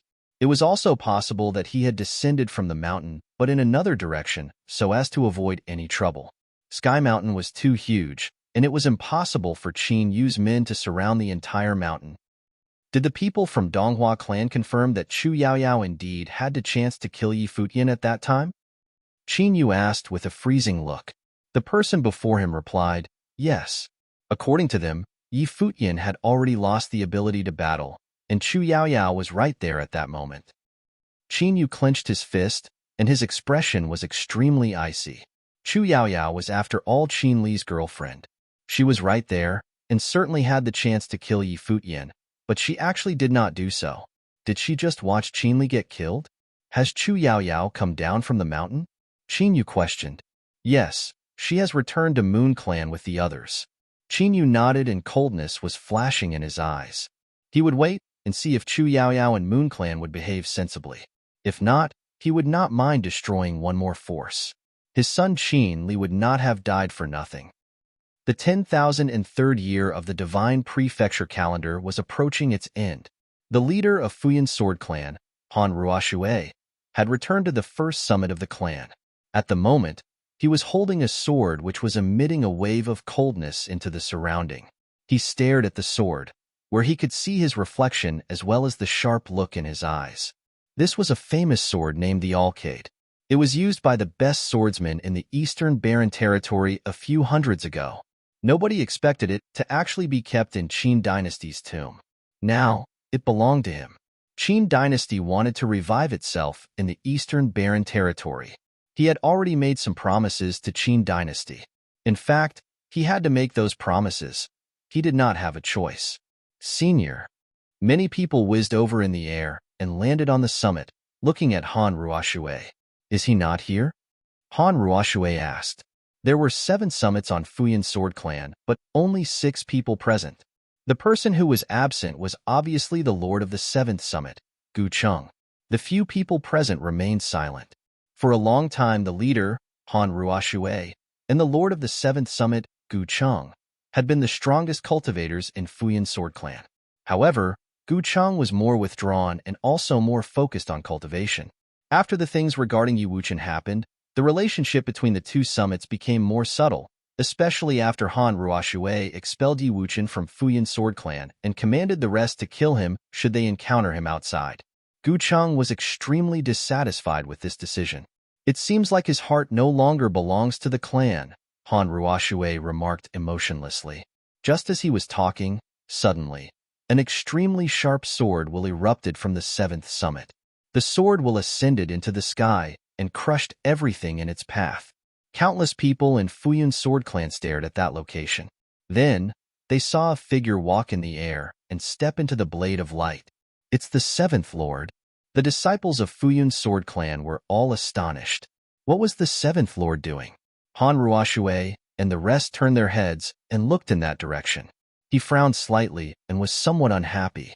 In that direction, the person standing in the air swung his hand. Immediately, a beam of light charged towards the 1st summit. What's that? It's a sword post, someone exclaimed in shock. The beam of light penetrated across space and reached the 1st summit, continuing to fly towards the leader Han Ruoshui. Han Ruoshui extended his arm and grabbed the post with his fingers. He stared at Gu Cheng emotionlessly. Gu Cheng, Lord of the 7th Summit of Futian Sword Clan, would like to challenge the leader Han Ruoshui. A loud voice spread across the whole Futian Sword Clan. At this instant, everyone in the clan was astounded. They knew that the 7th Lord was unhappy with the leader, but did not expect such a thing to happen. It's part of the rules of our clan for disciples to send sword posts in order to challenge one another. On the other hand, you are offending me by challenging me, Han Ruoshui said coldly. Give me a reason. Swordsmen do not bow and scrape. As the leader of Futian Sword Clan, you received benefits from Qin Dynasty and want to listen to their orders. You are no longer suited to be a swordsman, and even more so to be our leader, Gu Cheng said from afar. His voice echoed within the 7 summits. Han Ruoshui sneered and said, as the leader of Futian Sword Clan, my responsibility is to ensure that our clan is safe from danger. Under this general trend, a straight sword would break too easily. I would rather break than bend. Gu Cheng said emotionlessly, my disciple Yu Wuchen killed Qin Yuan because he deserved to die. Futian Sword Clan is weaker than the Qin Dynasty. It is all right for you to expel Yu Wuchen from the clan to protect us. It is also all right for you to send someone to bring him back. But now, you have deviated further and further from the right path. Instead of becoming a lackey for others and living a petty life, we might as well dismiss Futian Sword Clan. A swordsman who has a sword in his heart has a sword in his hand. A Futian Sword Clan disciple who has the summit in his heart is in the clan. I have already dismissed the 7th summit of Futian Sword Clan. You're not in the position to make that decision. Han Ruoshui stepped forward and sword will whizzed in the air. We who have different principles cannot work together. If I win, I will dismiss Futian Sword Clan. If you win, I die. Gu Cheng similarly walked forward. 2 beams of light charged towards each other. Countless members of Futian Sword Clan stared at the battle and could not keep calm. Today, the 2 most powerful cultivators in the clan were having a life-and-death battle because of differing values. An extremely appalling sword storm erupted in the sky above Futian Sword Clan. The 2 stood opposite each other but did not attack directly. They merely stood in the air. However, even though they were not doing anything, an earth-shattering sword will was born and pressed down from the sky. Enduring the sword will, many people felt as if their bodies were going to be torn apart. The two stood motionlessly in the air, but it was as if they had already fought countless times. They stared attentively at each other and were both very solemn. Although the two did not move, their eyes seemed to be filled with the reflection of swords. Finally, two afterimages appeared in the sky, charging towards one another. The two afterimages flashed and vanished immediately. In the sky above Futian's sword clan, it seemed like the two had not moved at all. Suddenly, however, a terrifying beam of sword will formed in the sky and turned into a beam of light, shooting towards one of the mountains.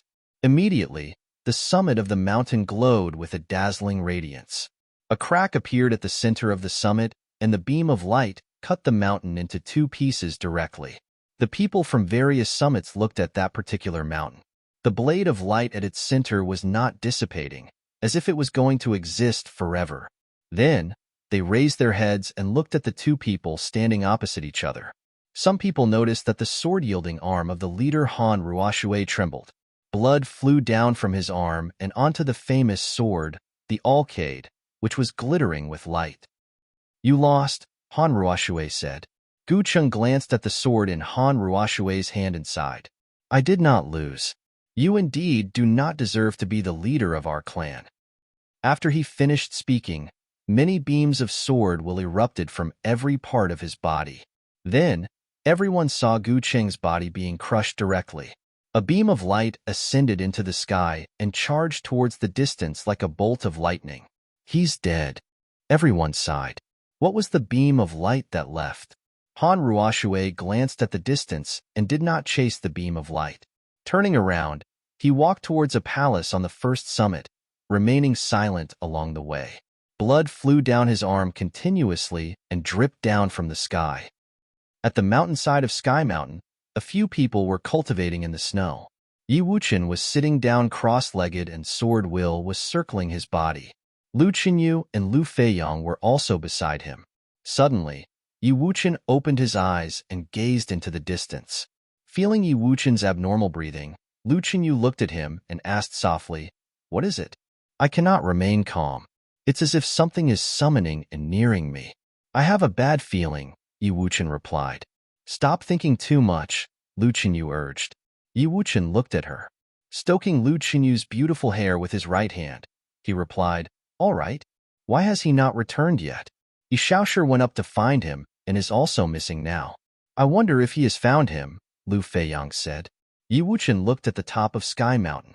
Vaguely, he felt that Yi Futian had reached the peak of the mountain. "Stop worrying. Let's just wait." Yi Wuchen stood up and walked on the snow. He went in front of a cliff and stared at the distance, feeling uneasy.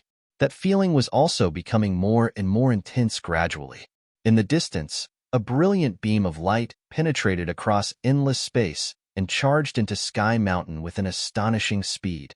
Yi Wuchen, who was standing there, suddenly felt his heart tremble. Then, he saw a blade of light charging right towards him. "Be careful," Lu Qinyu shouted. However, Yi Wuchen did not dodge. The beam of light charged into his mind directly. Immediately, a frightening wave of sword will erupted from his body. "Wuchen!" Lu Qinyu's face turned pale as she ran towards Yi Wuchen. Lu Feiyang was also shocked. However, suddenly, a voice spread out from Yi Wuchen's body. "Wuchen, remember, a swordsman is neither arrogant nor impatient. A swordsman is brave and fearless. A swordsman never changes his original intention and always strikes forward." This was what Yi Wuchen's master, the seventh lord of Futian Sword Clan, had said to him on the first day he became a disciple. Today, the same words sounded off again on Sky Mountain. Hearing this voice, a drop of tear flew down from Yi Wuchen's eye and dripped onto the snow. Chapter 364. Setup? Chapter 364. Setup. Lu Feiyang and Lu Qinyu both stood beside Yi Wuchen. They heard the voice and were filled with deep respect. A swordsman should indeed be like that. Lu Qinyu saw the tears at the corners of Yi Wuchen's eyes and felt pain for him. Immediately, She correctly guessed what had happened. A man would not shed tears easily. It was obvious to her why Yi Wuchen would cry at the moment. An extremely powerful sword was circling around Yi Wuchen, so Lu Chenyu could not go near him even though she wanted to. This sword should be the last gift from his master. The sword flew on Yi Wuchen's body and turned into a strong sword aura. Yi Wuchen closed his eyes and the snow falling down was crushed by the sword near his body. He was like a sword standing in the snowstorm. After a long while, the sword on Yi Wuchen finally dissipated. Lu Feiyong discovered that Yi Wuchen's temperament changed again. Yi Wuchen no longer felt as sharp, as if he was totally natural and had merged with the sky and the earth. This was because he had made a breakthrough. The Arcana Plane was where cultivators would coordinate with heaven and earth continuously in order to create a resonance between their powers and the natural forces in the world. Yi Wuchen lifted his head and allowed snow to fall onto his face. He did not mourn and did not even feel any sadness. On the contrary, he would only remember what his master had said. He would become the swordsman that his master hoped to see, one that would only advance forward. On the peak of Sky Mountain, Yi Futian was playing a piece of music, while Yusheng was sitting before him, cultivating. The music entered Yusheng's ears continuously. The snow that filled the sky turned into an endless amount of spiritual qi which poured down and enveloped Yusheng. However, a violent, dark golden current was spreading out from Yusheng and resonating with the sky. A dark golden demonic power had buried him. Boom! Suddenly, a frightening current erupted and demonic filled the region. Yusheng opened his eyes and the darkness in his eyes slowly faded. The might from his body felt even stronger at the moment. Just like Yi Futian, both his martial arts and sorcery had broken through into the Arcana Plane. Although he did not main spells, he had never stopped cultivating his spiritual energy. "You're awake?" Yi Futian stopped playing the music and smiled. Finally, they had settled everything on Sky Mountain. "Yup." Yusheng nodded and stood up. He looked around Sky Mountain and asked, "What happened here? And what is this music? It has such a strong artistic conception." "Yukio. It was left behind by the two emperors," Yi Futian replied. "We have already been on Sky Mountain for very long. I wonder what the situation in the Eastern Barren Territory is like now. We should go back." "All right. Where is the condor?" Yusheng asked. "It's staying on Sky Mountain to cultivate. The environment is very beneficial for it," Yi Futian responded. Yusheng asked no more. Snow turned into a wind elemental spell which enveloped the two. Then, they flew down from the mountain along with the snow. They could clearly see every corner of Sky Mountain and so could find their friends easily. At the foot of Sky Mountain, there were still many people who had chosen to stay despite the fact that countless had left. From the mountain path, a group of people was walking down in the snow. They each had an outstanding temperament and were all very young, therefore attracting the attention of many. As the people below chatted, they all noticed the handsome young man at the center of the group. Yi Futian had come down from the mountain. The cottage disciple Yi Wuchen had killed Qin Li and a few others from Qin dynasty on Sky Mountain. Yusheng, who was beside him, had also killed Qin Mengrua, causing a great battle between Qin Yu and Zhuge Hui. At the moment, this group of people was walking down from Sky Mountain just like this. "It seems like all our seniors have left." Yi Futian looked at the massive crowd before him. They had stayed on Sky Mountain for very long. In addition, he had created the bell rings previously. It was obvious that his second sister and third brother were also injured by the ringing. Should he keep this a secret? Among the crowd, an old man who was sitting in the snow stared at the group of people walking down the mountain. He squinted slightly and smiled. It was his first time seeing that guy. The girl in the green dress was still beside him. She also looked at those people and said, "So they are the legendary cottage disciples." Cottage disciples were absolute legends to many in the Eastern Barren Territory, especially the first three disciples. They were already among the most powerful people in the Eastern Barren Territory. The old man stood up and said to the girl, "Look at them. Do you think they have my temperament?" "You."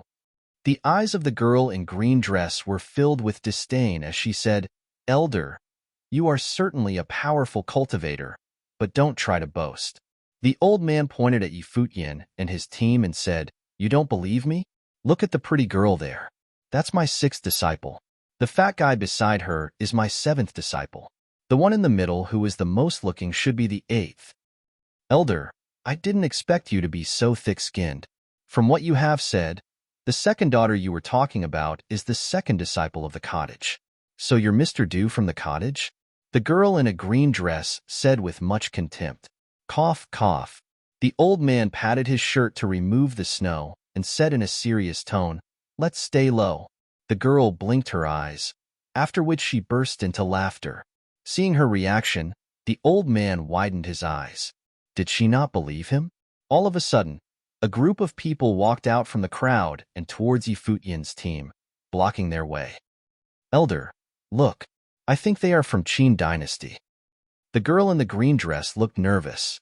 If Qin Dynasty did leave anyone behind, their task would definitely be to kill Futian. The people who appeared before Futian were indeed from Qin Dynasty. Seeing them, the disciples from Sword Saint Mountain similarly walked up. Clearly, Sword Saint Mountain had also left quite many people behind at the foot of Sky Mountain. This was the western region after all, and Sword Saint Mountain was the closest force. If you attack them, you will not be able to leave the western region alive, a cultivator from Sword Saint Mountain warned. The eyes of those from Qin Dynasty sparkled, and their looks turned cold. Behind them, two people stepped forward and released an appalling aura. They were both nobles. Kill him. The two people charged towards Futian in the air. A terrifying might swept out and engulfed Futian. Futian raised his head and glanced at them with some sharpness in his eyes. Suddenly, a powerful current started to flow on Sky Mountain. Clang! The bell rang again, and its sound turned into a gigantic wave, sweeping across the foot of the mountain. The two nobles lifted their heads and looked at Sky Mountain. They could feel an invisible magical bell crushing towards their bodies along with the ringing. Bang! The horrifying sound wave passed through their bodies. The two nobles gave a muffled humph each and fell from the sky immediately. Their faces turned pale as they spat out much blood. Clang! Clang! The bell on Sky Mountain rang continuously. Even the vast earth seemed to be shaking along with it. Countless people closed their eyes and put their hands in front of them as they tried to stand still. However, even so, they still felt a strong impact and their hearts raced. The shirt of the old man standing in the snow danced in the air. At the moment, there seemed to be a beam of light flowing on his body, protecting him from the sound. At the same time, he looked up at Sky Mountain. Was it a coincidence that the bell on Sky Mountain rang now? He would not believe so. The two nobles were impacted by the sound waves continuously and spat much blood. They both felt somewhat numb from the impact and could not stand properly. Just now, when the bell on Sky Mountain rang, all the nobles left. However, in order to kill Futian, Qin Yu had sent them back again. Little did they expect the bell on Sky Mountain to ring again when they were about to make their attack. Just when they were feeling dazed, they suddenly felt an imminent danger approaching them from the front. Lifting their heads, they saw a blade of light striking towards them. Clang! The ringing came again. The two nobles could not stand still and felt as if their minds were going to explode. The blade of light flashed and blood bloomed out. The two nobles extended their arms and held their throats with their hands. They widened their eyes, not resigned to their fate. How could they die like this? The ringing finally stopped. The crowd slowly recovered from the shock. When they saw the two nobles lying on the ground, they were all astonished. Was this fate? The two nobles actually died in such a ridiculous way. Moreover, after they died, the ringing stopped immediately. If this was not fate, someone on Sky Mountain must be helping Futian. But that was clearly even more impossible. The people from the Qin Dynasty walked up to the two corpses. Their faces were as dark as they could possibly get. Let's go. Futian and his team were also not bothered to fight the rest, and they simply ignored the people from Qin Dynasty. The members of Qin Dynasty also did not dare to stop them anymore. The two nobles were all they had to kill Futian. As Futian walked, suddenly, another person blocked in their way. A strange expression appeared on Futian's face. The person before him was an old man in ragged clothes. He put his hands at his back and stared at Futian with an interested look. Beitang Xinger wanted to walk forward, but Xiaoshi pulled her back and hinted at her. Seeing Yi Xiaoshi's evil grin, Beitang Xinger widened her eyes at him. Yi Xiaoshi was trying to set Yi Futian up. Elder, what is it? Yi Futian asked with a weird look. The old man did not speak and continued to look at him. His eyes were becoming brighter and brighter. Yi Futian was totally speechless.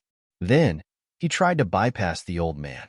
However, the old man moved and continued to block his way, after which he asked, "Where are you from?"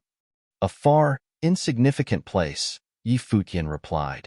"Elder, are you looking for me?" "Your age?" the old man asked again. Yi Futian's face darkened, but he still replied, "About 20. 20. The old man seemed to be thinking about something. Then, he smiled at Yi Futian. "Call me master." "Heir." Yi Futian did not know how to react. Was this old man crazy? "Sorry, my old man is mad." The girl in green shirt beside them ran up and wanted to pull the old man to the side. The old man's face immediately darkened. Cough, cough. The old man cleared his throat and looked at Beitang Xinger and Yi Xiaoshi. He stood there with his head held high and acted like he was a famous person. "Take care of him properly. Don't let him come out like this again." Yi Futian smiled at the girl in the green dress. The old man was too funny. Suddenly, Beitang Xinger pulled Yi Futian's sleeve. "Sister Xinger, what's up?" Yi Futian asked. Beitang Xinger signaled at Yi Futian with her eyes. Then, she walked up and said to the old man, "Master, why are you here?" Yi Xiaoshi also ran up and said in a charming tone, "Master, how are you recently? I miss you so much." Yi Futian blinked his eyes only to realize that the old man was smiling and staring at him. Immediately, his expression changed drastically. Now it was really awkward for him. "Yi Xiaoshi, this bastard. Now I'm done for." Chapter 365, Gossip in the Cottage. Chapter 365, Gossip in the Cottage in the Divine Capital. Book Mountain was particularly lively at the moment. Mr. Du from the cottage had returned. Although college disciples did not know much about Mr. Du, it did not affect the image of Mr. Du, the old man who was said not to know how to cultivate, in their minds. Since the first 3 disciples of the cottage were all so powerful, it further displayed how extraordinary their master must be. Perhaps some people would think that Mr. Du was lucky and all his disciples happened to be extremely talented. This was a fact, but why would he get these disciples in the first place? And why did the cottage disciples follow him willingly? This alone was enough for the rest to ponder. That time when Sword Saint became famous, countless people yearned for a place in the cottage. Later, Gu Donglu also became famous, and the name of the cottage shook the entire Eastern Barren territory, attracting the attention of everyone. Now, after the battle between the second disciple and Qin Yu on Sky Mountain, this particular summit on Book Mountain had already become a legend. Even the members of the college were curious about what kind of mysterious place the cottage was. There was obviously nothing special about the place itself. Yi Futian and his team walked up the mountain. Meanwhile, Zhuge Hui, Gu Donglu, and the rest who had received the news came out to welcome them. "Second sister, third brother," Yi Futian shouted, smiling. The 2 nodded in return. However, the second sister only looked at Mr. Du. Her usually happy eyes looked somewhat wronged at the moment as she said softly, "Master, you have left us for so long. Now you've finally returned." The old man smiled and said, "Girl, I returned because I know that you will miss me." Heir. Although Yi Futian already knew on their way that Mr. Du would address his second sister like this, he still felt somewhat weird when Mr. Du really called so before her. "You know that I miss you? Even though you are here now, will you slip away again someday?" The second sister looked at her master with her eyes filled with suspicion. "Even if I leave, I will leave properly. What's slip away?" The old man then looked at Gu Donglu and said, 3. What do you say?" "Master, whatever you say is obviously correct." Gu Donglu nodded seriously. "Yup, I think that you are better to me, unlike some girl. Sigh. She is not even as obedient as some other girls outside." The old man shook his head and sighed, after which he walked forward with his head held high. "Master, I'm just afraid that you will leave us here again." Zhuge Hui walked up to Mr. Du and grabbed his arm. "That's better." The old man nodded in satisfaction. The second sister raised her head and realized that Shui Yi and Luo Fan were staring at her. Smiling, she put her hand on her belt and said, "What are you looking at? Go and cook some good food for the master." The two immediately shivered. After they returned from Sky Mountain, the second sister had always been doing a little action, touching her belt. This action was indeed frightening. "Master, sister, wait for a short while. I will go and cook now," Luo Fan said without hesitation. Then, he quickly fled from the place. Yi Futian rolled his eyes. The second sister was grabbing the master's arm like a little girl, while the arrogant third brother was standing beside the master quietly. From the scene, it was obvious what position the master had in the cottage. It seemed like whether he could have a happy life in the future would depend very much on the master. Thinking about this, he widened his eyes at Yi Shaoshi, who was beside him. Because of him, the master had such a bad first impression. Yi Futian hoped that the master would not mind that incident. Yi Shaoshi, however, did not seem to have noticed anything as he continued to walk forward in silence. The group arrived at the hut, where Luo Fan and Shui Yi were busy cooking. The master sat down, and the second sister also sat down beside him. The third brother remained standing, so Yi Futian and the rest clearly did not dare to sit down. "Why are you all looking at me? Sit down." The old man widened his eyes at everyone. "Yes, master." The third brother nodded and sat down. Only then did the rest follow. "Master, when you were not here, I took a disciple privately, Futian. You have also met with him. Yushang is Futian's good friend and is helping to cut wood in the cottage.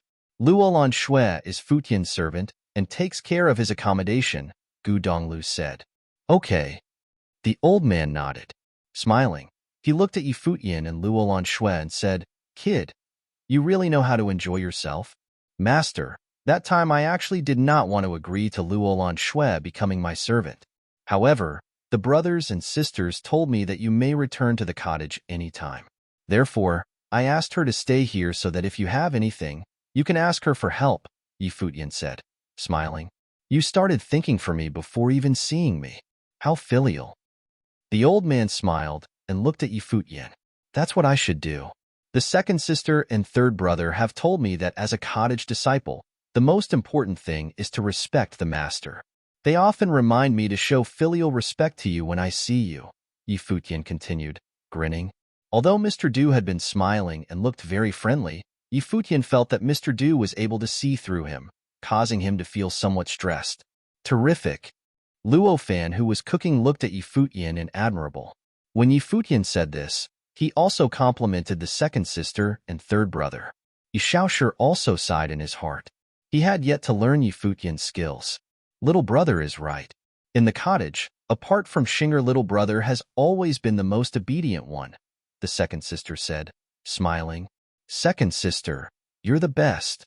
Yi Futian was somewhat touched. The old man nodded and said, "Recently the Eastern Barren Territory is not peaceful. Girl, didn't I warn you against fighting easily outside?"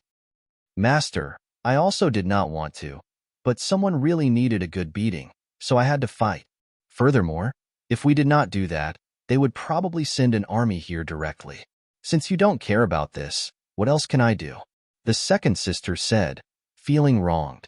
Perhaps we will only be able to see this side of second sister in front of the master, Yi Futian thought. The old man sighed and said, "Try not to fight anymore." "I know." Zhuge Hui smiled and nodded. "Master, now the Eastern Barren Territory is in a mess. Qin dynasty is wildly ambitious and has opened the tomb of their ancestors. Now, they even invited Donghua clan, Fuyun sword clan, and Royal Xin temple to enter the tomb and cultivate. If Qin dynasty really leads various forces in the Eastern Barren Territory and come here, what should we do?" Gu Donglu asked.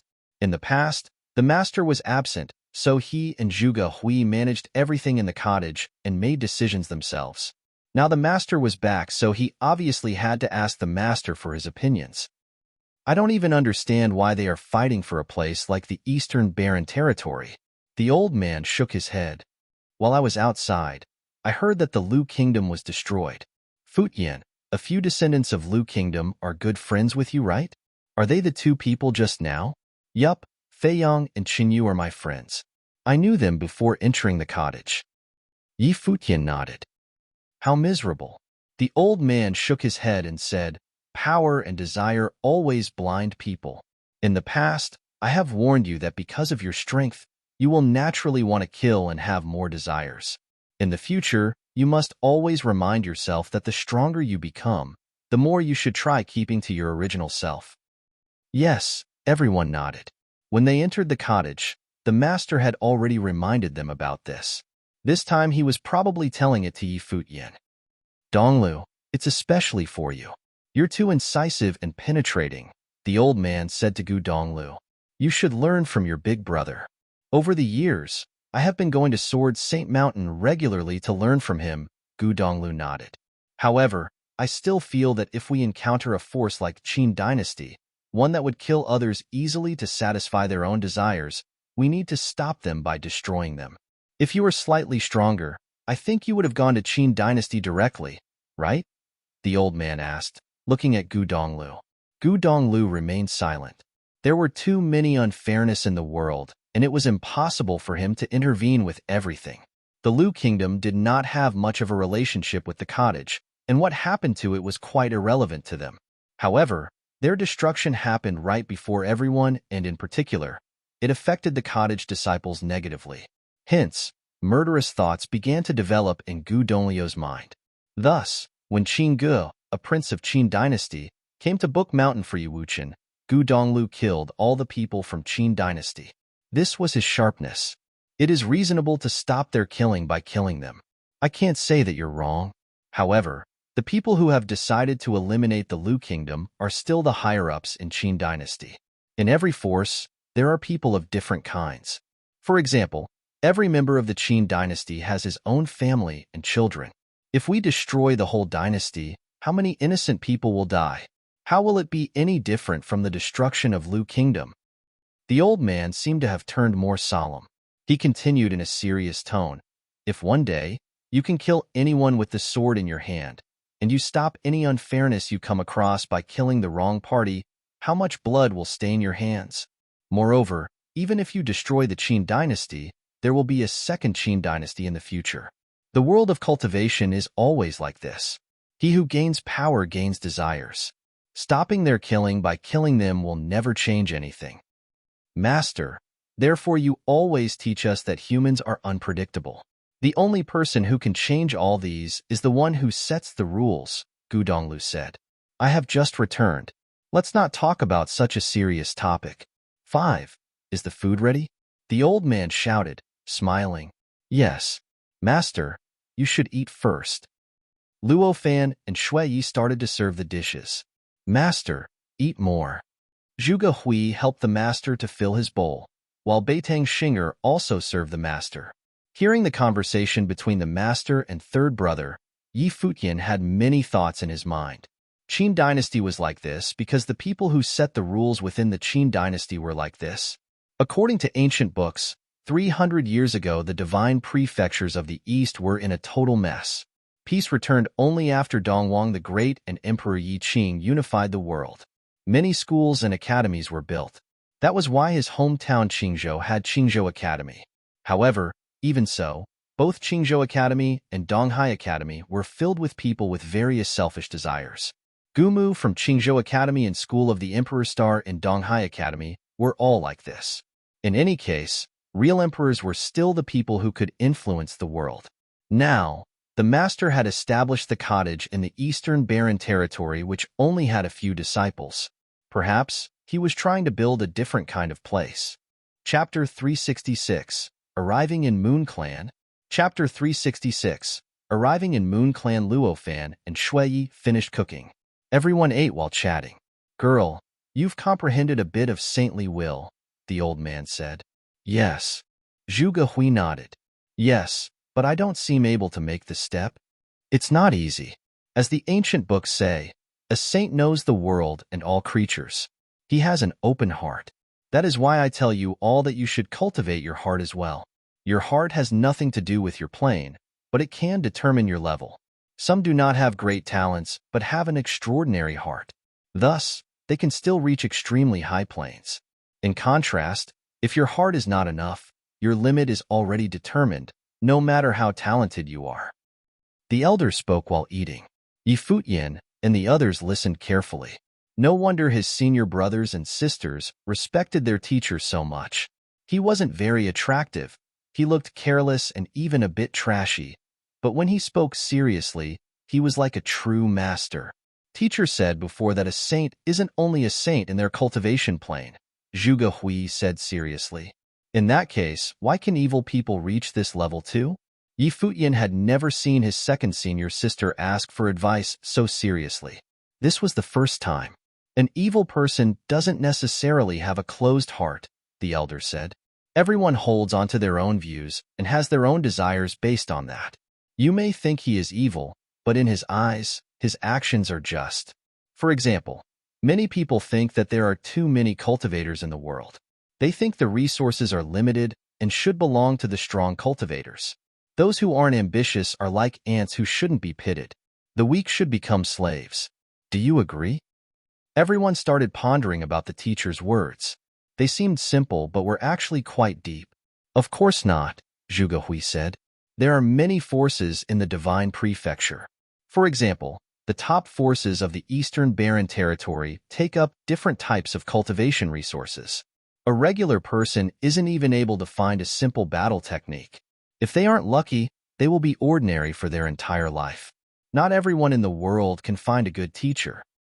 Everyone nodded, agreeing with their second senior sister. Her words resonated with Futian deeply. He'd started in Qingzhou City of the Hundred Lands.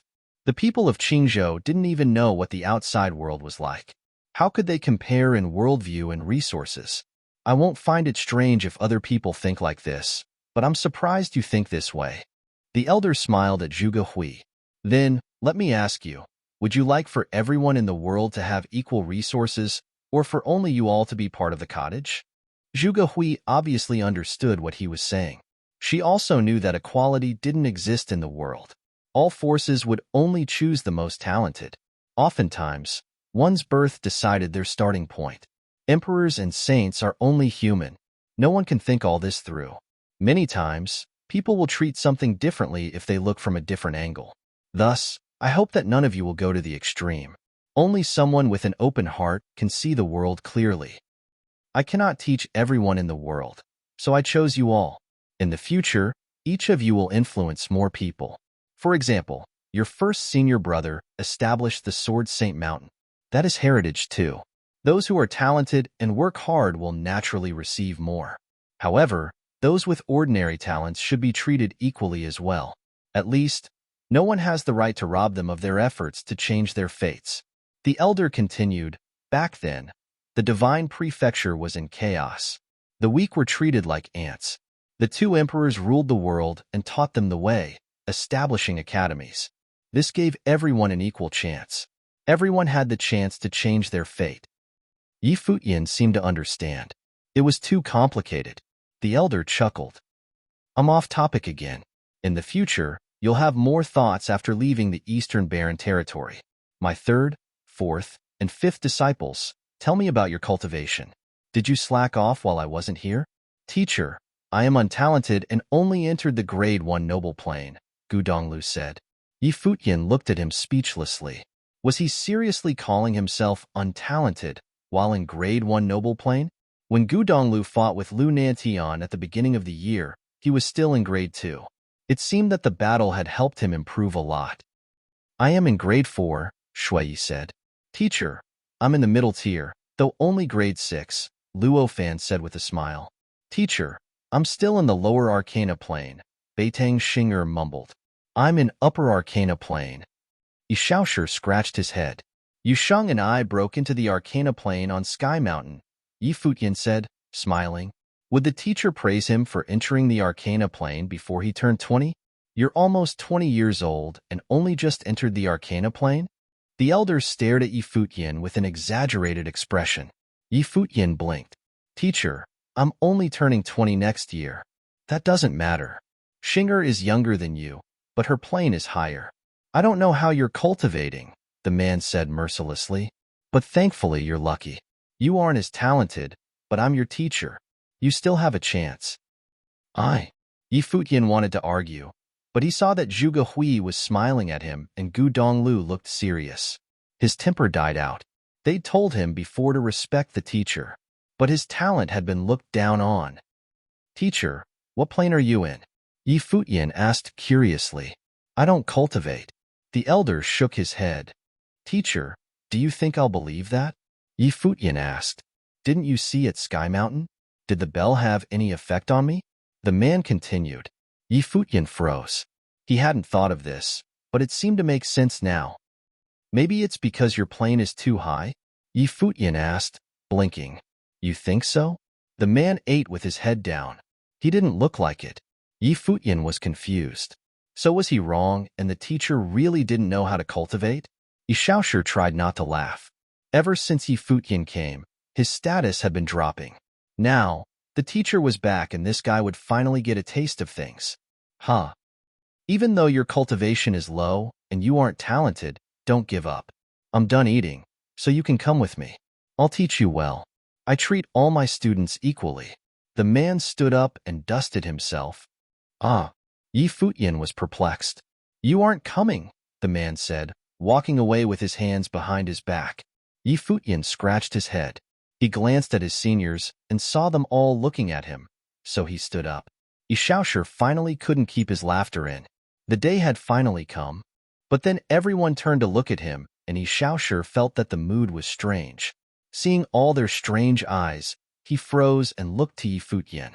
Wait for no, Yi Shaoshi mumbled. Teacher just came back, and he's going to help Junior? Since when was the teacher so diligent? You finally realized? Beitang Xinger asked. Yi Shaoshi went completely blank. What was happening? Shaoshi, you can't figure out the teacher, Zhuge Hui said, chuckling. She obviously knew Yi Shaoshi had been gloating. In the Moon Clan, it was the annual banquet for testing the accomplishments of the disciples for this year. Right now, it was very lively. Many beauties were together, all looking to the beautiful battle before them. Both sides of the battle were gorgeous. One was Chu Yaoyao, the virgin of the Moon Clan. The one fighting her was equal in both looks and talent. It was Hua Jieyu who had been cultivating at the Xiaoya house. After returning from the Hundred Lands, Hua Jieyu had been working hard. She'd improved greatly and was now in the Arcana plane. Yaoyao hadn't improved a lot this year. What happened? Someone asked. Chu Yaoyao was at this level last year and was still here now. Many people nodded. Maybe it was because of her relationship with Qinli that caused her to slack in cultivation. Otherwise, no matter how talented Hua Jieyu was, she couldn't catch up in 1 year. Right now, a muffled grunt came from the battlefield. The spell hit Chu Yaoyao. Just as she was about to escape, endless vines restrained her, anchoring her to the ground. Before her, Hua Jieyu stood with a crown. She was as brilliant as a queen. That was her life spirit. Powerful spiritual strength radiated from her, influencing her every attack. Defeated, Chu Yaoyao looked depressed. She'd lost to the beautiful girl before her. Hua Jieyu retracted her spell and gazed at Chu Yaoyao. Not wanting to compete, she'd only wanted to cultivate quietly before. But she couldn't forget how Yi Futian had been treated when he came last time. She didn't want Yi Futian to go through that if he came to find her again. Thus, she had to compete. The surrounding people fell quiet. They knew what it meant if Chu Yaoyao lost. Many people looked over to the leader of the Moon Clan. She had witnessed this herself. Hua Jieyu will replace Chu Yaoyao as the virgin, she said. The crowd was in an uproar.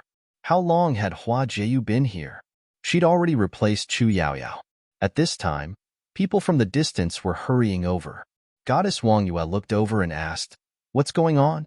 As soon as she spoke, she looked to the distance. There was a powerful aura coming from there. Qin Yu of the Qin dynasty has come for a visit, a voice said. A short while later, Qin Yu arrived with a dragon. He looked down at Goddess Wang Yue and smiled. I'm sorry for the disturbance. Please forgive me. Chapter 367. Mockery. Chapter 367. Mockery. Everyone in the Moon Clan looked up at the incoming figure. Their expressions changed slightly. Qin Yu came with a dragon without any prior notification. Standing arrogantly in the air, he was being very impolite. He wasn't the only one here either. There were also various dragons and strong cultivators. The people of the Moon Clan instantly felt pressure. The Qin dynasty wanted to ally with the entire Eastern Barren territory against the cottage. They wanted to become the king. If not for the Sword Saint's arrival months ago at the banquet, the alliance would have been formed already. Now, the Futian Sword Clan and Royal Xian Temple were apparently fully allied with the Qin dynasty. In this situation, the Moon Clan naturally wished to remain neutral, but it seemed difficult now. Since the Crown Prince is here, please take a seat. Goddess Wang Yue's voice was gentle and her eyes were calm. No one could guess what she was thinking, but actually, she was sighing inwardly too. The three top forces of the center were already at the peak. Now, two were allied, and the Qin dynasty had excavated their ancestral tomb. There would be no suspense if they attacked the Moon Clan. The Liu Kingdom had set the example. No need. I came today to say something, Qin Yu said nonchalantly. He made a direct rejection and remained in the air, looking down at Goddess Wang Yue. Many Moon Clan disciples were upset at this. Their pretty eyes turned cold, but no one dared to do anything.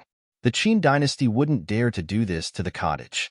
When Qin Gu had brought his men to the cottage, Gu Donglu had killed them all outside Book Mountain. That had been so powerful. Sometimes, people envied how free and chivalrous the cottage could be. Even their enemies probably both feared and respected them. Crown Prince, please speak, Goddess Wang Yue said calmly. Chu Yaoyao. Qin Yu's cold gaze fell to Chu Yaoyao, who was still on the battle platform. Yi Futian killed my son Qin Li on Sky Mountain. You are his fiancé. Why did you just stand there? Chu Yaoyao's face paled instantly. What must come would always come. Many people had seen Qin Li die before her. She couldn't refute Qin Yu's accusations. Everyone in the Moon Clan looked to her. All the pressure in the world fell onto her at this moment. Why aren't you speaking? Invisible might came from Qin Yu's body. I cannot explain, Chu Yaoyao said, looking up. Qin Yu's expression turned frigid. Did she think that was enough? The Moon Clan did not wish to see the death of the royal grandson, Goddess Wang Yue said. I can understand your feelings too. However, Yi Futian is responsible. You should go to him, rather than take your anger out on a woman. I naturally won't take my anger out on an unrelated person, Qin Yu said. However, she is my son's fiancée, but she didn't do anything. She didn't kill Yi Futian even after he lost the ability to fight. I have to suspect her. My son is dead, but the marriage still stands. Chu Yaoyao is still the daughter-in-law of the Qin dynasty. Goddess, you won't mind if I take her to the Qin dynasty, right? Everyone in the Moon Clan was aghast.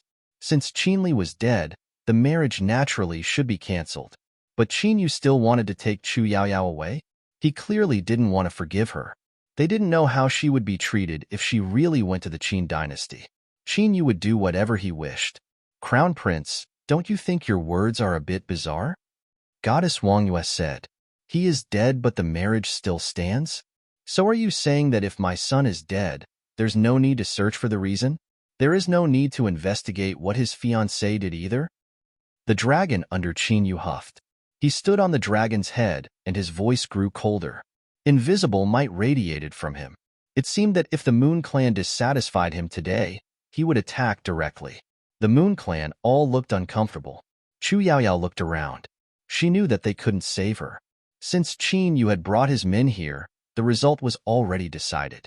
Who in the Eastern Barren territory could counter the Qin dynasty other than the cottage? I'll go, Chu Yaoyao suddenly said. Her pretty eyes were determined. When she spoke, she looked relieved. She had chosen this path. Since it was the wrong path, she would pay for it. She naturally had her own motives when she'd accepted Qin Li's pursuit. Now, she had to bear the consequences. Hearing Chu Yaoyao's words, many people went to look at her. She smiled faintly as if she didn't really care. Looking up at Qin Yu, she said, I am willing to go to the Qin dynasty with you. Qin Li's death has nothing to do with me, and I couldn't kill Yi Futian, but all of this is meaningless. I'll go with you. With that, she rose into the air. She looked down at Hua Jieyu with some envy. A dragon moved forward to take her. However, Qin Yu didn't show any sign of leaving. Goddess Wang Yue gazed at him. Anything else we can help you with? There is indeed. It is my main reason for coming, Qin Yu said. Goddess, I've heard of you and look up to you. I didn't come here today just for myself. I also bring the wishes of my father and the leaders of the Donghua clan and Futian clan to invite you to join us in ruling the Eastern Barren Territory. Since he came, he must take care of Chu Yaoyao's matter. However, he wouldn't do all this just for her. The one he wanted to kill was Yi Futian. He wanted to destroy the cottage. I do not have that ambition. Crown Prince, please tell Emperor Qin and the other clan leaders that I must disappoint them. Goddess Wang Yue's voice was gentle. The cottage is unjust and murders the innocent. Many royal lives of the Qin dynasty were lost in their hands. The Eastern Barren Territory will attack them together. Goddess, you are one of the leaders of a top force. How can you sit without doing anything? Qin Yu continued, Goddess, do not worry. To show our sincerity, we wish to have a marriage alliance. My son is dead, but there are still many excellent juniors. Coincidentally, the Moon clan chose a new virgin today. She can marry into the Qin dynasty. What do you think? The disciples of the Moon clan stared. This was Qin Yu's true motive today. He wanted to force the Moon clan to choose. As for the marriage, it was even more of a joke. They were sure that Qin Yu knew who the new virgin was. The only reason he wanted to take Hua Jieyu away was to provoke Yi Futian. Relatives shouldn't be involved in these things. Hua Jieyu was only a girlfriend and was also a disciple of a top force. Qin Yu's words were extremely impolite, even a bit insulting. He was clearly pressuring the Moon clan, wanting to take over them. Further, it wasn't just the Qin dynasty pressuring the Moon clan now. It was the alliance of 4 top forces. If they agreed, they would live. If they refused, they would die. The Moon clan was facing what the Liu kingdom had faced. Last time, the Qin dynasty found an excuse to attack. This time, they were even more direct. The Qin dynasty was stronger now too. They wanted to destroy 2 top forces in a row. They were so cruel. Hua Jieyu gazed at Goddess Wang Yue. Obviously, she wouldn't go with Qin Yu. Goddess Wang Yue fell silent. Then she looked at Qin Yu and said, The Moon clan doesn't wish to be involved in the rivalry between the Qin dynasty and cottage. Hua Jieyu is our virgin. I will ask of her opinion on the marriage. If you have nothing else to say, please return. She rejected him. All Moon clan disciples present held their breaths. An invisible force enveloped them. They knew what Goddess Wang Yue's rejection meant. It was highly possible they couldn't bear the consequences. Goddess, do you not care about justice?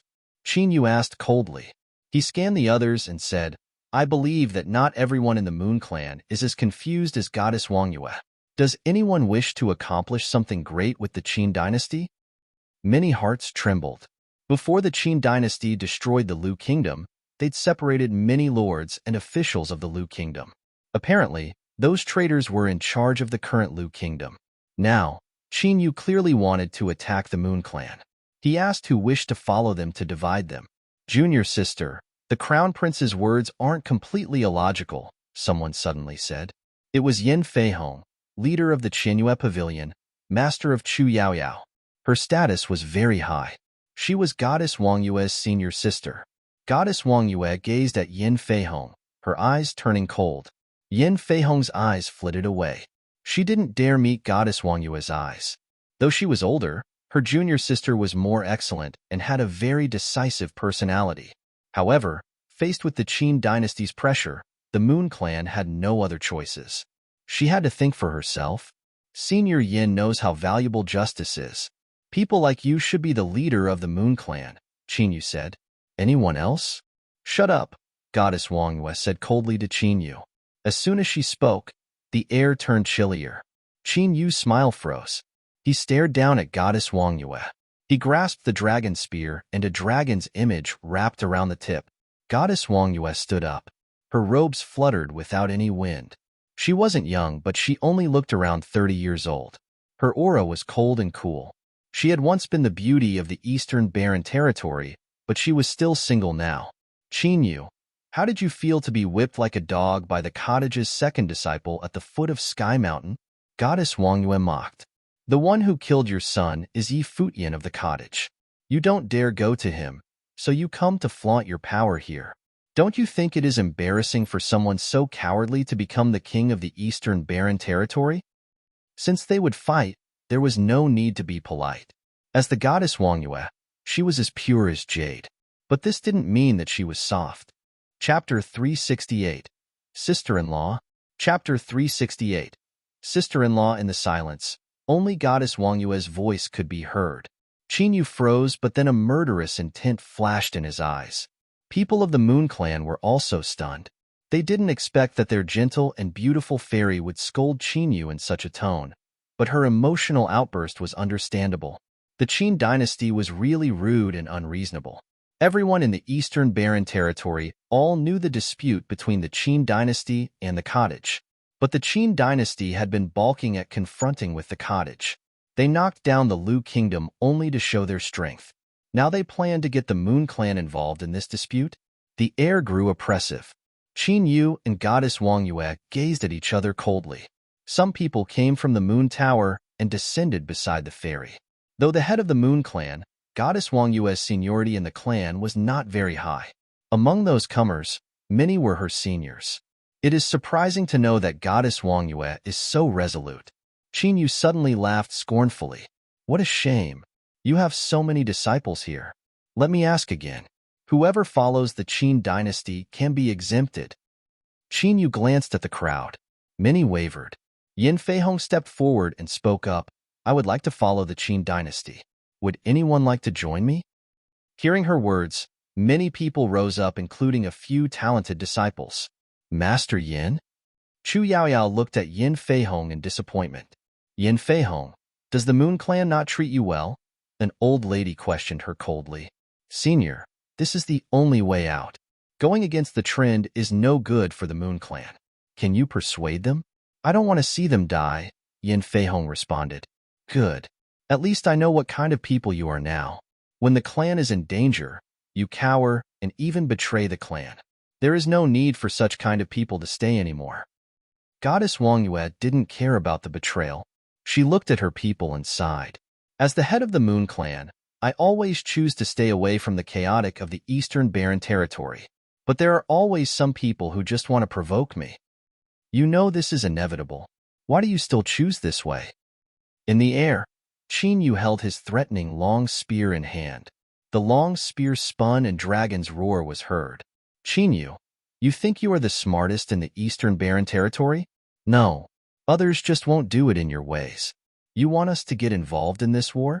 Okay, I'll satisfy you, Goddess Wang Yue said apathetically. Qin Yu didn't say anything else.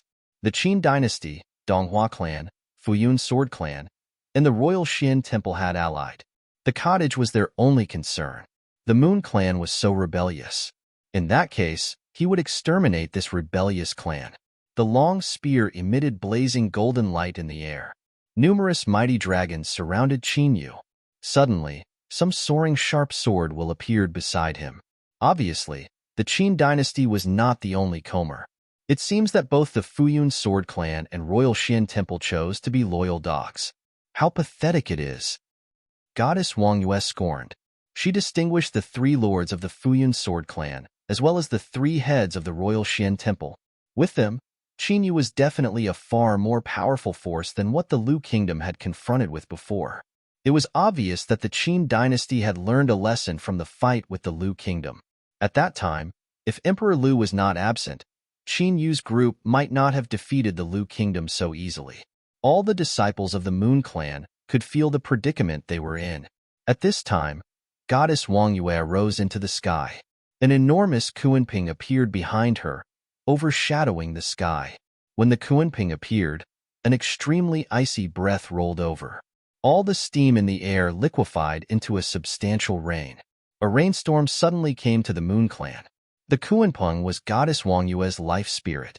With her level, her life spirit had grown very mighty and condensed into substantial giant Kuanping. Since Kunpangs evolved from fish, they had both strong spells of wind and water. Goddess Wang Yue was at the top of the noble plane, almost becoming a sage. Controlling the forces of nature like rain and wind was very easy to her. A crescent moon loomed behind the fairy at this time, reflecting the vast space like an ancient mirror. This was her second life spirit. It's the moon mirror. Qin Yu looked at that dharma that included the Moon Clan's heirloom. The moon mirror was the origin of the Moon Clan's name. The moon mirror was a sage-level ritual implement. Every top force's creation had a story.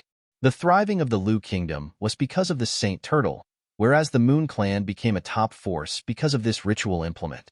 Be careful. Let me fight with her, Qin said seriously. Goddess Wangyue with the Moon Mirror was a great threat to him. Though not having been in a battle for a long while, Goddess Wangyue was known to be best at a one versus many fight. Right now, Goddess Wangyue looked more beautiful and extraordinary like a snow goddess. Her beautiful cold eyes peered at the sky, and then beams of moonlight swept through behind her.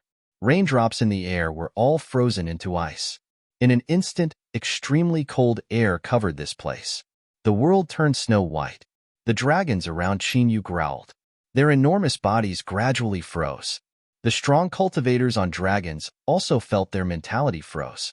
Soon, their bodies were turned into ice sculptures. This was Ice Sorrow, a spell mixing cold ice spell with spiritual energy. Qin Yu's body emitted the sharp aura of the gold attribute. He rode his dragon and rushed downward. He slashed the spear down. Those dragons around him were covered with snow but still moved on. Qin Yu rushed toward the fairy-like gold lightning. Among the people here, only he was at the same level as Goddess Wangyue. The masters from the Futian sword clan and the Royal Xin Temple were all weaker. Without the help of a sage-level ritual implement, others couldn't be Goddess Wangyue's match at all. Qin Yu had to deal with this himself. Though they had the advantage in number, Goddess Wangyue could still very possibly win with the ritual implement. Qin Yu was good at martial arts, while Goddess Wangyue only cultivated sorcery. To get closer to her would definitely be best for Qin Yu. The Kuanpeng rushed toward the dragon. Goddess Wangyue gazed at Qin Yu. The moon behind her melted with the ritual implement and sent blazing lights toward Qin Yu. Trembling, Qin Yu held his mentality, and a suit of resplendent armor appeared on his body. The freezing attributes couldn't stop him anymore. He rushed down toward the fairy. At this time, a pair of ice wings appeared behind Goddess Wangyue like the Kuanpeng's wings. She gathered the attribute of wind, and then a violent tornado moved toward Qin Yu. She quickly rose up higher at an amazing speed. Qin Yu ripped apart the tornado. He glanced at the fairy up in the sky and sneered. Goddess Wangyue was good at the wind attribute. Of course, he couldn't catch up with her. But if the fairy chose to escape, she couldn't protect others.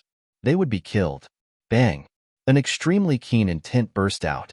A glaring golden light fell down and covered the whole Moon Clan. At this moment, all people of the Moon Clan were terrified. Goddess Wangyue was the only one that could confront Qin Yu.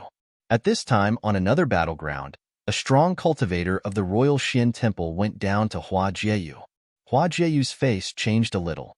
With wind sorcery, she escaped, but the enemy in the noble plane. How could she escape? She was caught soon. Suddenly, a glaring light came from afar. It was as fast as lightning. Even the air was quaking. Whoosh! The noble who caught Hua Jieyu was split into two. That glaring light stopped and stayed above Hua Jieyu's head. A shrill sound was heard from the light, and a horrible image loomed. It was Broadsword Will.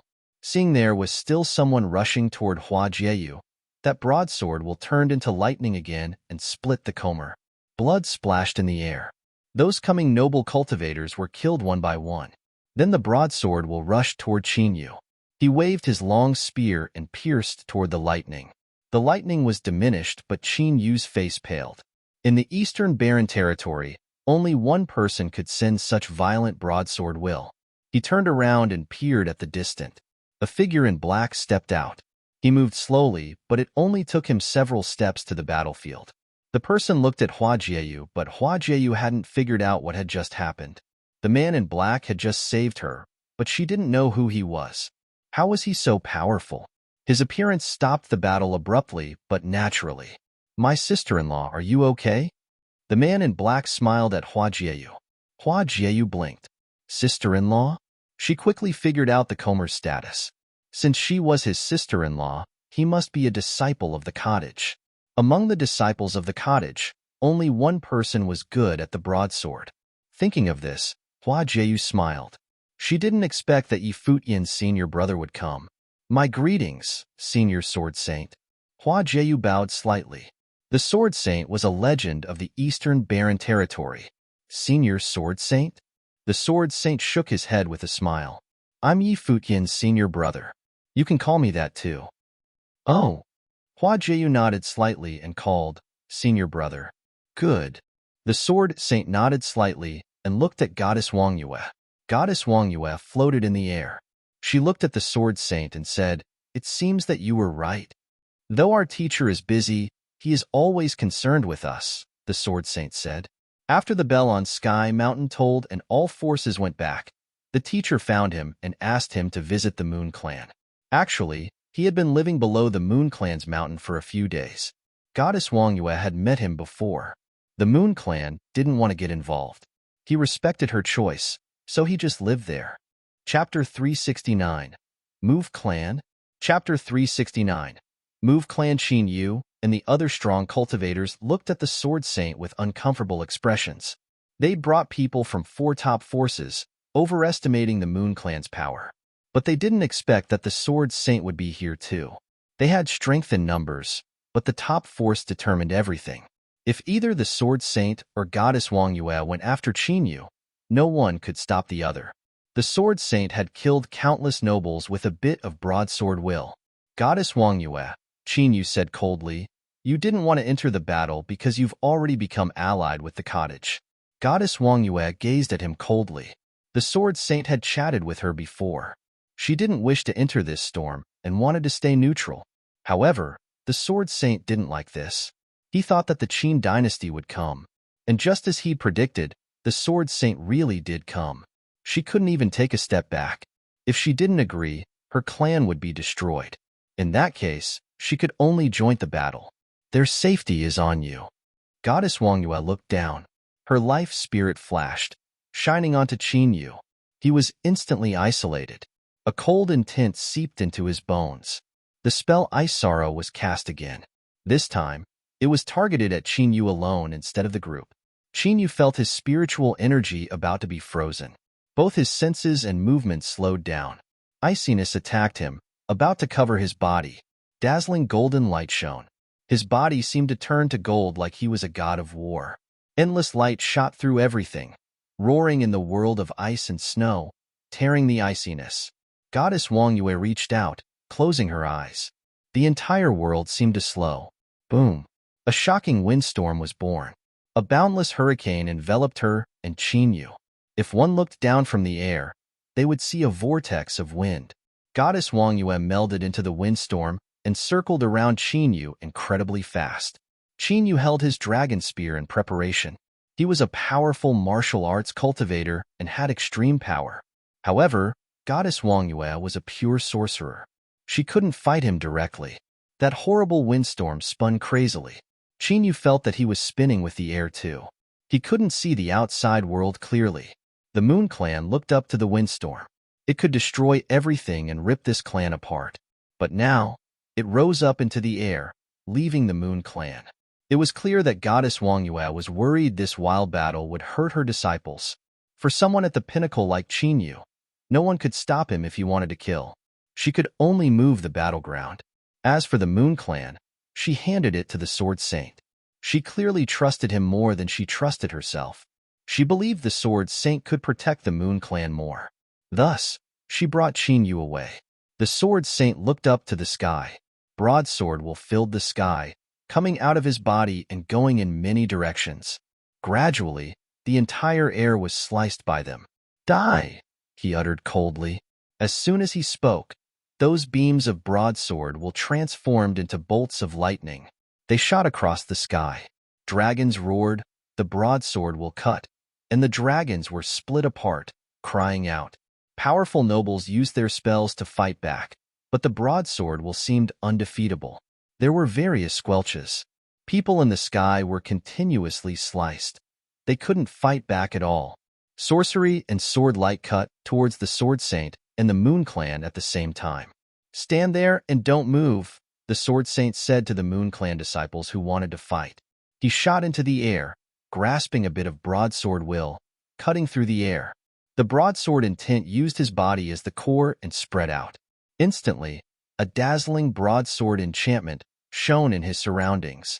Endless sorcery and sword light shone down, trying to destroy the enchantment. Just then, beams of sword light descended like lightning. It drowned everything, almost breaking the air as it went straight to the Sword Saint. These were from the leaders of the Futian sword clan. The Sword Saint looked but didn't move. Beams of sword will cut down, blasting on his body. However, terrifying broadsword light flowed across his body, almost transforming into solid armor. Sharp sword aura descended, but couldn't cut through the armor. There was a huge difference between someone almost in the sage plane and at the pinnacle of the noble plane. Retreat, the leaders of the Futian sword clan said. They knew that even if they had more people, the Sword Saint was enough by himself, even if he had to protect the Moon Clan too.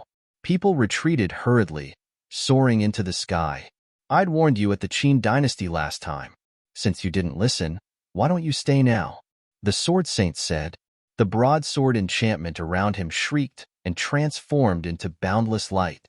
It broke through the air, chasing after the escaping figures. Hurry, someone yelled. They were fast, but the broadsword was faster. It streaked across the sky, destroying all defensive spells. Many people became helpless. They watched the broadsword descend and cut through their bodies. Faced with this sage broadsword light, they couldn't fight back at all. Only the leaders of the Futian sword clan could block the attack. But then, the Sword Saint's body seemed to transform into light. He was even faster than the broadsword will. Reaching out his right hand, dazzling light consolidated into a blade. No! Someone yelled in fear when he saw the Sword Saint. However, the man didn't charge at him. He just walked past and have the person. He wasn't the only one. When the Sword Saint walked past those escaping, blood would bloom in the sky. The strong cultivator with Chu Yaoyao twisted his features. Just as he wanted to kill Chu Yaoyao, the sword light descended. His dragon was killed, and then it fell upon him. Chu Yaoyao fell down with the destroyed dragon's corpse. Looking at the Sword Saint who passed her, she felt reverence. With his sword, the nobles were like ants. He was so powerful. She thought she would die today. She didn't expect that she would be saved by Yi Futian's senior brother. Of course, she knew that the Sword Saint wasn't here for her. He was here for Yi Futian's lover. Hua Jieyu was at the Moon Clan. Dazzling sword light bloomed in the air, accompanied by fearful begs for forgiveness. Chu Yaoyao fell through the sky. She felt indescribable emotions as she looked up at that scene. Below her, the Moon Clan also saw that dazzling light. The sky seemed to be sliced apart. They felt yearning. Was this a truly top battle? A single man could destroy an entire army. Yin Feihong, a cold voice said. Then figures flashed, flying towards Yin Feihong. The Sword Saint didn't kill her. This was the private matter of the Moon Clan, so the clan would solve it. Yin Feihong's face paled instantly. She looked to the furious crowd around her. I was thinking for the Moon Clan too. Was I wrong? She asked. The clan leader knew that the Sword Saint was here. Why didn't she tell us? I knew, an old woman said. I saw the clan leader with the Sword Saint. He guessed that the Qin dynasty might attack the Moon Clan and asked for our opinion. The clan leader didn't wish to be involved. The Sword Saint was fair and respected our choice. However, he didn't leave, preparing to fight the Qin dynasty. If they didn't come, none of this would happen. If more people knew about this and the Qin dynasty heard about it, we would be forced to enter. Stop wasting time with her. Wait for the clan leader to return and punish her, others said. Yin Feihong's face was pale.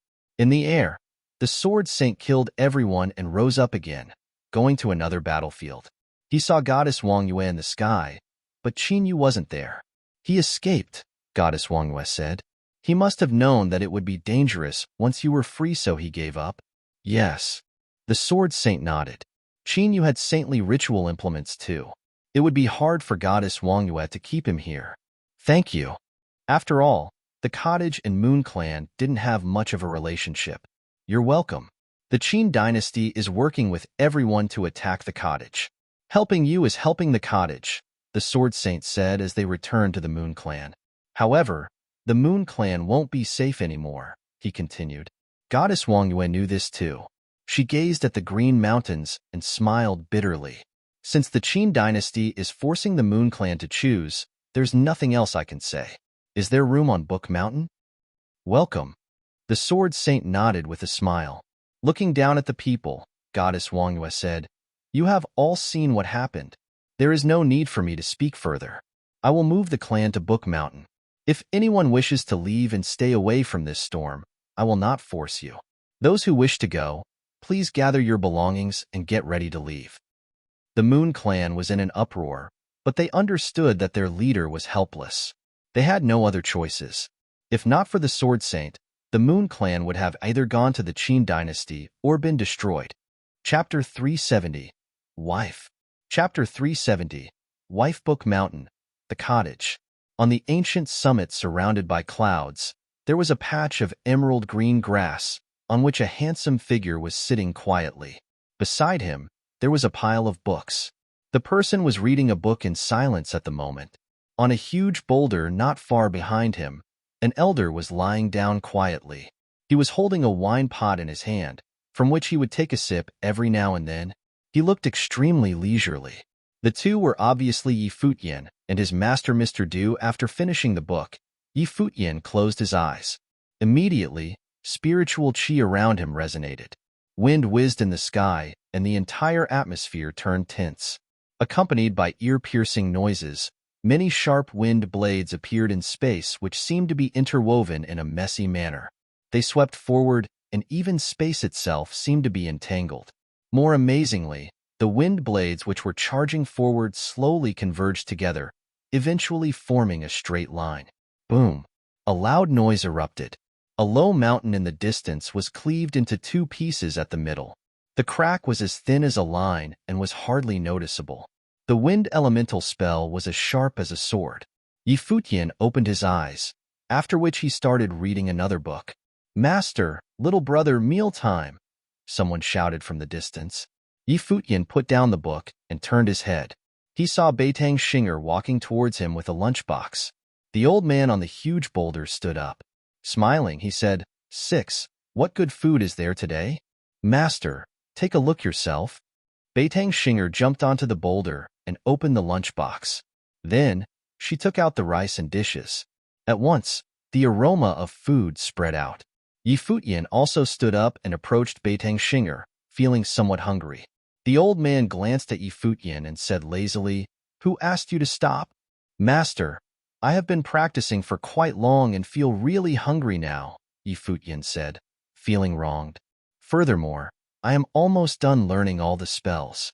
"Oh, Xinger, later go to the book cave and pick some more spells for your brother to cultivate," the old man said, grinning. "Some more?" Yi Futian said with a long face. "Master, these spells are all quite ordinary and not very useful. Moreover, they're not very hard to learn." "Kid, what do you know? Reading a book is cultivation. It can allow you to find your true self. Just like the saying, the meaning of a book will become clear if you read it 100 times. You only know so few spells so far, and yet you claim that these are useless. Since you have decided to become a sorcerer, you must be adept at least 3,000 spells. Otherwise, don't call yourself a cottage disciple," Mr. Du said emotionlessly, but his hands had already started moving. As he ate and drank, he continued, "It's a rare chance that I am back, and I am using all my time on your cultivation. You don't know how much your brothers and sisters envy you." "Master, I am willing to give this opportunity to them." Yi Futian was almost going to cry. 3,000 spells? I might as well die. Is this old guy going to ask me to cultivate all the spells in the book cave? I will die. Revenge. This is certainly revenge. No way. You are the youngest. I have taught all your brothers and sister before, so I cannot be biased. I am a man with principles," the old man said in a serious tone. "It's fine. I don't mind," Yi Futian said. "All right then. 6. In the future you will copy books with him. After your fourth brother started copying books, he has learned many spells. I think that it's really helpful," the old man said casually. "Master, I'm wrong. I will continue to cultivate spells," Yi Futian cried. Beitang Xinger giggled, looking very charming. She looked at Yi Futian and said, "Little brother, come and eat. The dishes are getting cold." "Thank you, Sister Xinger." Yi Futian was touched. The two sisters were really good to him. "Little brother, you should stop complaining. Second sister and third brother are all hoping that the master can spend more time teaching them. Beitang Xinger served the dishes to Yi Futian. Smiling gently, she continued, only after you learn many spells can you merge them and be an expert. You are talented in all elements, so you should naturally make full use of it. When you understand all spells, you can do whatever you want. You can cast spells simply with a thought. Listen to her. You are already not young. I really wonder how you used to cultivate in the past. Xinger is younger than you, but she knows more than you. You are really hopeless. Luckily, you have met me, Mr. Du said as he ate. Yi Futian felt speechless. Just now, Mr. Du called him kid, and now he said that Yi Futian was not young. I am only repeating what you have taught me, Beitang Xinger said. Yi Futian sighed. He felt unlucky that he had such a master. Master! From the distance, Yi Shaoshi also walked over. Noticing that Yi Futian and the master were eating together, he looked at Yi Futian in envy. It seemed indeed that fat people had no rights. Fat boy, what is it?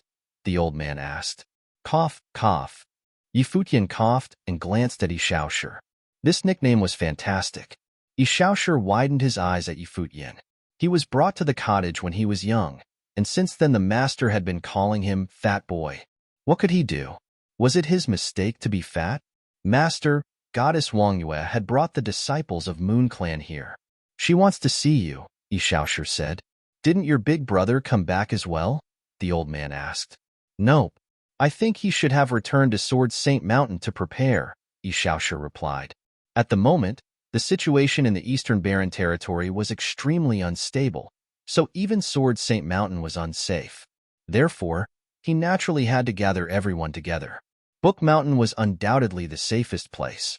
Both the cottage and the college were situated here. The only place that Qin Dynasty did not yet dare to attack was Book Mountain. Otherwise, they would have made their attack long ago. They were clearly not very confident. Beside them, Yi Futian's eyes glittered. Goddess Wang Yue had led all the Moon Clan disciples here, so something bad must have happened in Moon Clan. The master indeed had some foresight. Qin Dynasty still touched Moon Clan after all. However, since Big Brother had been ambushing there, Qin Dynasty must have paid a huge price this time. Moon Clan was here, so obviously Jieyu was as well. I'm full. Master, I'll go and take a look. Yi Futian dashed out. Have your cultivation ended? The old man roared. Master, what are you saying? Yi Futian replied, but he was already very far away. Humph, easy. Didn't you say that you don't know cultivation? Then come and chase me. Look at how much he values his girlfriend over his master. Why did 3 take in such a disciple for me? The old man remarked, speechless. I totally agree. I think he should get some punishment. Yi Shaoshi added oil to the fire. All right, fat boy, you can cultivate with him, the old man said casually. Yi Shaoshi immediately kept quiet. Ask your second sister to go. I'll go and chat with my senior, the old man said, after which he turned around and left.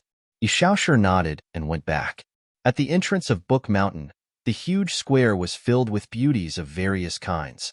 There were so many charming ladies that even the entrance to Book Mountain was blocked. This was definitely a feast to the eyes of the college disciples.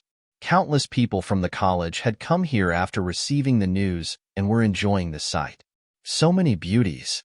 I heard that in the future, the members of Moon Clan are going to cultivate on Book Mountain. I think so. I wonder if the chief is going to agree. Obviously, he is going to agree.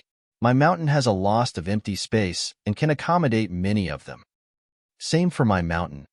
The entrance of Book Mountain became extremely lively. The members of the college were almost going to drool. The scene before them was too beautiful and dazzling. In the college, there were far more male disciples than female disciples, so they had never seen such a large group of pure beauties. They felt that they were already in heaven. It's my first time seeing Goddess Wang Yue. She indeed deserves the name of goddess, so pure and ethereal. That's the Virgin of Moon Clan, Chu Yaoyao. She is one of the top 3 beauties of the Eastern Barren Territory. And there, so many beauties. Who is that? Everyone turned to look in a particular direction. Not far behind Goddess Wang Yue, there was a lady who was about 19 years old. She was even prettier than Chu Yaoyao. Her face was stunning and flawless, and her skin was as smooth as jade. She was as exquisite as an elf. Yeah, who is that? Why have I never heard about her before? She is even more beautiful than Chu Yaoyao. So why is she not one of the top 3 beauties? Many people started discussing. The college disciples Tang Yi was also among the crowd. Knowing obviously who that lady was, he said, "She is Hua Jieyu." Hua Jieyu seldom showed up in the Eastern Barren Territory, so not many knew her. Therefore, although her look was gorgeous, she was not as famous. Hua Jieyu, many people muttered. Then, they suddenly thought of a person, Hua Jieyu, Yi Futian's girlfriend. It seemed that they would not stand a chance at all. Suddenly, a person arrived at the place from the distance. Yi Futian landed on the ground and similarly felt somewhat dazzled. "Greetings, goddess." Yi Futian bowed at goddess Wang Yue, who was in front of the rest. "I have heard your name many times." "Indeed, you look extraordinary," goddess Wang Yue said, smiling. She was being honest. Every cottage disciple was incredibly talented. Yi Futian was not yet 20, and yet his name had spread to every corner of the Eastern Barren Territory. Even Qin Li died to him. His future was certainly going to be bright and grand. "Goddess, you flatter me." Yi Futian scratched his head as if he was feeling embarrassed. Then, he said softly, "I'm here to see my wife." "Wife?" Goddess Wang Yue blinked. Then, she smiled and turned around to look at Hua Jieyu. Hua Jieyu's face blushed at once as she noticed that many people around her were staring at her. She widened her eyes at Yi Futian. Can't this guy keep a low profile? Yi Futian walked into the crowd and approached Hua Jieyu. Smiling, he said, "Jieyu, I miss you so much." "Hey, do you think that we are non-existent?" Yunro, whom Yi Futian knew, said, smiling. "Sister, in the future we will be a single family." Yi Futian grinned and looked at her, causing many Moon Clan members to laugh. Then, he reached out his hand towards Hua Jieyu's hand. Hua Jieyu dodged slightly, but then she allowed him to grab her hand. Another wave of uproarious talk and laughter erupted. What an animal! Seeing the scene, countless college disciples could feel their hearts bleeding. Suddenly, another group of people arrived at the place. It was Zhuge Hui and the rest. Zhuge Hui glanced at Yi Futian and smiled. This guy really could not keep a low profile. You're tuning in to the Warrior Lore YouTube channel. Don't forget to subscribe and join us on this journey to catch the most captivating stories.